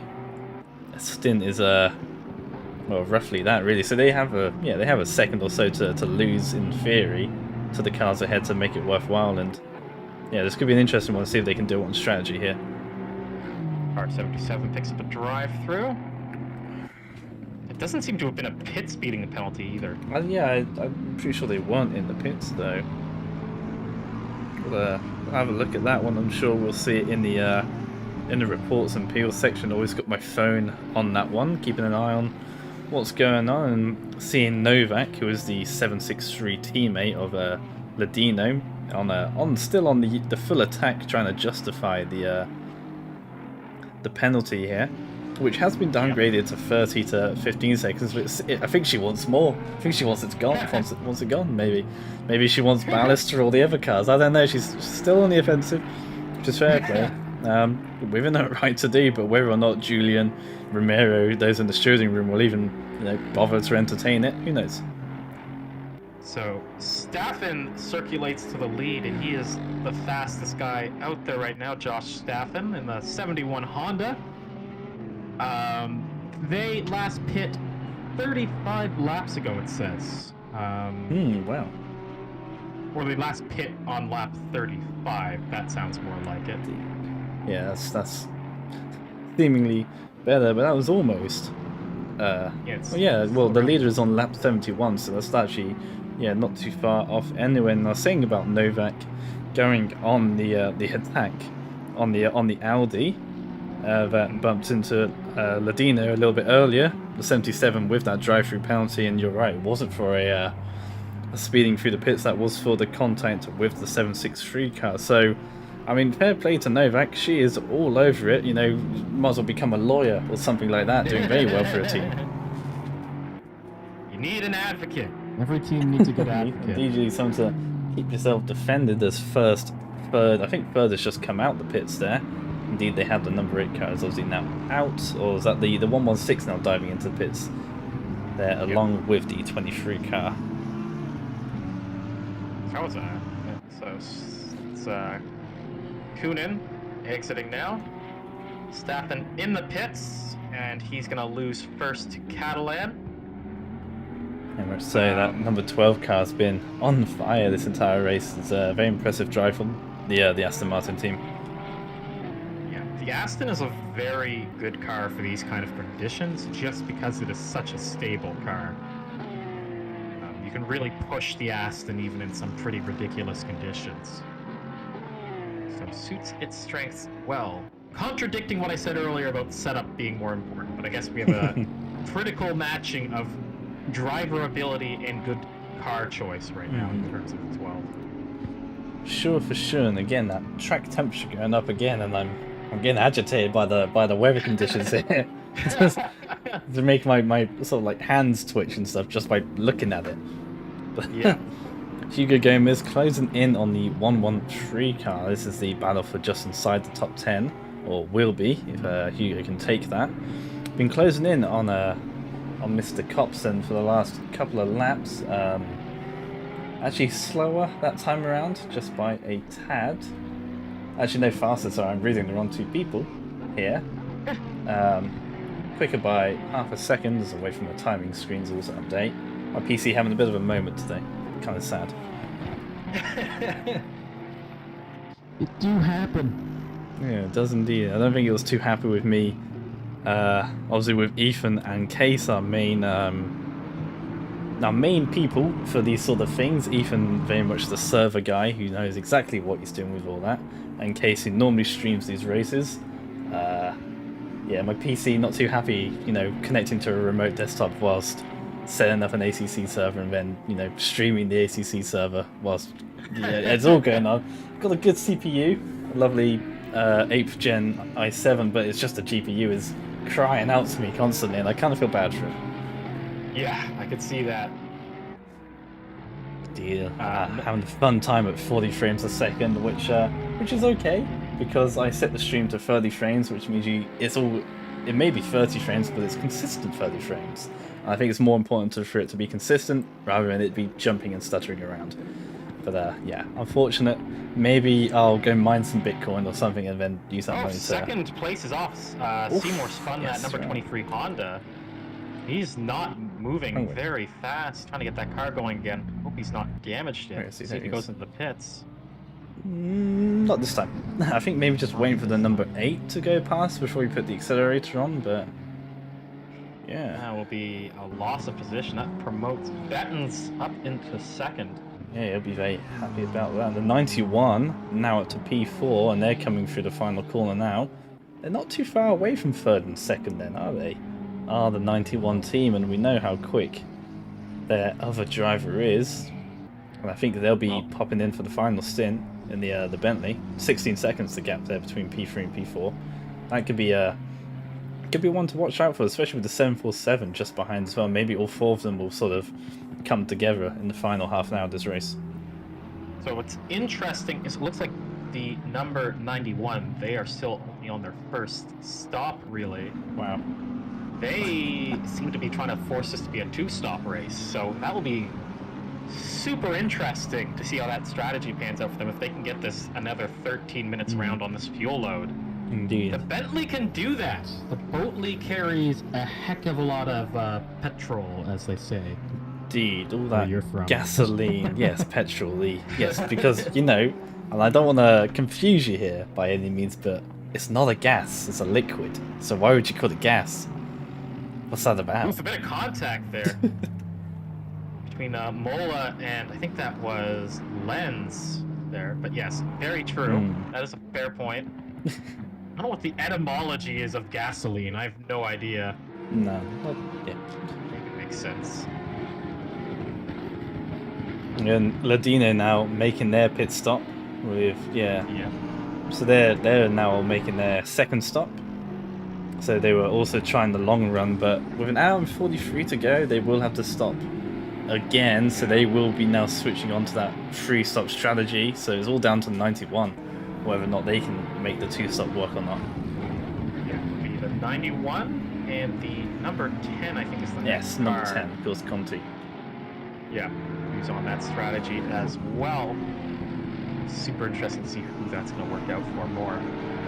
It's all kicking off here through turns 9 coming into 10.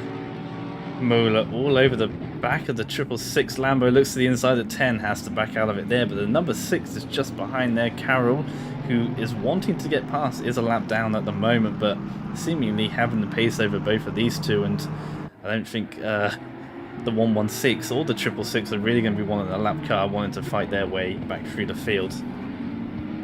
Yep. That is the tough thing being a lap down, is you're not going to be given much quarter to get through traffic, even if you have the pace. Dino rolling again, so that was not too long of a stop, so I wonder if they decided to just grin and bear the damage, or if it wasn't that bad. Yeah, interesting to see how that'll how that play out for them. As side by side they go into turn 1, the 666 looking to the outside through turn 1, gets it done. There you go. That's done. Maybe the switchback though, can Mola fight back? Not this quite.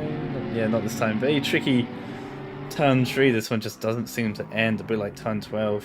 You know, your front lefts cry out quite substantially through here. Little look to the inside, not really an overtaking opportunity there unless you are side by side, and very often the people or the person who's in front of you doesn't see you on the inside. Flashbacks to Spain 2016, maybe for you F1 fans.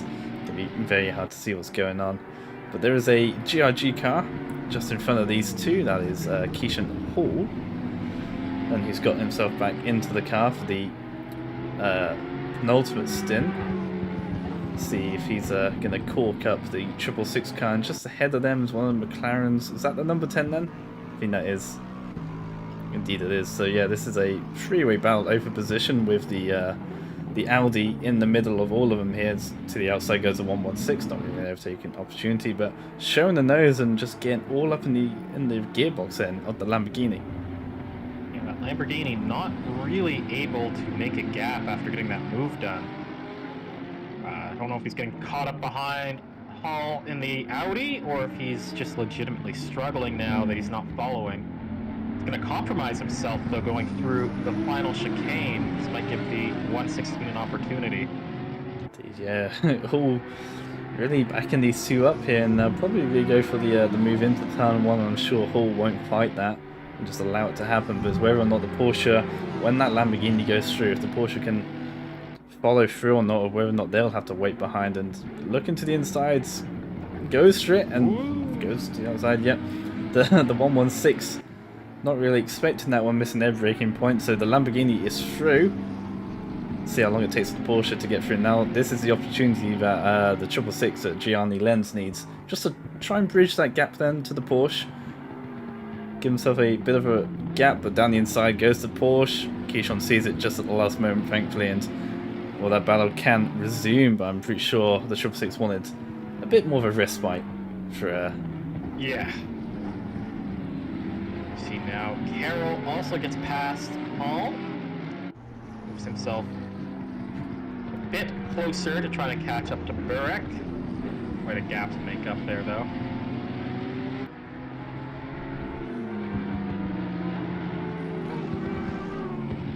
Seymour just slowly falling into the hands of Road right now. He's running about 3 seconds a lap slower than the cars around him in the Honda right now, so going to be trying to find his legs sooner rather than later. Maybe At this pace. Yeah, now that gap between P3, P4 and P5 all coming down. There, the 747 now within 10 seconds of P3, and the 91 now within 6 seconds of P4. They're the 747, so that they are all coming closer to each other.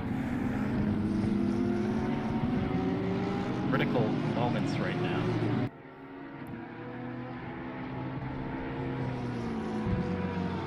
It's very tough to get into a car in these sort of... It's the two hardest things I think in sim racing are getting into a car when it's raining and getting into the car in the middle of the night.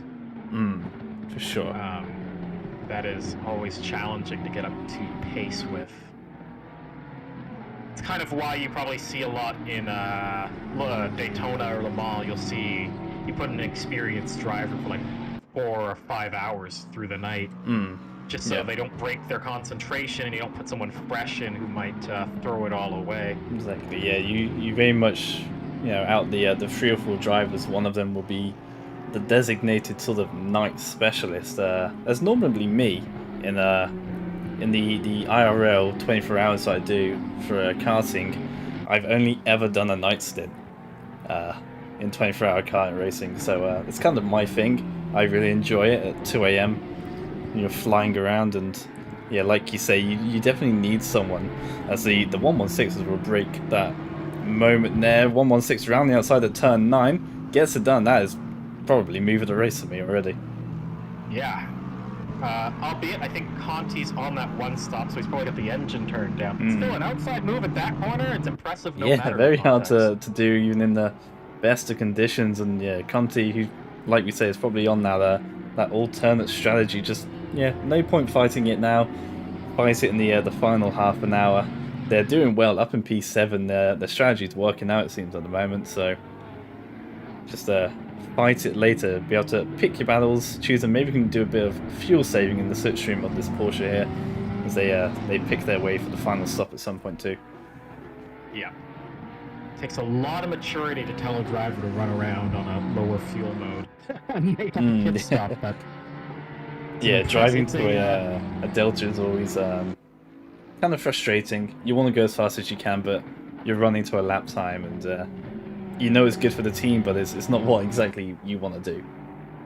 That'll mess them up going. Yep. Taking the scenic route through turn 2. It's all part of the fuel saving, less meters covered. It's all part of the plan. Strategic track cutting. Sure. You've got an allowance, you might as well use them up. Road now looking at a potential podium. You can see Seymour now in the 23 Honda. Visibly closing that gap, going to give him a little bit of motivation as he tries to pull in that lone NSX. Lamborghini doing well. Rene Road behind the wheel. Yeah, and they've had a good charge up the field, as I'm going to go find the starting order for this race. I don't even remember which chat it was in. There we go. So the 747 car started in P9 for this one, and they've made their way up to P4. It's a very good drive for them for sure. And on the back, within 2 seconds of the 23 car, them themselves started in P5, so they've both gone up the order. But this could be real big for the 747 car to get the final step on the podium. It's what you do it for. Messes up that corner, but he's bringing him in. It's within a second now as of the last sector. It's really, really struggling in that car. Seymour been running 53s while most of the people in the lead pack have been running 50s. Yeah, similar issues for Bozeman, also running a 53 on that final lap, and a deep through the essence there. Well, that was a pretty easy move there for Rene Road. Takes P3 then away from Seymour, and yeah, a bit of an unfortunate mistake there for the 23. Easily done through that corner, to be honest. The gravel is sort of sitting there waiting you, enticing you to run into it. See, here's the thing. Bozeman is running the two-stop, so it makes sense he's running 53s. There's no way Seymour has to pit again no matter what. Yeah. So I can't imagine their fuel saving. That would be very weird. I think just having handling issues with the car. Yeah, quite possibly. They didn't do the first two stints, did they? So they've just hopped in on a track which is now finally turned to damp, whilst also going up a degree in track temperature. So we're continuing this weird science experiment here. But yeah, track is now damp. So that's going to throw another curveball with an hour and a half to go. They're very much on the teetering edge between the dries and wets. We're still in the dry half, but if it gets any more heavier than this, then we're going to be thinking about going to wets, maybe, for the final stint. And that's going to be basically the issue that decides the race for a lot of these drivers. That if it does switch its way onto wets, and those who do go for it can capitalize on that, and if those who don't, maybe they get lucky, maybe they get unlucky.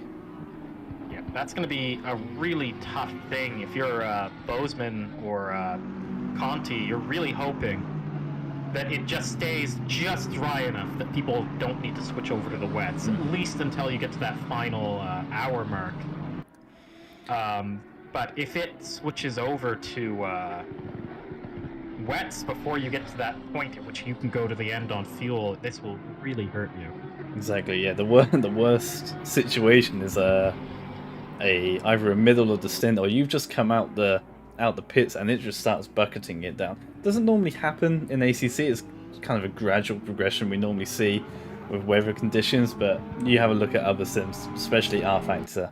If you're running a live weather mod, that thing it changes more times than the girl changes clothes, to quote that one song by whoever it was from, I can't even remember.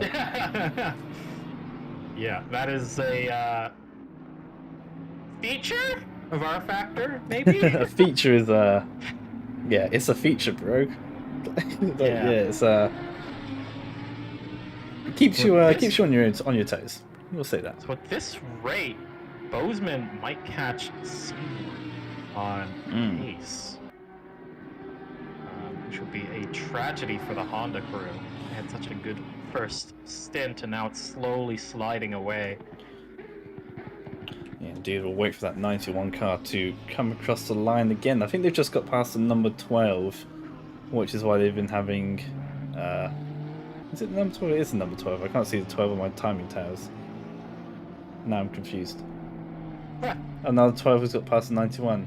Oh, now I'm even more confused. Oh, the 12 is Castellan, of course. He's been so far at the front, I haven't even been paying attention to him. He's too far ahead, and he's just put a lap then on 91, so he's lapped everyone up to P5, and with his pace, and he's not too far behind the 23 and the 747, he could put a lap on everyone up to P3, which would be quite a remarkable feat for sure. 5-second penalty for the number 6. That is interesting. Indeed, I'll have a quick look at that one, see if we have a reason for that. Indeed we do, and that was between the number 6 and the 666, so quadruple 6, I guess, I don't know. 5-second penalty for car number 6 for forcing another car off the track when trying to unlap itself. So the number 6 braked before the 666 car, and then rolled off the brakes to try and go through, and just ran itself into the 666 car whilst trying to unlap itself, apparently. A close battle here for 9th between Gomez and Lenz. Lambo versus Porsche, they're still side by side. But the Lambo is going to have to let it go. The Porsche's through. Got caught in the marbles on the outside going into that tight and twisty. Actually, no, that's not where I thought they were. I think that's turn 6 they were just at. So the Porsche's released. Gomez is released. Going to be on the back of... It's going to be pushing for Conti now. Conti is right ahead, actually. So Conti slowly getting hot now, trying to make that fuel number work. It's getting harder and harder, I am sure.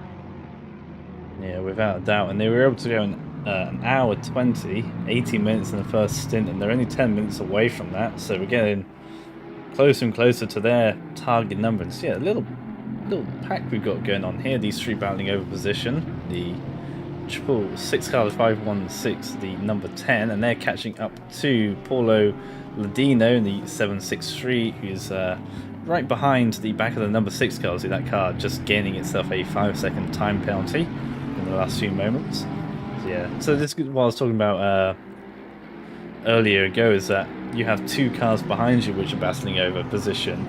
They're catching up to you whilst you're battling for position yourself, and it's a weird dancing game of how do you play that, trying to get past the person you're battling whilst also getting past lap down cars which are also battling. Good on the number 10 to keep that Porsche behind him. I don't know how he outpowered that Porsche given how much fuel he's saving. I'm wondering if he's been allowed to turn up the wick maybe now that they've gotten close enough to the fuel number. I don't know, but that was impressive. Possibly so, just turning up purely for the back straight and the main straight, and then maybe saving a bit more fuel to compensate. It's very easily done in the final sector. It's very low speed, so it's quite easy to fuel save there. But yeah, just making sure that it's just all about maximizing your exits off the corners, and maybe that's all he's doing, and it's enough to keep that Porsche behind. It's a Scott Dixon-esque kind of drive for the IndyCar fan out there. 516 looking for a way through, can't find it there, but this will be coming to a big passing zone now. Indeed, a bit of a look there, and will they even defend? Number 10 not opting to choose the defensive line, and the 516 neither close enough to make that move stick. Alternate lines through there, and maybe a good drive off the corner for the 516 will have its nose there, but going to go around the outside at 12. That's going to be a very hard move to pull off. Keeps the nose there alongside, will make sure that the 10 cannot run all the way outside, and turn 13 through into 14. This is the chance now for the 516. Round the outside, will turn to the inside maybe. Will they stay side by side? I think so. And the number 10 goes around the outside. Thoroughly well defended, but the 516 down the inside for the final corner. Surely now this is where the move is sealed. Indeed it is. That was really respectful between those two, and good to see. It was a good fight all the way to the end. I don't think it's over. That McLaren right in the draft now, all the way to the white line. He's forced to the outside. Who's braver on the brakes? It's the Porsche. Maybe a little too brave though. Runs deep through one and back around the outside goes number 10. And to run over those safety yellow sausage curves is the 516. Hugo Gomez getting that place and then losing it just as quickly. The number 10 takes over P7 then for the time being, and I'm sure they enjoyed that little battle between those two. The tough thing now, if you're Gomez or you're anyone in the 516 crew, really, is you're thinking, Conti is doing this on one less stop than us. We really need to get our position here, maximize our strategy, because you do not want to be stuck fighting a car who's doing a one less stop than you. So he's going to have to make this work sooner rather than later. And as they're fighting, that's bringing the 666 back into this. Like, great. Yeah, we saw that they were right on the back of the 763 and the number 6 car. And look at the gap that these two, the Aston Martin and the Mercedes, have pulled out between those two, the number 10 and the 516 car. They've shot off, and now the blue flags isn't even really an issue for these two drivers. Clearance off, and that's it. He just messed up a very important turn 10, and now Gomez is through. He's just gifted the position, so there you go. Yeah, not really close enough this time, and I think Conti will submit and just allow the Porsche to do its own thing now. And I think we'll just sit in the wheel tracks off it and just keep running to its delta now. Now it's had their fun, you know. They've had their battle. They held on to it for as long as they could, and they did a very fine job at doing so anyway. And now they're just outside that 1 second bracket. They're gonna probably just sit there now, and maybe now they can actually catch up to those two ahead of them. They are both a lap down. The 763 and the number 6 car, Carroll and Ladino, they're still battling over position. Ladino's got the inside line through the long sweeping turn 3, but he compromised his run to the turn 4 where you actually could make the overtake done. Mercedes goes a bit wide though. And I don't know, am I ahead of this for you? I don't know, I hope I'm not. I hope I'm not spoiling things. Oh, well, as long as you're not we're both. I assume we're both on the server, so I'd be a little bit surprised if you were ahead somehow. It's messing with me because the Twitch stream, you know, is like a solid like 5 seconds behind. So I'm like, Yes, oh no, of maybe course. I'm ahead. It's the Twitch stream. I'm an idiot. I should probably not look at that or not think about it too much. Yeah, that Mercedes, a little bit all over the place. Ladino's just going to need to maximize his exit somewhere to get this job done. Find a way through. The Racing Goat number 96 in chat, you know, exactly. Ladino just needs to stick the overtake or force his opposition into a mistake, which is seemingly what's happened there. The number 6 wide at turn number 10, just like we saw that McLaren do a lap ago. There goes Hugo, there goes Ladino, gets it done down the inside and has that move done, and here comes that lapped traffic then, or the ones that are a lap ahead of him. The Porsche there, Gomez, is the same team, or is part of the same racing group as Paulo Ladino, I believe, so that'd be interesting to see how they handle that one. Yeah. Tough battling all around. We're getting into the sharp end of the race.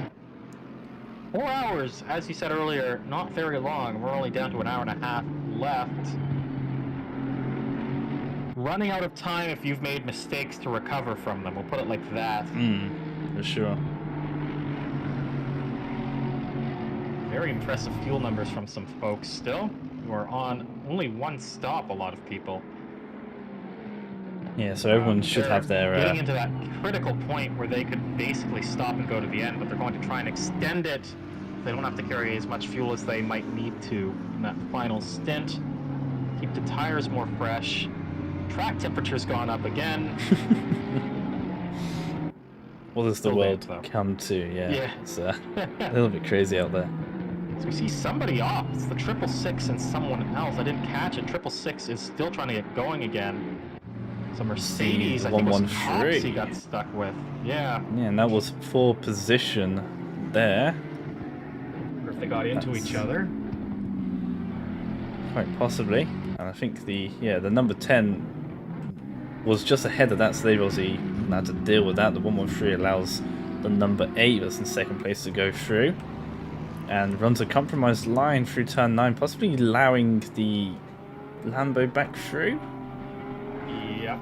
And like it. Yeah, we have notes from the steward saying that even if you make a mistake or cause a collision, letting that car back through isn't going to help you whatsoever. So maybe that was, you know, it might have been out of respect and trying to lessen the impact of the penalty from the 113, but we've seen it from the stewards on multiple events, and it is in the rules and regs. So if you were one that did just scroll to the top and not read it, then you shot yourself in the foot there. Allowing that car back through isn't going to help your case whatsoever. Sometimes you do it just out of trying to keep friendships, I guess. Yeah. Sure. Sometimes it's just to keep the people. Yeah, just keep the peace between spirit everyone. of the. Yeah. Politics. It's part of sim racing, even. Indeed. Yeah, who knew pretend racing cars could have politics in them? But yeah, they make their way somehow. We're gonna have a throwback, I think, to the GT3 Legacy Championship that GRG had sometime last year. It might have been GT3, it might have been GT4. It's that long ago, I can't remember. But there was a Trump livery that made its way onto, I think, a Mercedes, and that was you know, interesting to deal with. And of course, yeah, politics finds its way. You know, life finds a way, but it's just politics. Always finds a way. And I was talking about like BOP politics. Yeah, no, like literal politics this time. Proper politics. You know, who needs BOP? You know, you can go down to Italy and go knock on Kunis's door, and you know, get angry with them with a pitchfork or something, or you could just put Trump on your car and sell it that way. So you've seen the 91. So Bozeman now in for his final pit stop. So the strategy battle begins its final what we saw, final chapter. Chapter, yeah. Chapter's what I go for. Sure, so yeah, they're the first to make that call in an hour and 20. We've seen them do it before, so we know they can do it again. Of course, they're going to be fuel saving this entire stint, and whether or not they will have the pace to gain positions on the 23 and the 747, it's going to be hard to do. I guess their main advantage at the moment will be some fresh tyres, and whether or not they're on wet tyres or not is going to be interesting to know, as the track is very much damp. I'd assume they're on wet tyres. It's tough. The timing, the problem is the times are still in the low, still 151s. Yeah, so we're no longer getting those 150s, but yeah, 151 dead from Catalan, our leader, just outside that 150 mark, and everyone else running the 52s, 51 from 3rd place and a 53 from 4th place. Like you say, it hasn't dropped off. We need to be seeing sort of 53 from the leader, 54 looking into 55s before we really consider wets. Yeah, so that's the tough thing, is you could switch to wets. I just think you wouldn't go anywhere with them. Yeah. Okay. And we're not seeing a lot of sliding from the cars either. They're able to get their traction down quite well. There's no aquaplaning or anything like that. The cars do seem stable out there, so not quite there yet. And the next half an hour will be the same weather conditions, so it doesn't look like it's going to get any drier, nor will it get any wetter for the rest of this race. So dry is seemingly the way to go. Close Audi versus Audi battle there for 16th between Hall and Fang. Hall going defensive in the GRG Audi. Goes a bit wide on the exit though, and that's it. Yeah, it's gonna let Fang through. Indeed, the two Audis struggling here, so maybe Audi wasn't really the choice of car here for this one. And I'm surprised Keishan Hall and Sam Masad normally accustomed to a Lexus we normally see, but switching around, trying out the Audi, and maybe that wasn't quite the wisest choice for them this time around. It's actually funny because the Audi is known for being very good in these kind of conditions. I mean, so not the Audi, the Lexus. Yeah. The Lexus is, yeah. To see Ruben Copson, he's the first of the people to go in on the 3-stop strategy. This is really early for the 3-stop. Or maybe seeing what the others are doing, those on the 2-stop, and thinking they want a bit of the action as well. And well, we know that the Bentley can go an hour and 20. Surely, well, the Mercedes it's not really the best on fuel usage, is it? The Mercedes, so it'll be tricky for them to do that. But we'll see. You know, an hour and 15 to go. Interesting. Wondering if they're feeling it's time to change. I am very confused by that. I'm not gonna lie. Because that sort of pens them into fuel saving to the end, but they were doing a 3-stop anyway, so they got a drive-through. Is that speeding on pit entry? No, there's a previous drive-through. It literally just popped up as that popped up from Julian. There's an incident between themselves and the 666 car, the drive-through for the 113. For losing control of their car and causing a collision with another car. So I don't think that's a proper pit stop. That's a damage stop. Then, if there's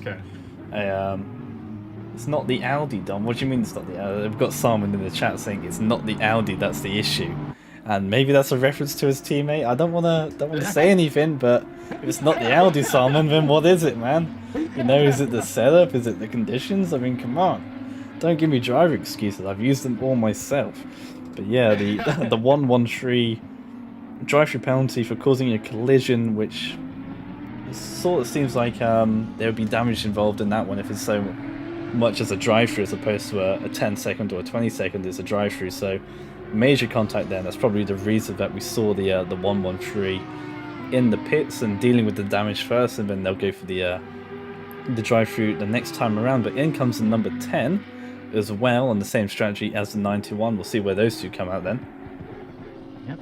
Good on the McLaren crew to go that little bit longer. That'll soften the blow of the next stint for sure. Let them run a little bit more aggressive. Really good run They last pit on lap 44. That's impressive. Lap 90. That's a very good run for them. Now to the end for the McLaren. Let's see where they pop out. Drive through for Turpin, by the way. I wonder if that's speeding, maybe. The Turpin. I'll check that one.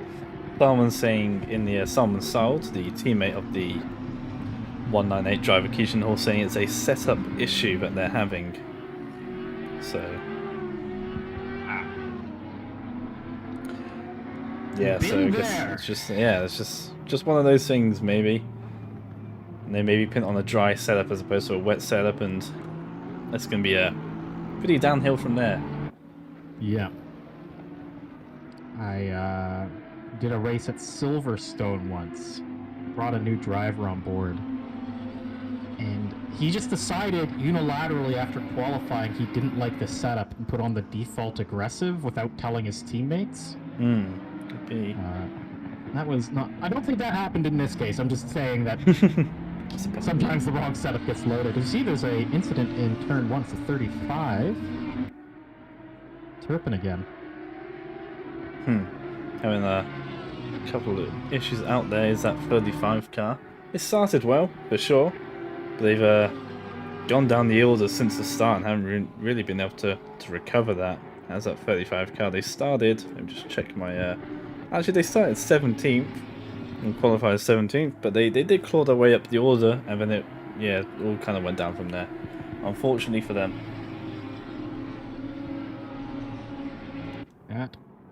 Sometimes it ain't your day.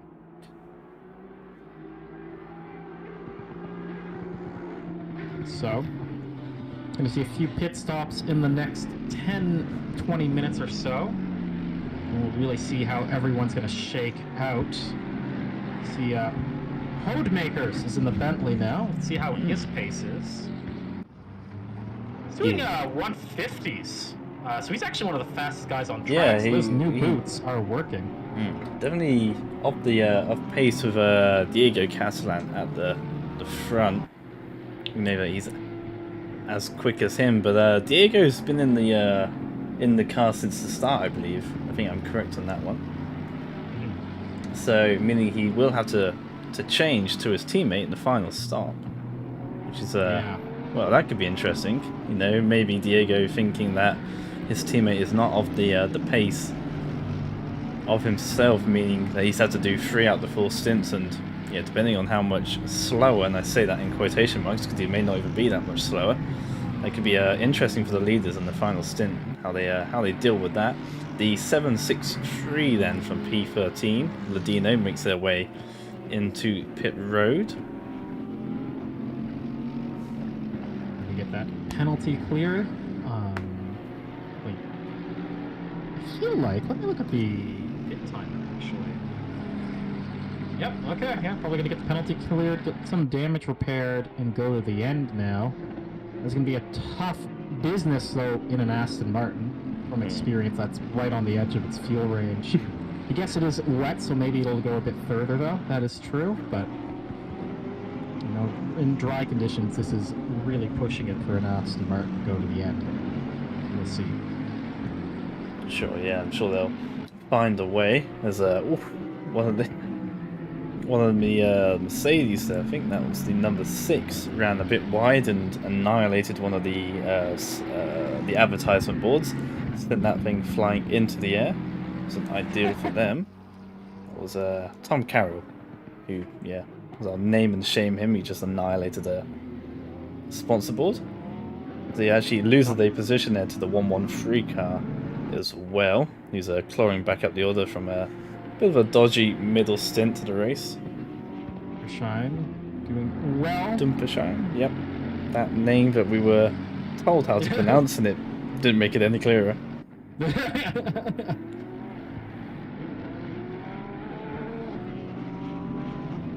a McLaren of Benton's behind him for company, going to be trying to get through in that very classic McLaren GT1 style livery there. Yeah, done well to put that onto a 720S style body. Obviously, McLaren's having a similar sort of design throughout the years, not Porsche 911 style body like Simulants, but still maintaining the way the curves are on the sides, and yeah, they've done well to incorporate that one. Yeah, one of my favorite liveries. Not to take anything away from the anime livery, but you know. No, of course, it's everyone's favorite for sure. Got a close fight here between Hodemaker and Lenz. That Bentley's gonna try and get through on track position, not even waiting for the next cycle of pit stops to move forward. Get that Bentley back into 7th. They're gonna be dangerous, I think, for a podium towards the end. The number 91 crew.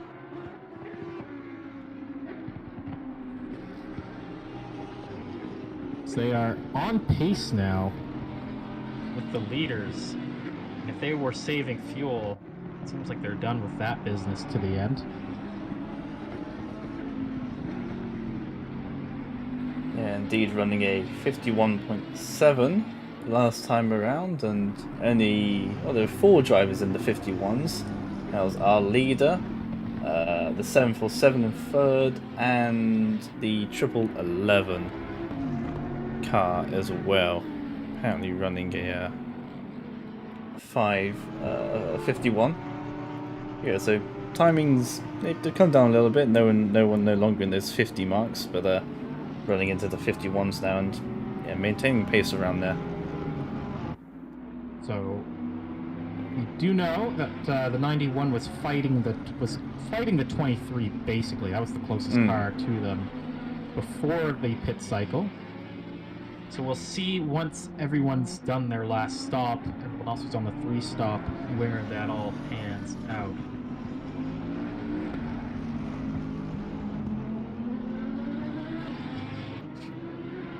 As Gianni Lenz then dives for pit road from P8, 666 going in for their last stop. There you go. Still probably earlier than they would like, but I guess they're starting to feel perhaps the tire pressures are too low and it's going away from them on pace. You never know. And again, I say the tire pressure is getting low. It is 33 degrees despite the rain, so despite being a very gray sky and rainy, it's somehow 33 degrees on track. Indeed. Yeah, very tricky conditions for them indeed. 10-second stop and go for the 10-second stop and go, yes, for the number 35 Mercedes. She's adding more salt to the wound now. Yeah, not ideal for the 35. And that was an incident between themselves, the 35, the 763, and the 156. So a multi-car collision there. And I quote here, for the Hamiltonist of Hamilton reversed rejoins. I assume that's quoting Imola from a couple of weeks back on Hamilton's interesting rejoin back to the track using the reverse. And yeah, the 36 being extremely Hamilton-esque to reverse onto the track and into the path of 2 oncoming cars. They also receive a second warning for driver conduct with that as well. Never good. Never good, that.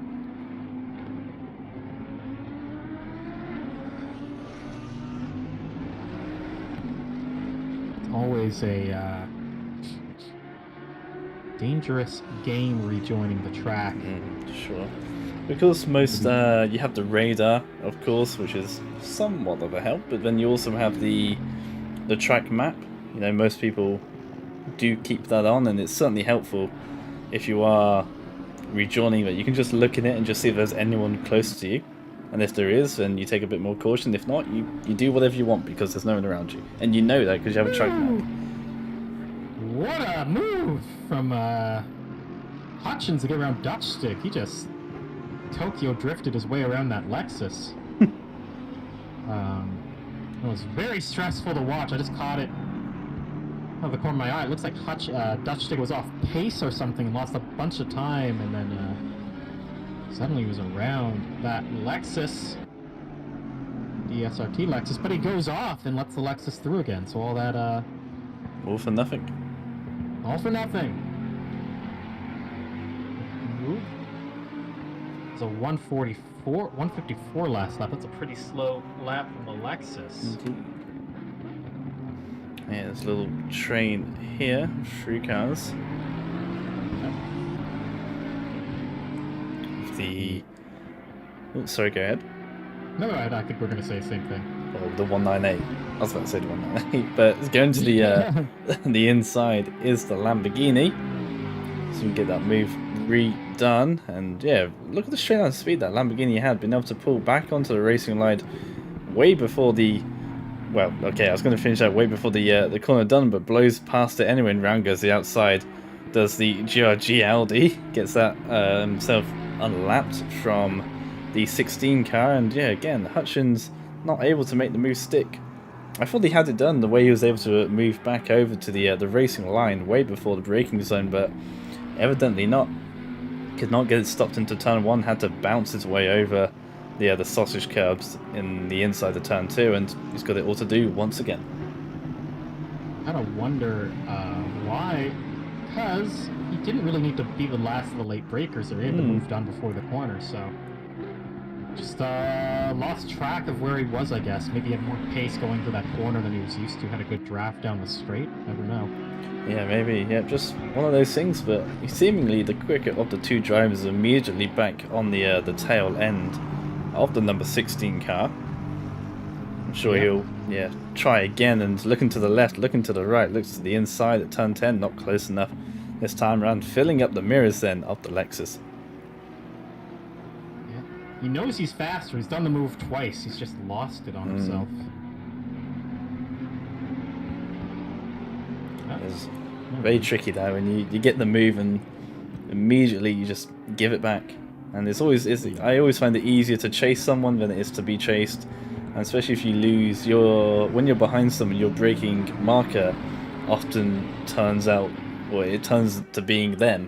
When they brake, you brake, sort of thing. And once there's no one in front, you have to go back to your old braking markers, and sometimes just that little change can throw you off. And when you then have clear air in front of you, you get a little bit not confused, but you're in the difference. And to the inside again goes the Lambo, gives space, does the 16, had to turn out of that one to allow that one to happen there, and down the inside got the braking done properly this time, and a very, very good dive bomb indeed. It was a decisive move. 5:16 in the pits for its final stop. Final stop, and on the hour as well. They've done very well indeed, had 5:16. And speaking of the normal 16 without the 5 there, you saw the Lexus trying to turn in for turn 1, saw the Lamborghini coming and just had to turn out.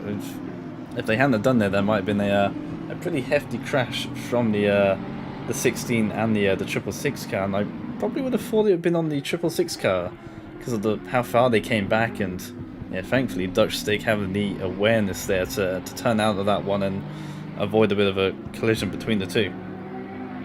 Yeah, that's the tough thing with endurance racing, right? Is like, it's not like, say, football or hockey, where like you kind of want to draw the penalty, right? In this, you can draw a penalty, but you still have a damaged race car and you still lost 20 seconds. So you got to get out of the way, even if you know fair well if it's your corner, and if you turn in, the other person will have the penalty for the dive bomb. It's still, you still don't want to take the damage, you still don't want to lose the time, so you got to be heads up. Yeah, for sure. Sucks though. Yeah, is what it is. And now the number 16 then joins the party of going into the pit stops for their final one, just on that hour mark. So yeah, we'll be expecting them to all flurry in now. Yep.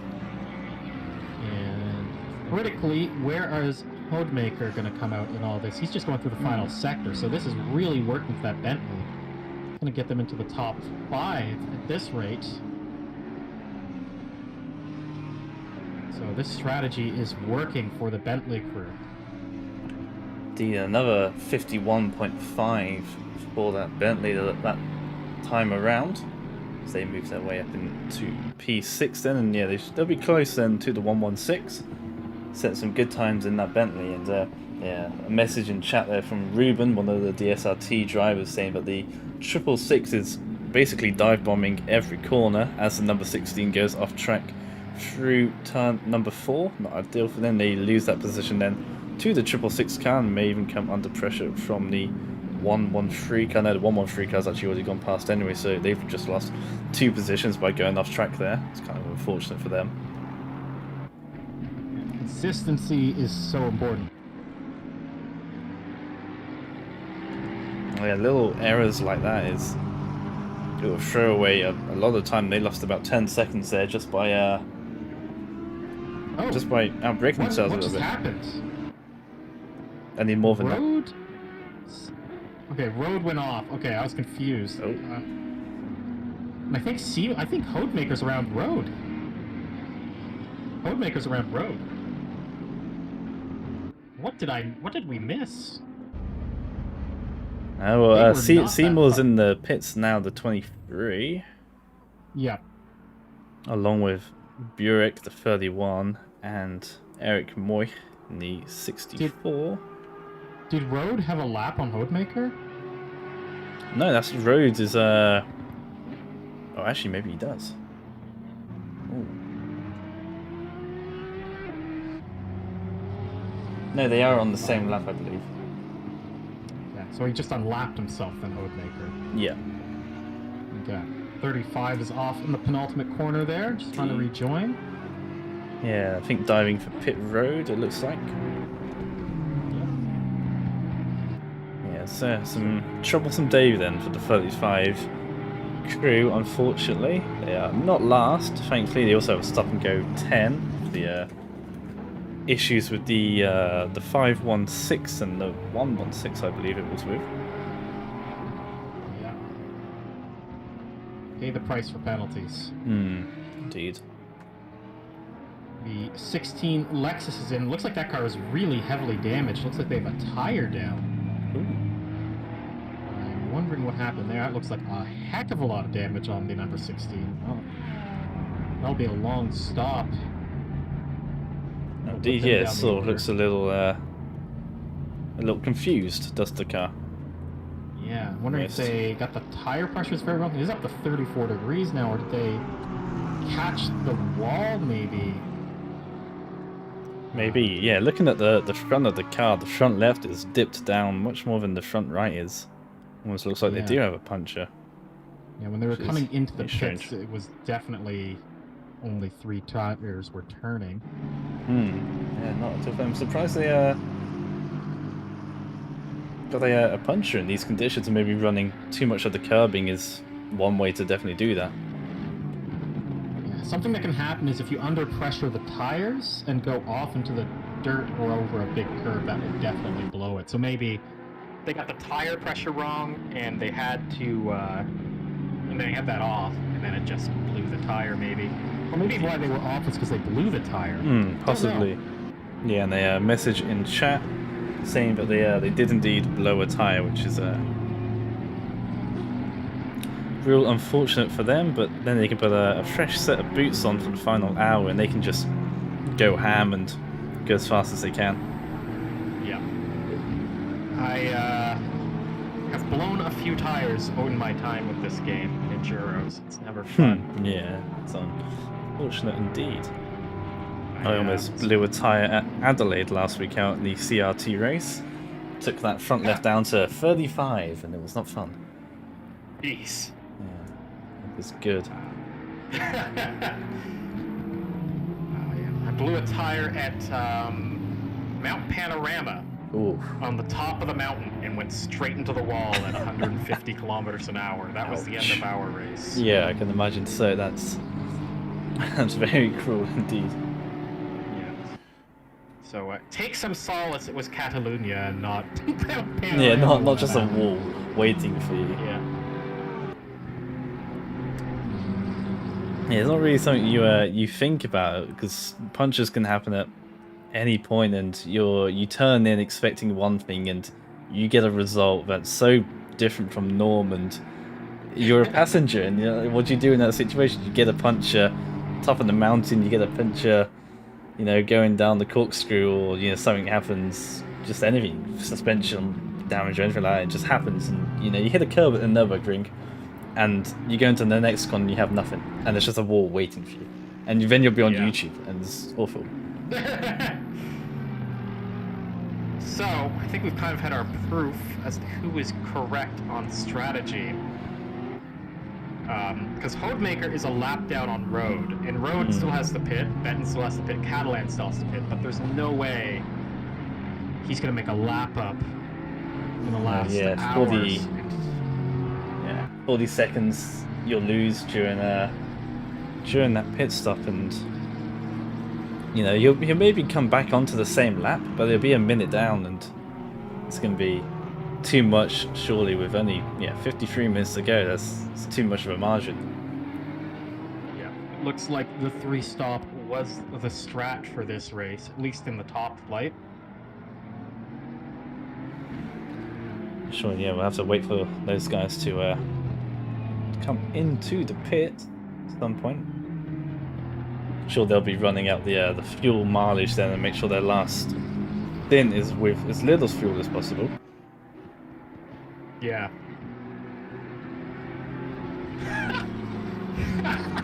I don't know if you've just seen Julian's comment on that, if that's what you're... No, maybe I gotta look at Julian's comment now. Yes, Julian in race control saying some interesting things. Oh boy, somebody's in trouble. Yeah. No, there was an anti-mask protest today. Oh and no! It was in front of a gentleman's club, we'll say. Oh, that's Very why would confused you? as to why? Yeah, why would you is that be? the chosen look? Yeah, now? particularly be angry about when I go to my gentleman's club, I don't wear a mask naturally. Very very specific place for to be protesting outside of. Which is fair enough. We've had similar protests, I guess, today, but there was a football one outside Leicester, which is fun. Lots of blue smoke. It was like a giant gender reveal, or like baby gender reveal. It's crazy. It's like maybe someone's having like quadruplets or something over there. All the smoke was. Not enough of forest fires and explosions, though, man. Yeah, of course. No, we don't have the bear or whatever it is that tells us not to light campfires in the forest or whatever. Maybe we need that. Yeah. That's confirming it was a tire that went down, so that's probably why they went off. Just exploded is the word given there, which is quite a violent terminology, not just deflating or going down. It exploded. So you vivid imagination. You hear a big bang, man. It's scary. Yeah, true. Yeah, if that's audible and you just hear it go. Yeah. Not ideal for you. The number 8 makes its way from P3 into pit road. See where they come out then in relation to the 91. It looks like the number 8's already out of the pits. Indeed, it is, making their way into turn 1, and the 91 is somewhere on track. I really don't know. 1 is by the hairpin turn 10, so not quite close enough. Not at all. So, yeah, doesn't look like the 3-stop. It looks like the 3-stop was the way to go. I think they just lost. They lost a lap basically on fuel saving. Yeah, I mean, fair enough to try something different out. They gave it a good go, but yeah, on this time, not the strap that's going to work out for them. No. And right now, really, really good effort from the road to hold Hodemaker behind. Make sure Hodemaker can't build a gap, maybe get them on the pit stop. It's slowly letting Bayer catch up to this flight, though, so Bayer might be in a battle here for 4th. So surely that 111 car has been gaining time the entire race. To be honest, a bit of a moment at the start of the race, and they've been clawing it all the way back up to P5, and yeah, within 8 or so seconds at P4, it's certainly doable for them. Yep.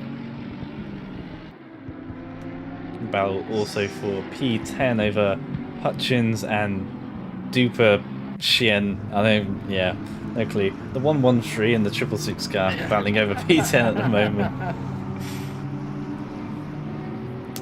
Yeah, within a second of each other. Yep, and they are... Wow, that's interesting. Dupershin is man, I think it's Dupersine. I think it was Dupersine was what they said. They are on 4 stops, so they've had issues. I wonder if they can go. Last pit stop was lap 88. That was 15 laps ago, so they're gonna have I think they might be able to make it for saving fuel. Otherwise, they're gonna have to do a splash. it's gonna be really tight. Yeah. 15 laps with a 1 minute. No, with an almost 2 minute lap time. Yeah, so there's 25 minutes to go. It's close. They pitted with maybe an hour and 10, hour and 15 to go. And on the Mercedes, that could be tricky, but certainly doable. So it looks like they won't be able to challenge the 666 car though. They might have to do a bit of lifting and coasting to make it to the end here. Yep, that's gonna be what they'll have to do.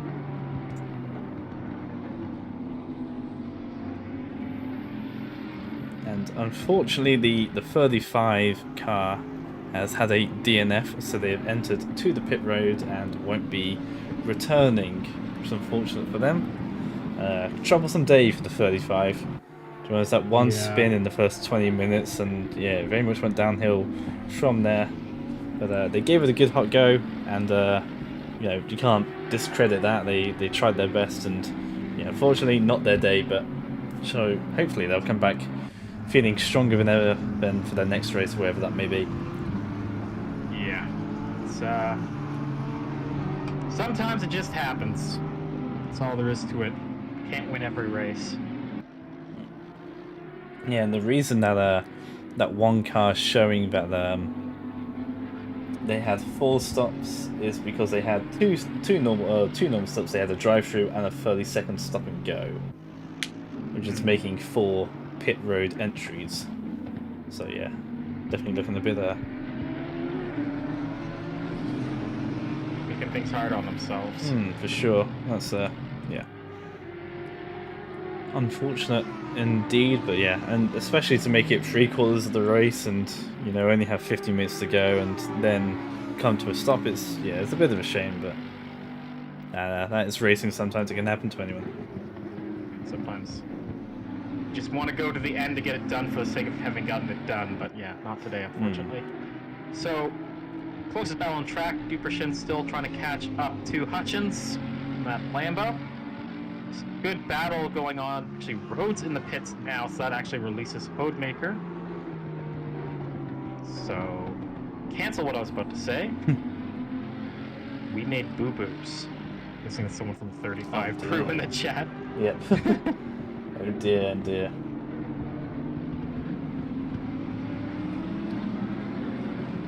Yeah, always tricky, and with damp conditions, it's your mindset's kind of weird because you're not in dry and you're not in fully wet, so you're just trying to skate around on conditions that are very much not optimal, but you're not on wet tires either, so they are tricky for sure, and maybe even a little bit harder than they would be when it's fully wet.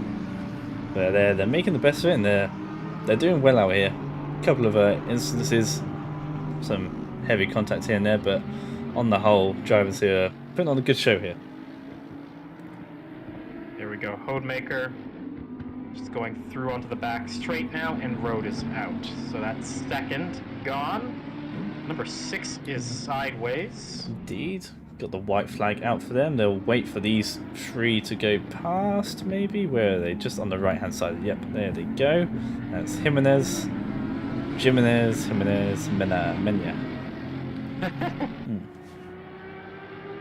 Yeah, having a brief moment. They're easily done though through the chicane. The rear can get a little snappy and slappy, I guess, if you hit the curb wrong there. 100%.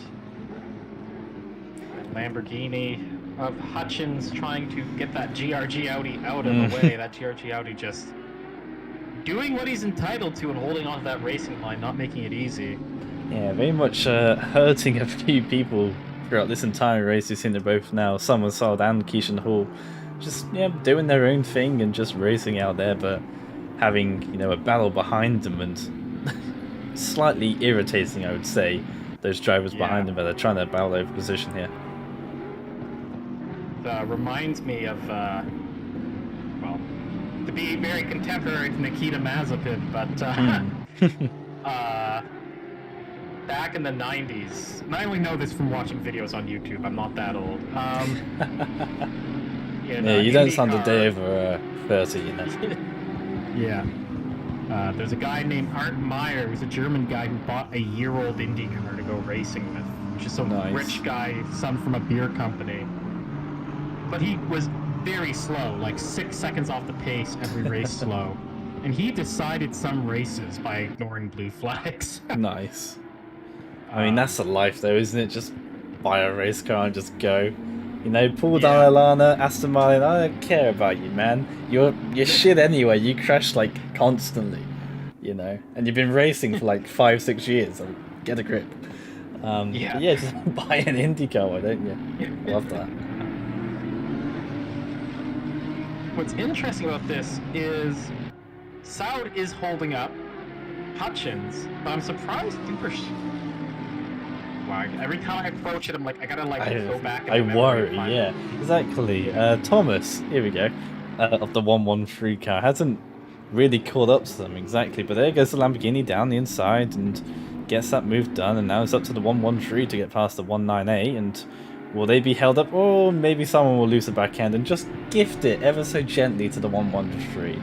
You know, the Lamborghini spent the last 4 laps, you know, painstakingly trying to get past, and it's nice and easy for the 113. That's, I'd say it was team orders if they were running if they were the same team. Yeah, just call him TT. Yeah, that's probably right, Ruben. Maybe do just call him TT from the TT Motorsports group. Yeah. Yo. The final round, leaders in now. I think this is the end of the final round of pit stops we're basically going through. Catalan will hold on to that. It's going to be close. That McLaren is rounding around the last corner of wow, it's another name, Dick Sayer. Number 8. I believe they're a lap down. Are they not a lap down? Okay, they are. I think they're a lap down, yeah. I was going to say, wow. I was going to say, Catalan had a huge lead, yeah, I was going to say. Yeah. And, to Ruben in the chat, I'm not saying this to defend GRG, being a GRG member, but saying this that every driver does not have to give way to blue flags. So it's not that he doesn't understand blue flags, it's that we run the IMSA and the IndyCar rule set, being that if you have blue flags, it's just to let you know that there's a car behind, you know, that could be faster. It isn't like F1 where you have to dart out the way and let that person through. It's just a warning. It's still up to the person behind to get past you, you know? So Keishan Hall and Simon Sand have both been doing exactly what they are allowed to do and just run their normal line.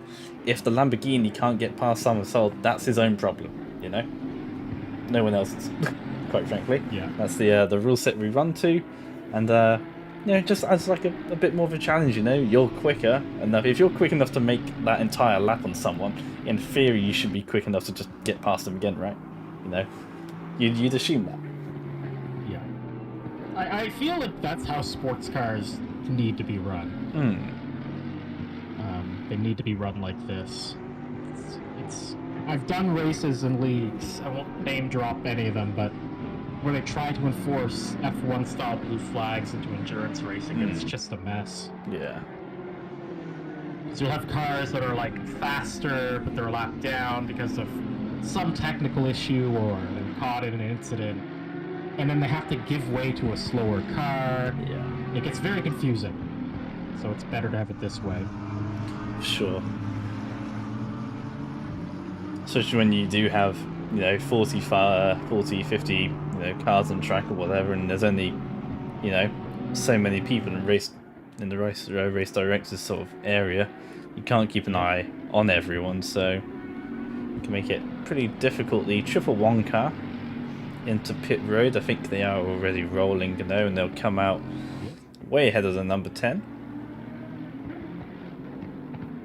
Comfortably so. Will be put another lap down, but I'm sure at this point they have to be worried.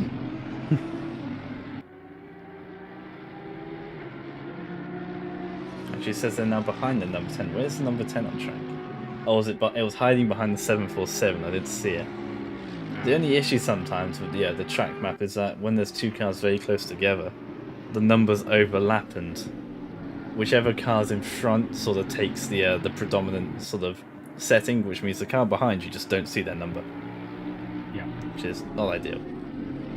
So let's see where everyone is on pits. So Low has already... So Terkov is in the number 10. They are doing that long two-stop strategy, so they're good to the end. So yeah, everyone's good to the end.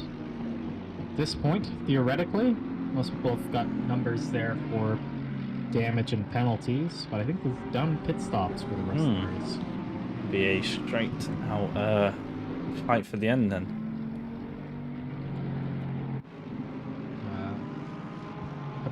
Papam? I don't know.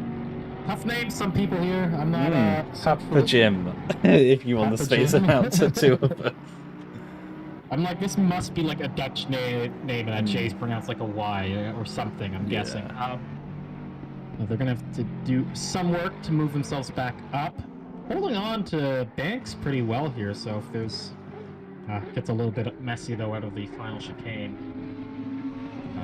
But they'll have some work to do if they're going to get back to Low and Terkov. Where did Terkov start this race? Where did number 10 Number start? 10. I will investigate that one for you. The number 10 started its way in... Well, it's not on my list. Who is that? Number 10. Terkov. They're racing for Dragon Speed. They're actually ones that didn't join us for qualifying. So they will start that back at the grid. It's been a pretty good run for them. This strategy worked in their favor for sure then. Yeah, keeping it clean and just working their way up the field, lap by lap, and for sure.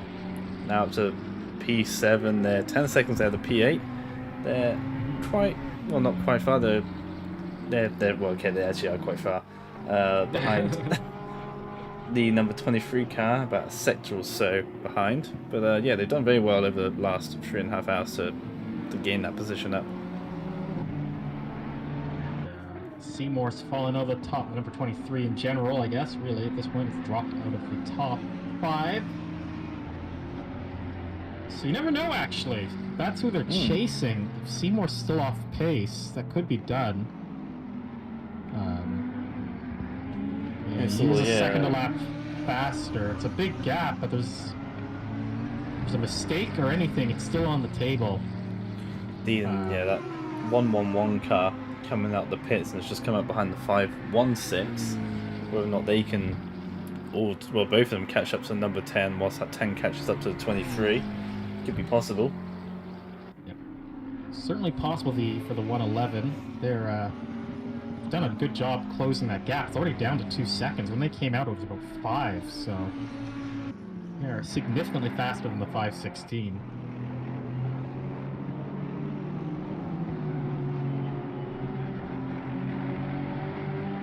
And we for the final, or for the first time, we see a minus sign on the track conditions. In half an hour, the rain gets a little bit better. So a little bit of respite for these guys, and not that they'll make any much of a difference anyway, but it's something, I guess, psychologically or something. So here's something wild. The 111's running 149s right now. That is impressive. Yeah. How have they done that? So that's how as is the number 8 as well. Yeah. So that's why they're 4 seconds a lap faster than the. And I bet you that has something to do with the track temperature going up to 34 degrees. Can't be any other reason. It's gotta be that. My guess is the 516 pit really early on this cycle. The 111 basically was the last car to pit on the cycle, so they've got fresh tires and light fuel. There's a bit of a kerfuffle into turn 10. Damien Lowe blowing the hairpin at turn 10, and I think allowing then the 1111 to go through. Indeed it did, and the number 12 also allowing the 1111 to unlap itself. I think Catalan is just in it for the end now. 110 laps completed. It'll be 111 as they come across the line, and they have a very sizable gap indeed over the number 8 as they come across the line. The number 8 comes into turn number 4, so they have 2/3 of a lap of a lead over second place here. Yeah, Damien Lowe is one of the earliest people to pit. He pit on lap 95 for context, so that's probably why he's struggling with pace. It's old tires, and a lot of fuel.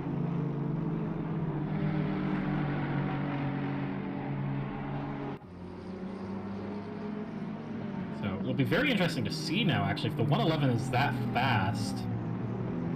Totally possible he can catch the 10. He's only 10 seconds back. It's very doable. Yeah, similar lap times between the two that time around. But yeah, very much so. Only 10 seconds the gap. It's not large. It's 3-4 tenths every minute, which isn't really hard to do. It's certainly a chance then. Get P7 away from the number 10 car. Other battles, P10 and P11, separated by 1.5 seconds at the moment. They're going through turn number 5 at the moment.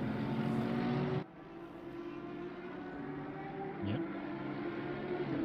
Dupershine, there we go. Something like that anyway. Trying to catch Hutchins. That Lamborghini, I feel, they're probably going to feel like they should have been further up today. Given they were fighting with the 116 at one point.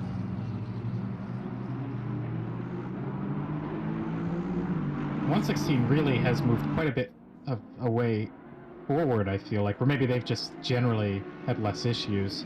Yeah, I think it might be that. The 23 did have a bit of an issue earlier on. The number 10's done well to go up the order as well. But yeah, really stand-up performance on that 116 car. It's just elevated its position through each stint, and yeah, just not had issues, it seems. Everyone else has just had a minor inconvenience here and there, and they're just keeping it clean, and yeah, P5, and they've done a very good job to get themselves there. Half an hour now to make it to the end.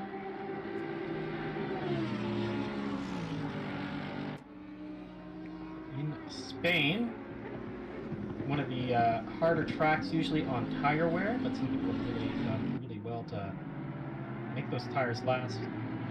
I have no idea what tire wear is like when it is this hot but it's wet. Yeah. I don't know if it like negates each other.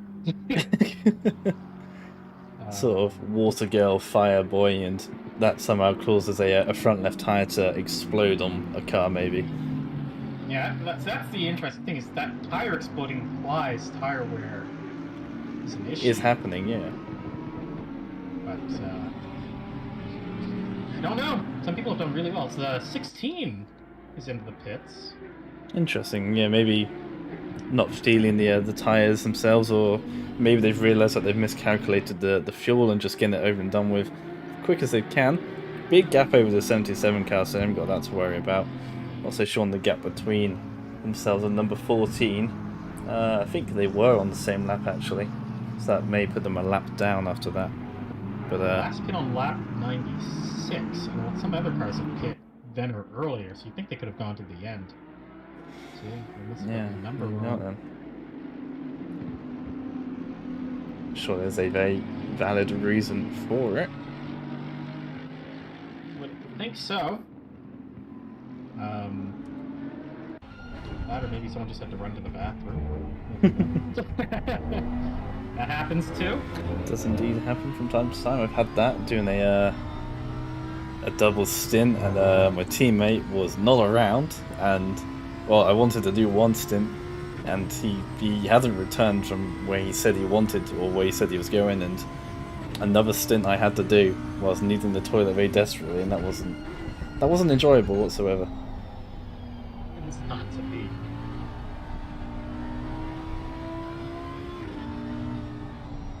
That gap's been pretty steady between the number 113 and the 666. Coming up to some traffic now. We'll see how that figures into this. No, traffic decides to get out of the way. That is the 16. Funny enough.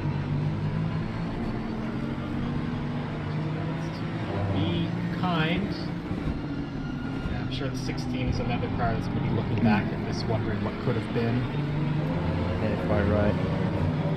They've had some issues as well. And then again, hasn't everyone pretty much here? Yeah. It's the territory, unfortunately. Occupational hazard, maybe. Just being a racing driver. And, yep, the 16 kinda gives it, but also doesn't at the same time. Not so sure about that. So, let's see where we'll get there. There we go. Elsewhere, Papium has got into Terkov within 3 seconds now, so he's closing that. Not as fast as he was before. I'm wondering if he just had one really good lap on the fresh tires and it's not quite there anymore. Still closing though. Yeah, it's into one to look at. The final half an hour of racing, we've had 210 minutes, and we now got just under 30 to go then. Go. Man, that Mercedes is a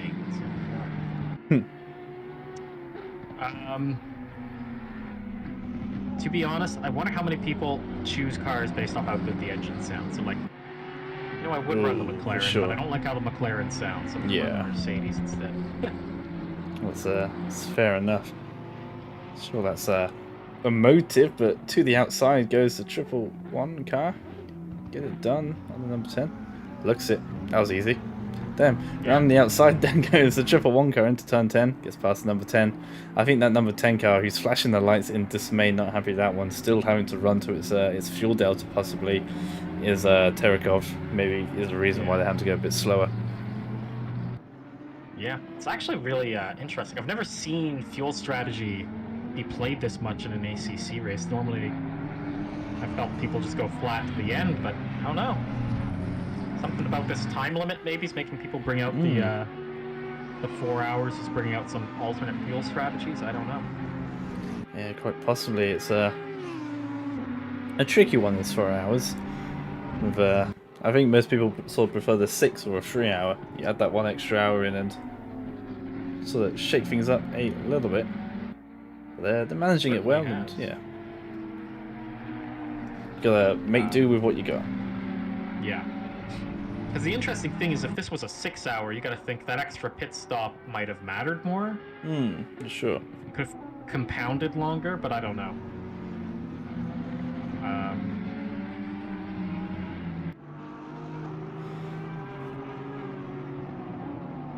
Terkov. Slowly, yeah, he's losing lots of time now to Papham, yeah. Dropped quite a fair amount, and the 516 is 18 seconds away. It's quite a big margin. It's Damien Lowe. But their last lap, the 516 was almost a second quicker than the number 10 car. So, I mean, it could be doable depending on how much that number 10 has to slow down for its fuel-saving target.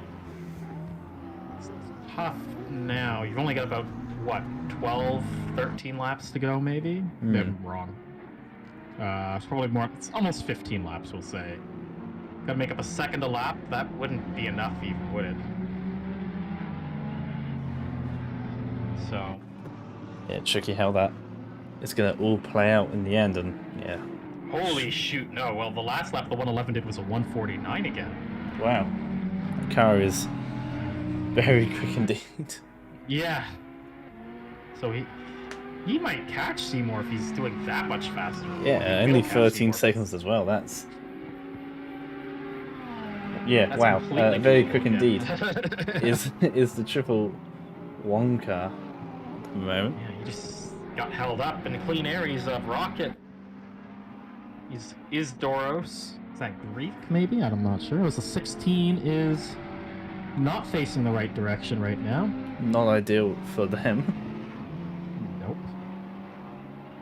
You want to go forward? Down to 11 seconds at the last timing board. Got 2 seconds in the first sector.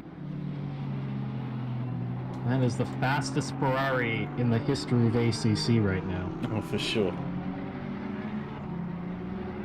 See, I think that's the strategy to me. It's not to try and go for the 2-stop, it's the 3-stop, but try and have a really, really speedy final stint. Which I think they've nailed perfectly in that NCR Endurance Ferrari.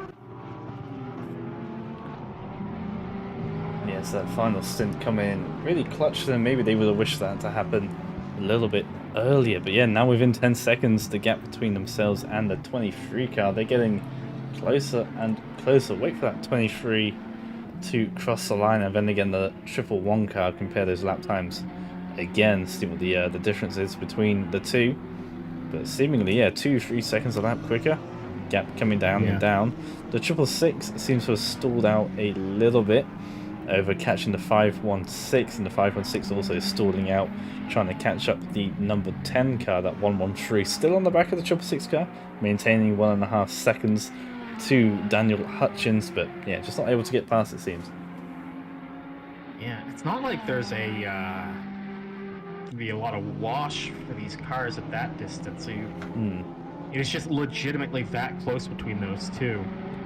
Yeah, they're trading hundredths, not tenths here, between each other. And yeah, coming across the line then, the 111 car setting another 49.2, extremely quick by then, and the 23 was a 55.3. Oh, it's like 6 seconds slower.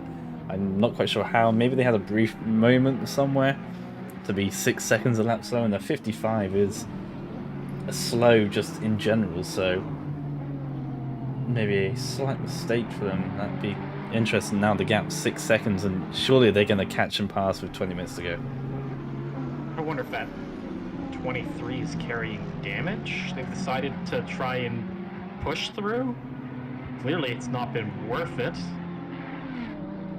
But man, that is painful to watch. Yeah, you can see the Honda at the front of your screen is not an Acura, it's a Honda, I'll have you know. I'm sorry. Acura. Crazy. But you have, I'm going to go on a slight tangent here. What annoys me the most is that you also have Hondas as well. So why not just call them either all Acuras or all Hondas? Not change. Yeah. Like, what's going on? Like, I understand a lot of manufacturers have themselves, and then they have the sort of luxury brand of themselves. You know, Renault and Infiniti, Lexus and Toyota, I think it is. Is it Lexus and Toyota? Yeah. No. But they have their own models, and they're separate. But, you know, we call it the Honda NSX, and you just want to call it the Acura for no reason. Well, in IMSA, in GTD, it's an Acura, so in my head it's like, oh, it's the Acura. Of course, and I understand the Acura DPI being an Acura, because it's a DPI, it's a prototype, call it whatever you want. Yeah. And it runs the Acura logo as well, obviously, which is slightly different to that of the Hondas, I believe. It's very similar, but it is different. But then, yeah, you have a Honda NSX, and you just call it an Acura. And then you have the Honda TCR, and then you get confused. Yeah. I think it happened because I think Lexus did it first in the 90s, where they're like, man, nobody takes Japanese cars seriously. Let's rebrand it as a totally new company. Say it's like this, like, you know, just say it's a new car from this new company.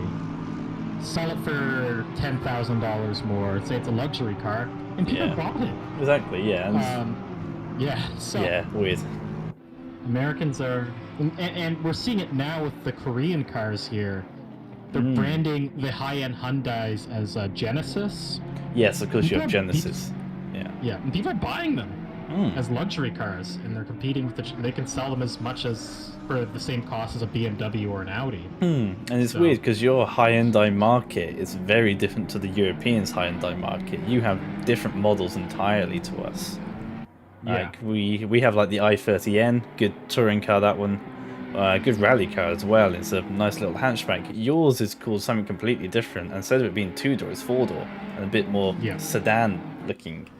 And what Ruben's saying in chat, Opel and Vauxhall similar, but they are actually the same company. They will give out the same model like completely. Like it is the same.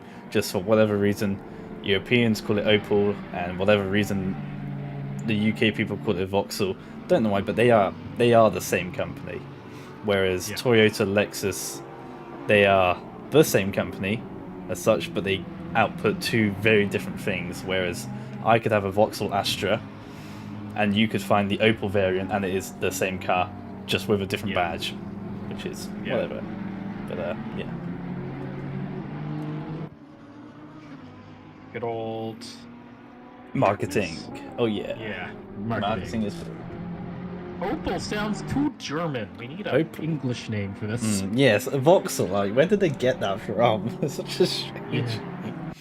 Like, because we quite like our, simple names: Ford, BMW, Kia.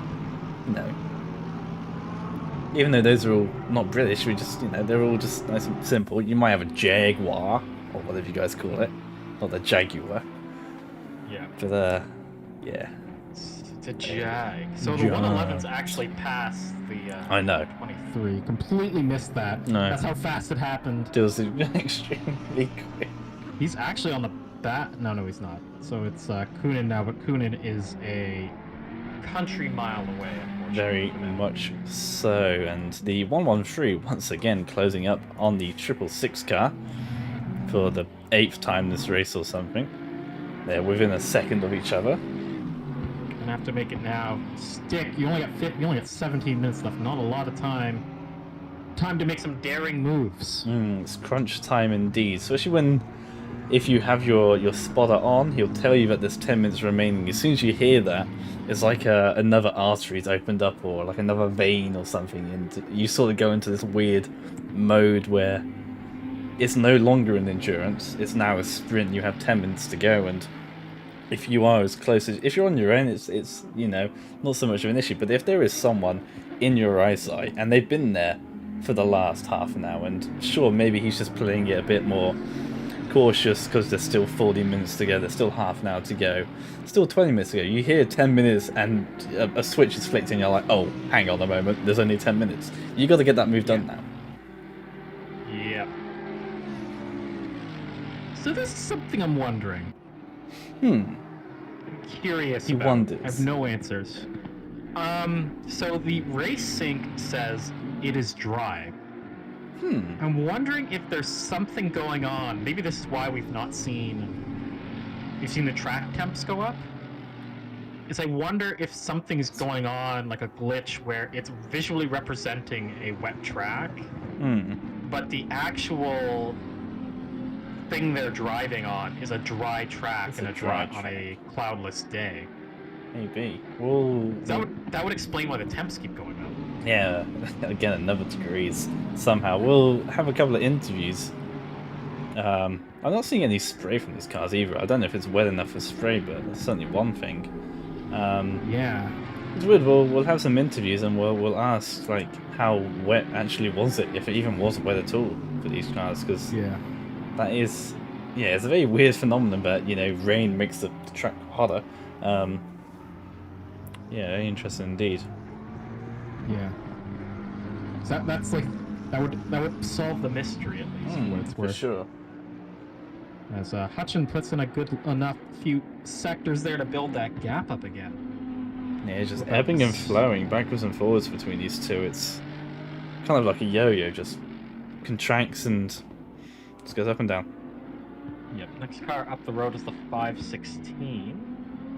He was running slower than these two, but he's a lap ahead. Yeah, probably just running to that delta then, the 516 there. They're 18 seconds behind the number 10. It's very unlikely that they'll get them, so keeping it safe, keeping it clean, as are most of the drivers here who are, those who are in no man's land anyway. They're going to be just bringing it home then to the finish.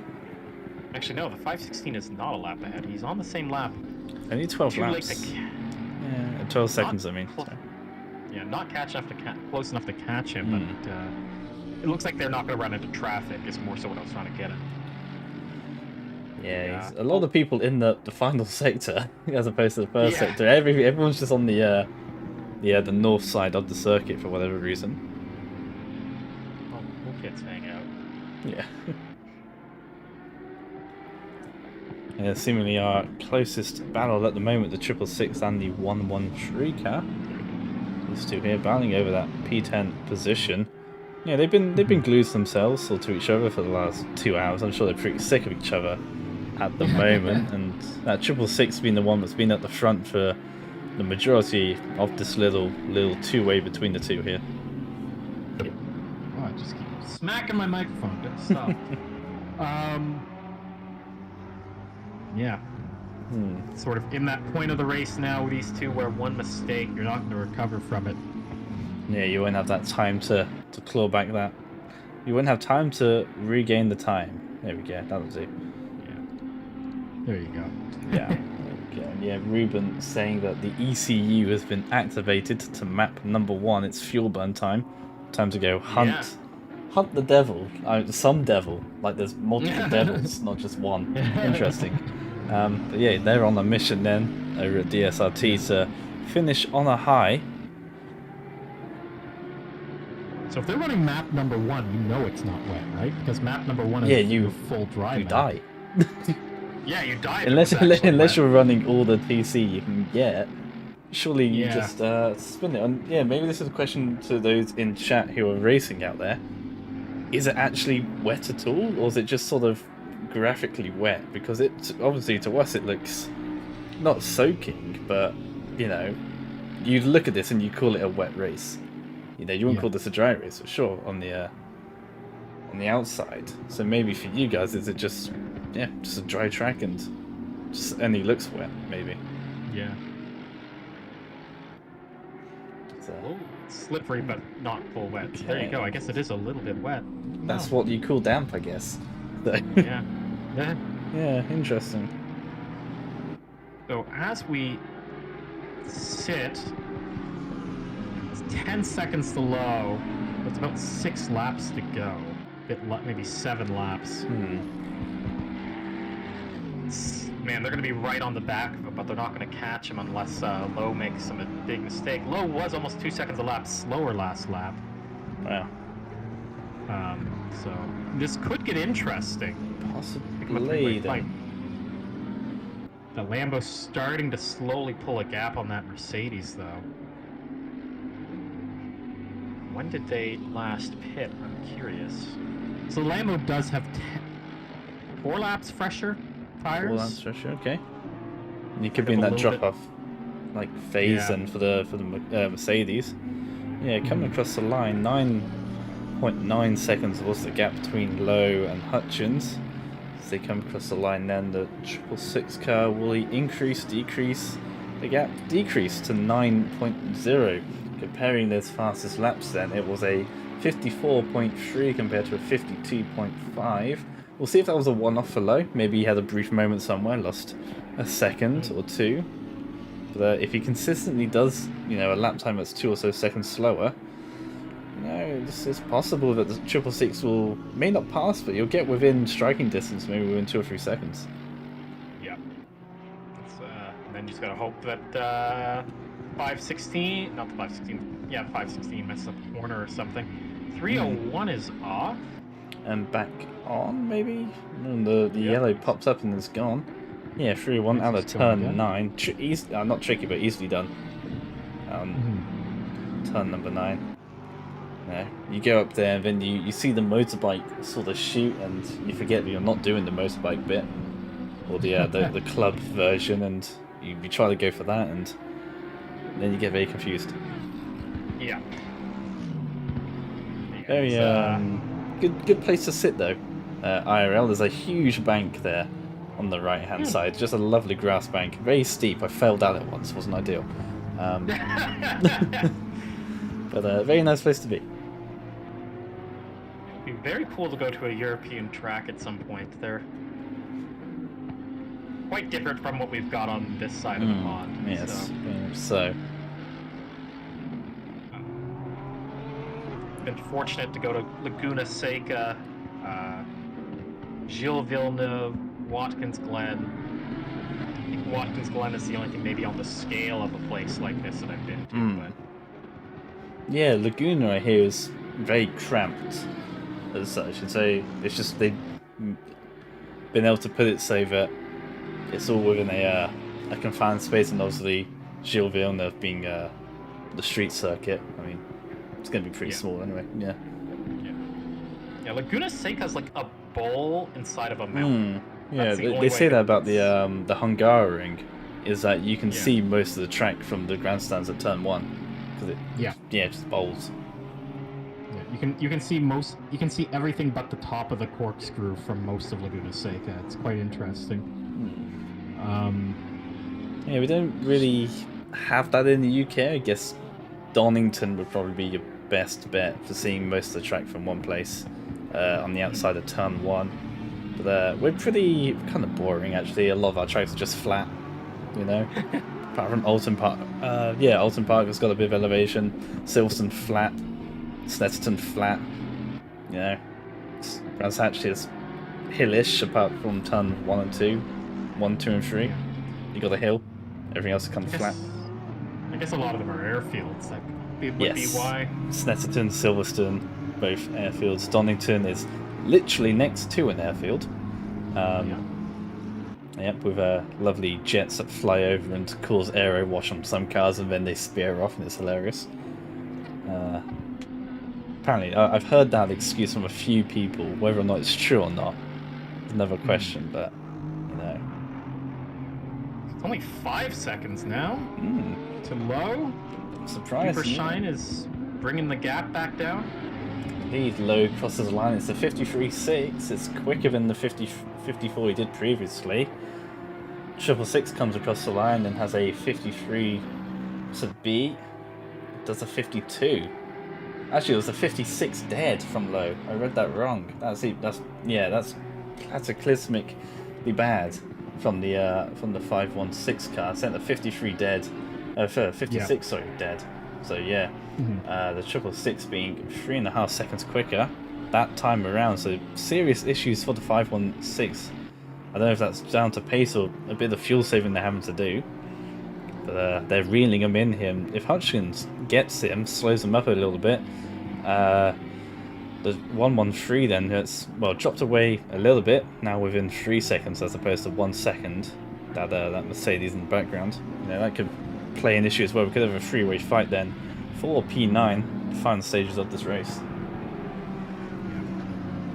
Yeah, I think the whole who's in pro-am categorization will be altered after this race. Yes, very much so. The first time running that, obviously we implemented the pro and the pro-am. Critical mistake from Lowe. Oof. That's it. He lost it. It's gone. It's gone. That's it. And surely Dupichin will get it as well. Goes to the outside at 10 and yep, done. Wow. So for the Solus Racing partnered with the HSP group, Damien Lowe goes from P9 to P11 in the space of about 10 seconds. And he may well have been able to hold off the 113, maybe not so much the 666 because that car is flying right now.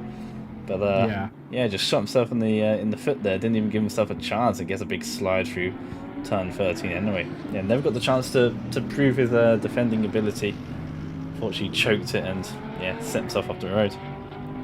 See, the interesting thing about the Solus Racing Porsche is there were laps in that stint where he was perfectly on pace, and then he would lose 6 seconds in the next lap. So he must have some serious handling issues because it seems like the actual ability is there.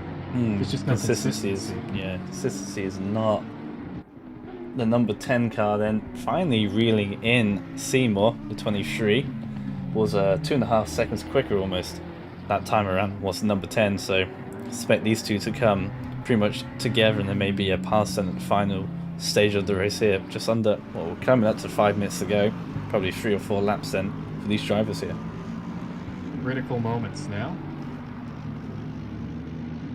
Critical moments. Within a second after that sector, man, that...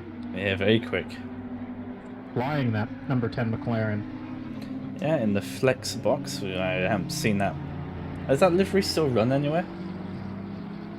The flex, maybe familiar, but I don't. It was running for Manor in Formula 1 back in 2016. When I saw it on a LMP2 in IMSA, I think in 17 and 18, but I don't know if it's still run or not. If anyone still uses or still has that sponsorship. Nice looking car. Quite like Oh, it. it's in MotoGP. Oh, that's it. It's the what's that LMP2 team? They run in WEC and IMSA. It's got the start. It's the very aggressively American the car, United but- All Sorts one, maybe, Yeah, or United Dragon Autosport. Speed. United I mean, it could Autosport actually has be the, Yeah, it's think- them who run it, of course. But yeah, right on the back then is the number 10 within a second, within a car length, if that. Looking to the outside, has to defend, does the 23. Seeing the pace then of the number 10, surely it's going to be quite an easy move for him. Still got to get around at Catalunya. You can do it. It's possible to hold someone off for Sure. 3 minutes. Yeah, not impossible at all. There's two fighting up ahead there. It's a 77 and the 198.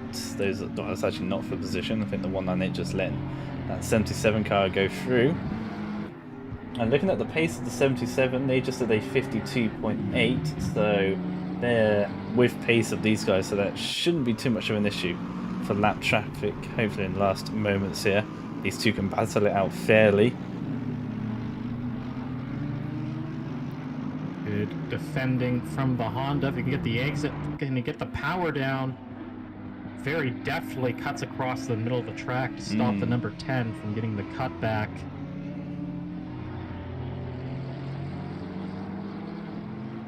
And one thing we may have to look out for is the 116 coming under pressure from the 111 then. The 111 car being also setting another 49.6, being 2 seconds quicker than that 116 Porsche. So that's a gap that's come under 4 seconds as well. So we're going to have to look out for the battle between P5 and P6, battle between P7 and P8.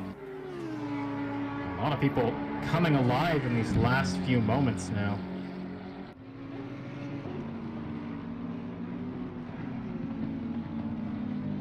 Some people wishing they probably had this pace a few minutes earlier in this race.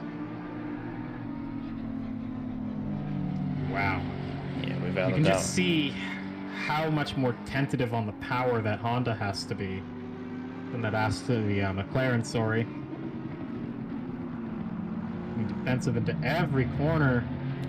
Indeed, and this was sort of the about the time the last lap where the number 10 had caught up to the 23, so the Honda's already done an entire lap worth of defending. Probably needs 2 or 3 more laps to do it. Gets a bit of a squiggle though out turn 5, could be an opportunity.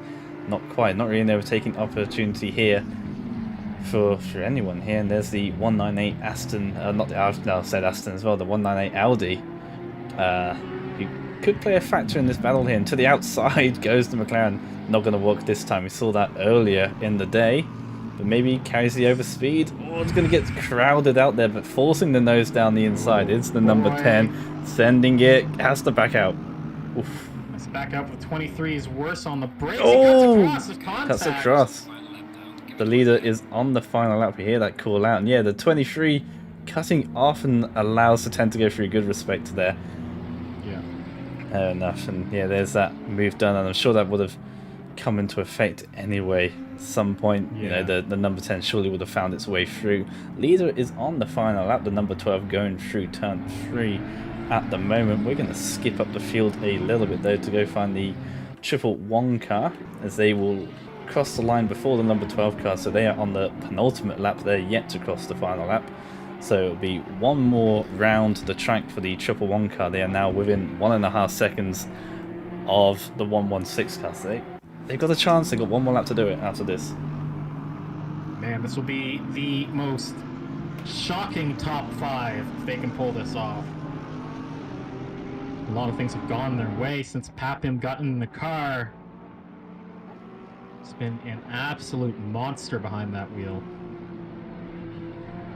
But I think he's only been going 3 seconds a lap slower than when the track was in fast conditions. It's very impressive. The only one that time around who set a lap time sub 1 minute 50. Everyone else was setting 50s and above. The car ahead of him set a 52.4. That shows the pace difference between the two as they come across the line for the penultimate time. And we will flick our way back then to the number 12 Dan Lee Banks, who's taken over from Diego Catalan, who apparently does speak a bit of Catalan, but is not from Catalan himself. I found that out the other week, which is a little bit of tidbit for you to know. Catalan obviously Contact being between a 111 and the 116. They're both off. That's not what you want to see on the final lap. And as that's happening, the number 12 comes across the line whilst there's contact further down the field for P5 and P6. Dan Lee Banks, the SRT team, the Soul Racing team. There we go, that works. Comes across the line and gets all the confetti and all the celebrations for him winning in a very incredibly dominant style.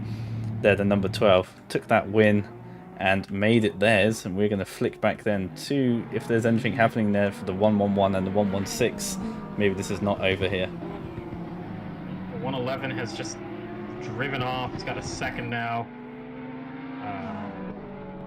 Yeah. Super Shine, not going to be close enough. It looks like they get Hutchins as they're going through the final. Chicane got it within half a second, but it wasn't enough. Yeah, Daniel Hutchins doing a very good job there to fend off for so long. Thomas Dupershine could not make it through. You know, spent so long, spent an entire stint behind that 666 car. The 91 comes across the line in P4. Started P2 and into the pits goes Eric Moy, speeding through pit road as well. Not quite sure what they're doing. They finished 19th and across the line for P5 then is that 111 car. A very good final stint then from the NCR endurance team. Yeah, Papa Jim doing an amazing final stint for sure. Yep, getting it on the final lap. It'll be interesting to see if there's any ruling on how he got that position. It didn't seem like it was his fault. He was on the outside, and it looked like the Porsche tried to brake with him and just couldn't keep the car tucked in and just slid out into him. But indeed, interesting yeah. to see if there's any further conversation about that. Yeah, unfortunately, I'd flicked myself away from that to go see the lead across the line as that was happening. But if there's a protest, then there'll be a protest, and we'll see whether or not that'll be redone. As is customary, we get flicked from the results screen straight into the next session. Doesn't even give us time to talk about what just happened. And yeah, there we go. 4 hours of Barcelona in dry to wet conditions, and yeah, we had excitement the entire way through. Yeah, it was 4 hours. Brought out a lot of interesting strategy decisions. A lot of passing, actually, which I was quite surprised by, given it's Barcelona. Yeah, it was good. Good 4-hour race. There's a couple of cars making their ways back onto the track. The number 16 Lexus along with the 31. Looks like they're going for a little bit of a team photo. The two DSLT drivers, and they get disqualified for doing so. Well done, Dutch Stig, for trying to. You could have just done a lap, but decided to reverse a little bit and got themselves disqualified. Little embarrassing there. Oh well, they tried. I respect the hustle. Tried, yeah. I'm just going to put a call out for if anyone wants a quick interview at the end of this one. Change my overlay and pop that back up. You have a nice little 4 Hours of Barcelona banner. Anyone who's in chat listening to this, anyone who's been in a part of the team or been driving, anyone wants a quick interview, be more than welcome to pop you in so we can get a feel of the conditions and see how that was. Because obviously, like we saw, it was slippery but not full wet, meaning that no one could really utilize those wet tires, which made it pretty damn difficult for those guys.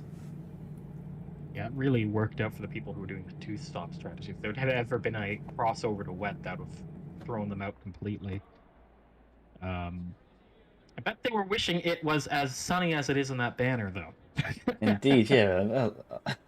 Lovely photo there, taken in the glorious sunshine, and yeah, we might have had that, but not this time around. We do have someone. Thank you very much for responding to my call. I will drag him in if I can find it. Try not to kick the man from the Discord. Click the right thing. Almost did that once a couple of weeks back. That wasn't ideal. There we go. We'll bring him in. It's the front man from the DSRT squad, Mr. Cracker. How are you? Hey, hello Dom. Hello Christian. How are you doing? I'm doing fine. I'm a little bit sweaty from my last stint, but I'm okay. Can imagine so. Yeah, not too bad. Interesting race, that one for sure. Wow, this was so different with the track temperature and the rain and constantly a damp track or a greasy track. So it was really hard to extract any pace out of the car. All our cars were struggling with the PSIs, and most of them got them right in the last stint, but yeah, that's too late. For sure. And the track went from 27 degrees and ended up at 35 come the end of that one. It went up every single stint, so like say those tire pressures were crucial for you having a good stint, but you started off, maybe you had the tire pressures okay at the start. The track had already gone up by a degree or two by the end, so then they were out of balance, and it made it very difficult for a lot of people there, and with the rain as well. It was a tricky one for sure. Yeah, it was a tricky one, and we didn't expect. We qualified 19th, and I was in the 31 car, and I think we finished at P12. So I'm pretty happy. We were clean, no big incidents, and I think consistency is key in any endurance race. So we're trying to learn and get better, and with 4 teams in a race, you can learn a lot from each other. But I think we still have a way to go to, stick to the top a little bit more. Of course, and yeah, every race you guys do, the better it gets. Yourselves on the number 16, obviously running the Lexi, the Lexuses, and then also you had the Ducks team, who had a bit of a troublesome time, but in general, compared to Nürburgring last month out, they were looking as an entire sort of race package. They were looking a bit better. Obviously, a couple of mistakes early on from that car, but they're getting there. And every race you do, you guys get more competitive, more consistent, and you become a better team overall. And especially with this 4 of you, who's the final car on your team? I've forgotten this number. It's the number 6, of course. 64. 64 on the number 6. 16, 64, and the 31. Of course, all of them involving a 6 or a 1, I guess. Something. Yeah, it happened by accident. About the Dux car. The Dux car is more like a meme car. A meme car, yes, fair enough. Yeah, Take us to a fun time out there. Yeah, and we have a program in DSRT. It's called Road to Legend, and that means that we place the new drivers in the meme car to see how they perform and trying to make them better. So this is also so like a driver academy almost. Yeah, they're all learning. Yeah, and that's fair enough. And yeah, the more those two race together, the more they'll understand. And obviously with the backing of both the Lexuses and the Mercedes as well, you DSRT guys do put up a good package, and you can all prepare yourselves further up the grid. So yeah, overall you guys have had a good showing. Obviously it was a tricky out there for everyone, so the smallest mistake and you dropped yourself to the back of the field, and all about keeping it clean. And like I say, those temperatures out there were awful. Yeah, this was so crazy. It's so crazy to have a 28-degree track and then having cold tires, because it's raining. Yeah. And we never got to the point going to the wets, and we calculated a little bit on the wets. So if the track continued to evolve towards a wet, it would have been a lot different for us. I think for many cars, I think nobody expected this to stay on the dries, and having this tire pressure issue, with blue tires, driving around with blue tires from 27.5 psi. It's so strange. Yeah, for sure. And obviously qualifying was flooded, so I think a lot of people were expecting similar conditions, either it be bone dry, or if it at least went and rained, it would go all the way to an actual wet, like a full wet track. Obviously you have to have that greasy, damp stage to get there. But, we didn't expect, the last 2.5 stints to be entirely damp and greasy and just be in this weird awkward stage, like you say, with the tire pressures and the track temperature getting hotter when every when you hour. get out, you get Yeah. out with 28.2 on the tires. That's So you ridiculous. overinflate them, and then they cool off, and then they are getting into the working range. So that's a very strange. It's magic. Yeah, sure. We do So, love we love ACC. thank you so much to Case and of course Ethan for setting it all up, and all the admins. Dom, of course, sitting here in the box for 4 hours. Yeah, with thankfully Christian. Christian joined me an hour and a Yeah. half in. I wasn't completely on my own. I might have lost my mind had I done that. Yeah, but thank you all for GRG for organizing these events, and we will be there next month for sure, as Pleasure as always. Yeah. Cheers, Cracker. We love seeing your cars on the grid. Although the only thing I would say is that maybe with your car livery, maybe add a highlight in, maybe in the wing mirrors, so I can tell which one's which, because they're all the same livery. They all Yeah, look the they're all same. the I don't know same, which one's which yeah. half the time. Yeah, that's a Maybe put part a of the betting strategy. just You I don't know, know, you make one can- green you or can something. I don't bet. know. Yeah.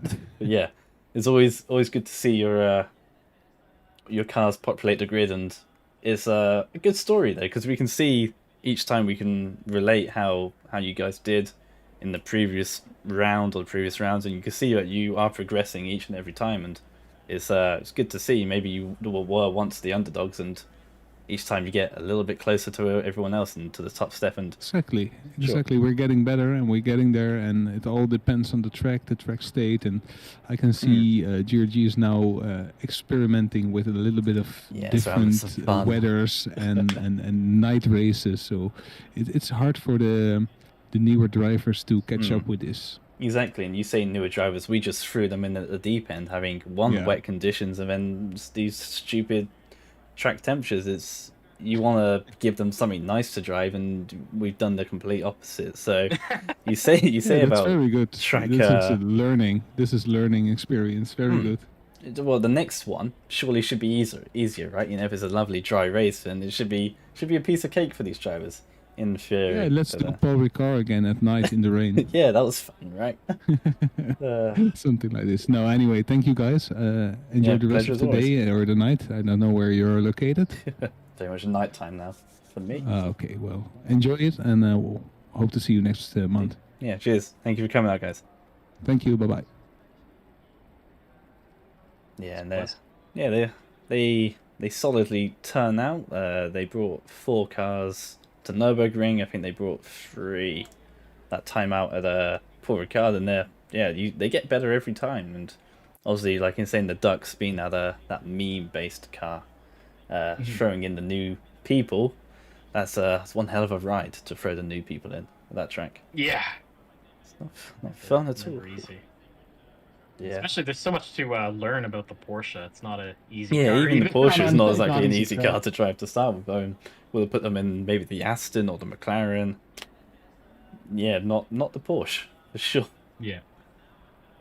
Yeah, that was a fun 4 hours, and thank you for joining with me there, Christian. That was nice to have a secondary voice. I'm sure those who are watching were pleased to not have the same monotonous British voice constantly for 4 hours in their ears. But moving forward, where can we see you next? What are you up to at the moment? What are you doing? Oh, What are you doing I'm with too your life? busy. Oh, I've got a stream tonight. Oh. We're doing gonna be with the Bytown Express squad doing a race at Misano of all places. oh, disgusting. Speaking of Just as bad. and then tomorrow, CERT is having their first enduro. It'll be the 6 hours of Kialami. Indeed, And I they want to are. thank GRG for getting that server running. Couldn't do it without you guys. It's much appreciated, Ethan and Case and everyone involved. But yeah, that's where I'll be next. Yeah, I'm sure that'll be a fun one. Hopefully, it goes a little bit easier for you guys for that endurance.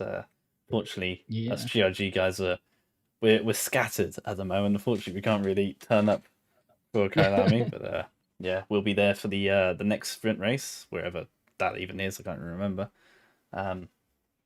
Yeah, we'll be Topless, but be yeah. there in our lovely shitty Alpines. We can't wait. Yeah, if you guys are into your R Factor, Christian and his team are very good at putting up a series. They did well with the entire VISC season, even with some issues along the way. They managed it extremely well, and we'll be back for season 2 for that. And if Yeah. you're looking for something now, the CRT GT3s and GT4s, that GT4 obviously being a damn Alpine, but it's kind of fun. Not gonna lie, I'm actually kind of warming to the Alpine, but GT3 is obviously open, and Yeah. good series, and yeah, we'll be looking forward to that one for the GRG squad for sure. Awesome. Well, I guess I will run away. Run I'll away let, to your yeah, pit of whatever. whatever it is I do. Indeed, Awesome. yeah. Thank you very much Thanks. for your time, Christian. And as for GRG, the next things we are up to on Sunday, ourselves, me, Ramiro Perez, Julian Virac, who was our main steward for tonight, Salman Sald, who you saw racing in the 198 today, as well as Derek McCord, our boss man here at GRG. We are taking on the Race Room Global Challenge over at Race Room, naturally, in the TCRs round 1 at Imola for 2 30-minute races. That'll be on Sunday. Have a look at my personal channel. You guys know what that is. If not, highlights will be around somewhere. We're taking on 136 of supposedly the best drivers in Race Room. That's going to be a fun one. Yeah, can't wait for that. And if you still like your TCR action, Thursday 8 p.m. ET time will be round number 7, I believe, of the GRG TCR Cup in Race Room. That is at Mid-Ohio, actually. That'll be a fun one for TCR cars. But until next time, stay safe. Good, was good. Until next time, stay safe, everyone. We'll see you guys next time. Have you, Kazan?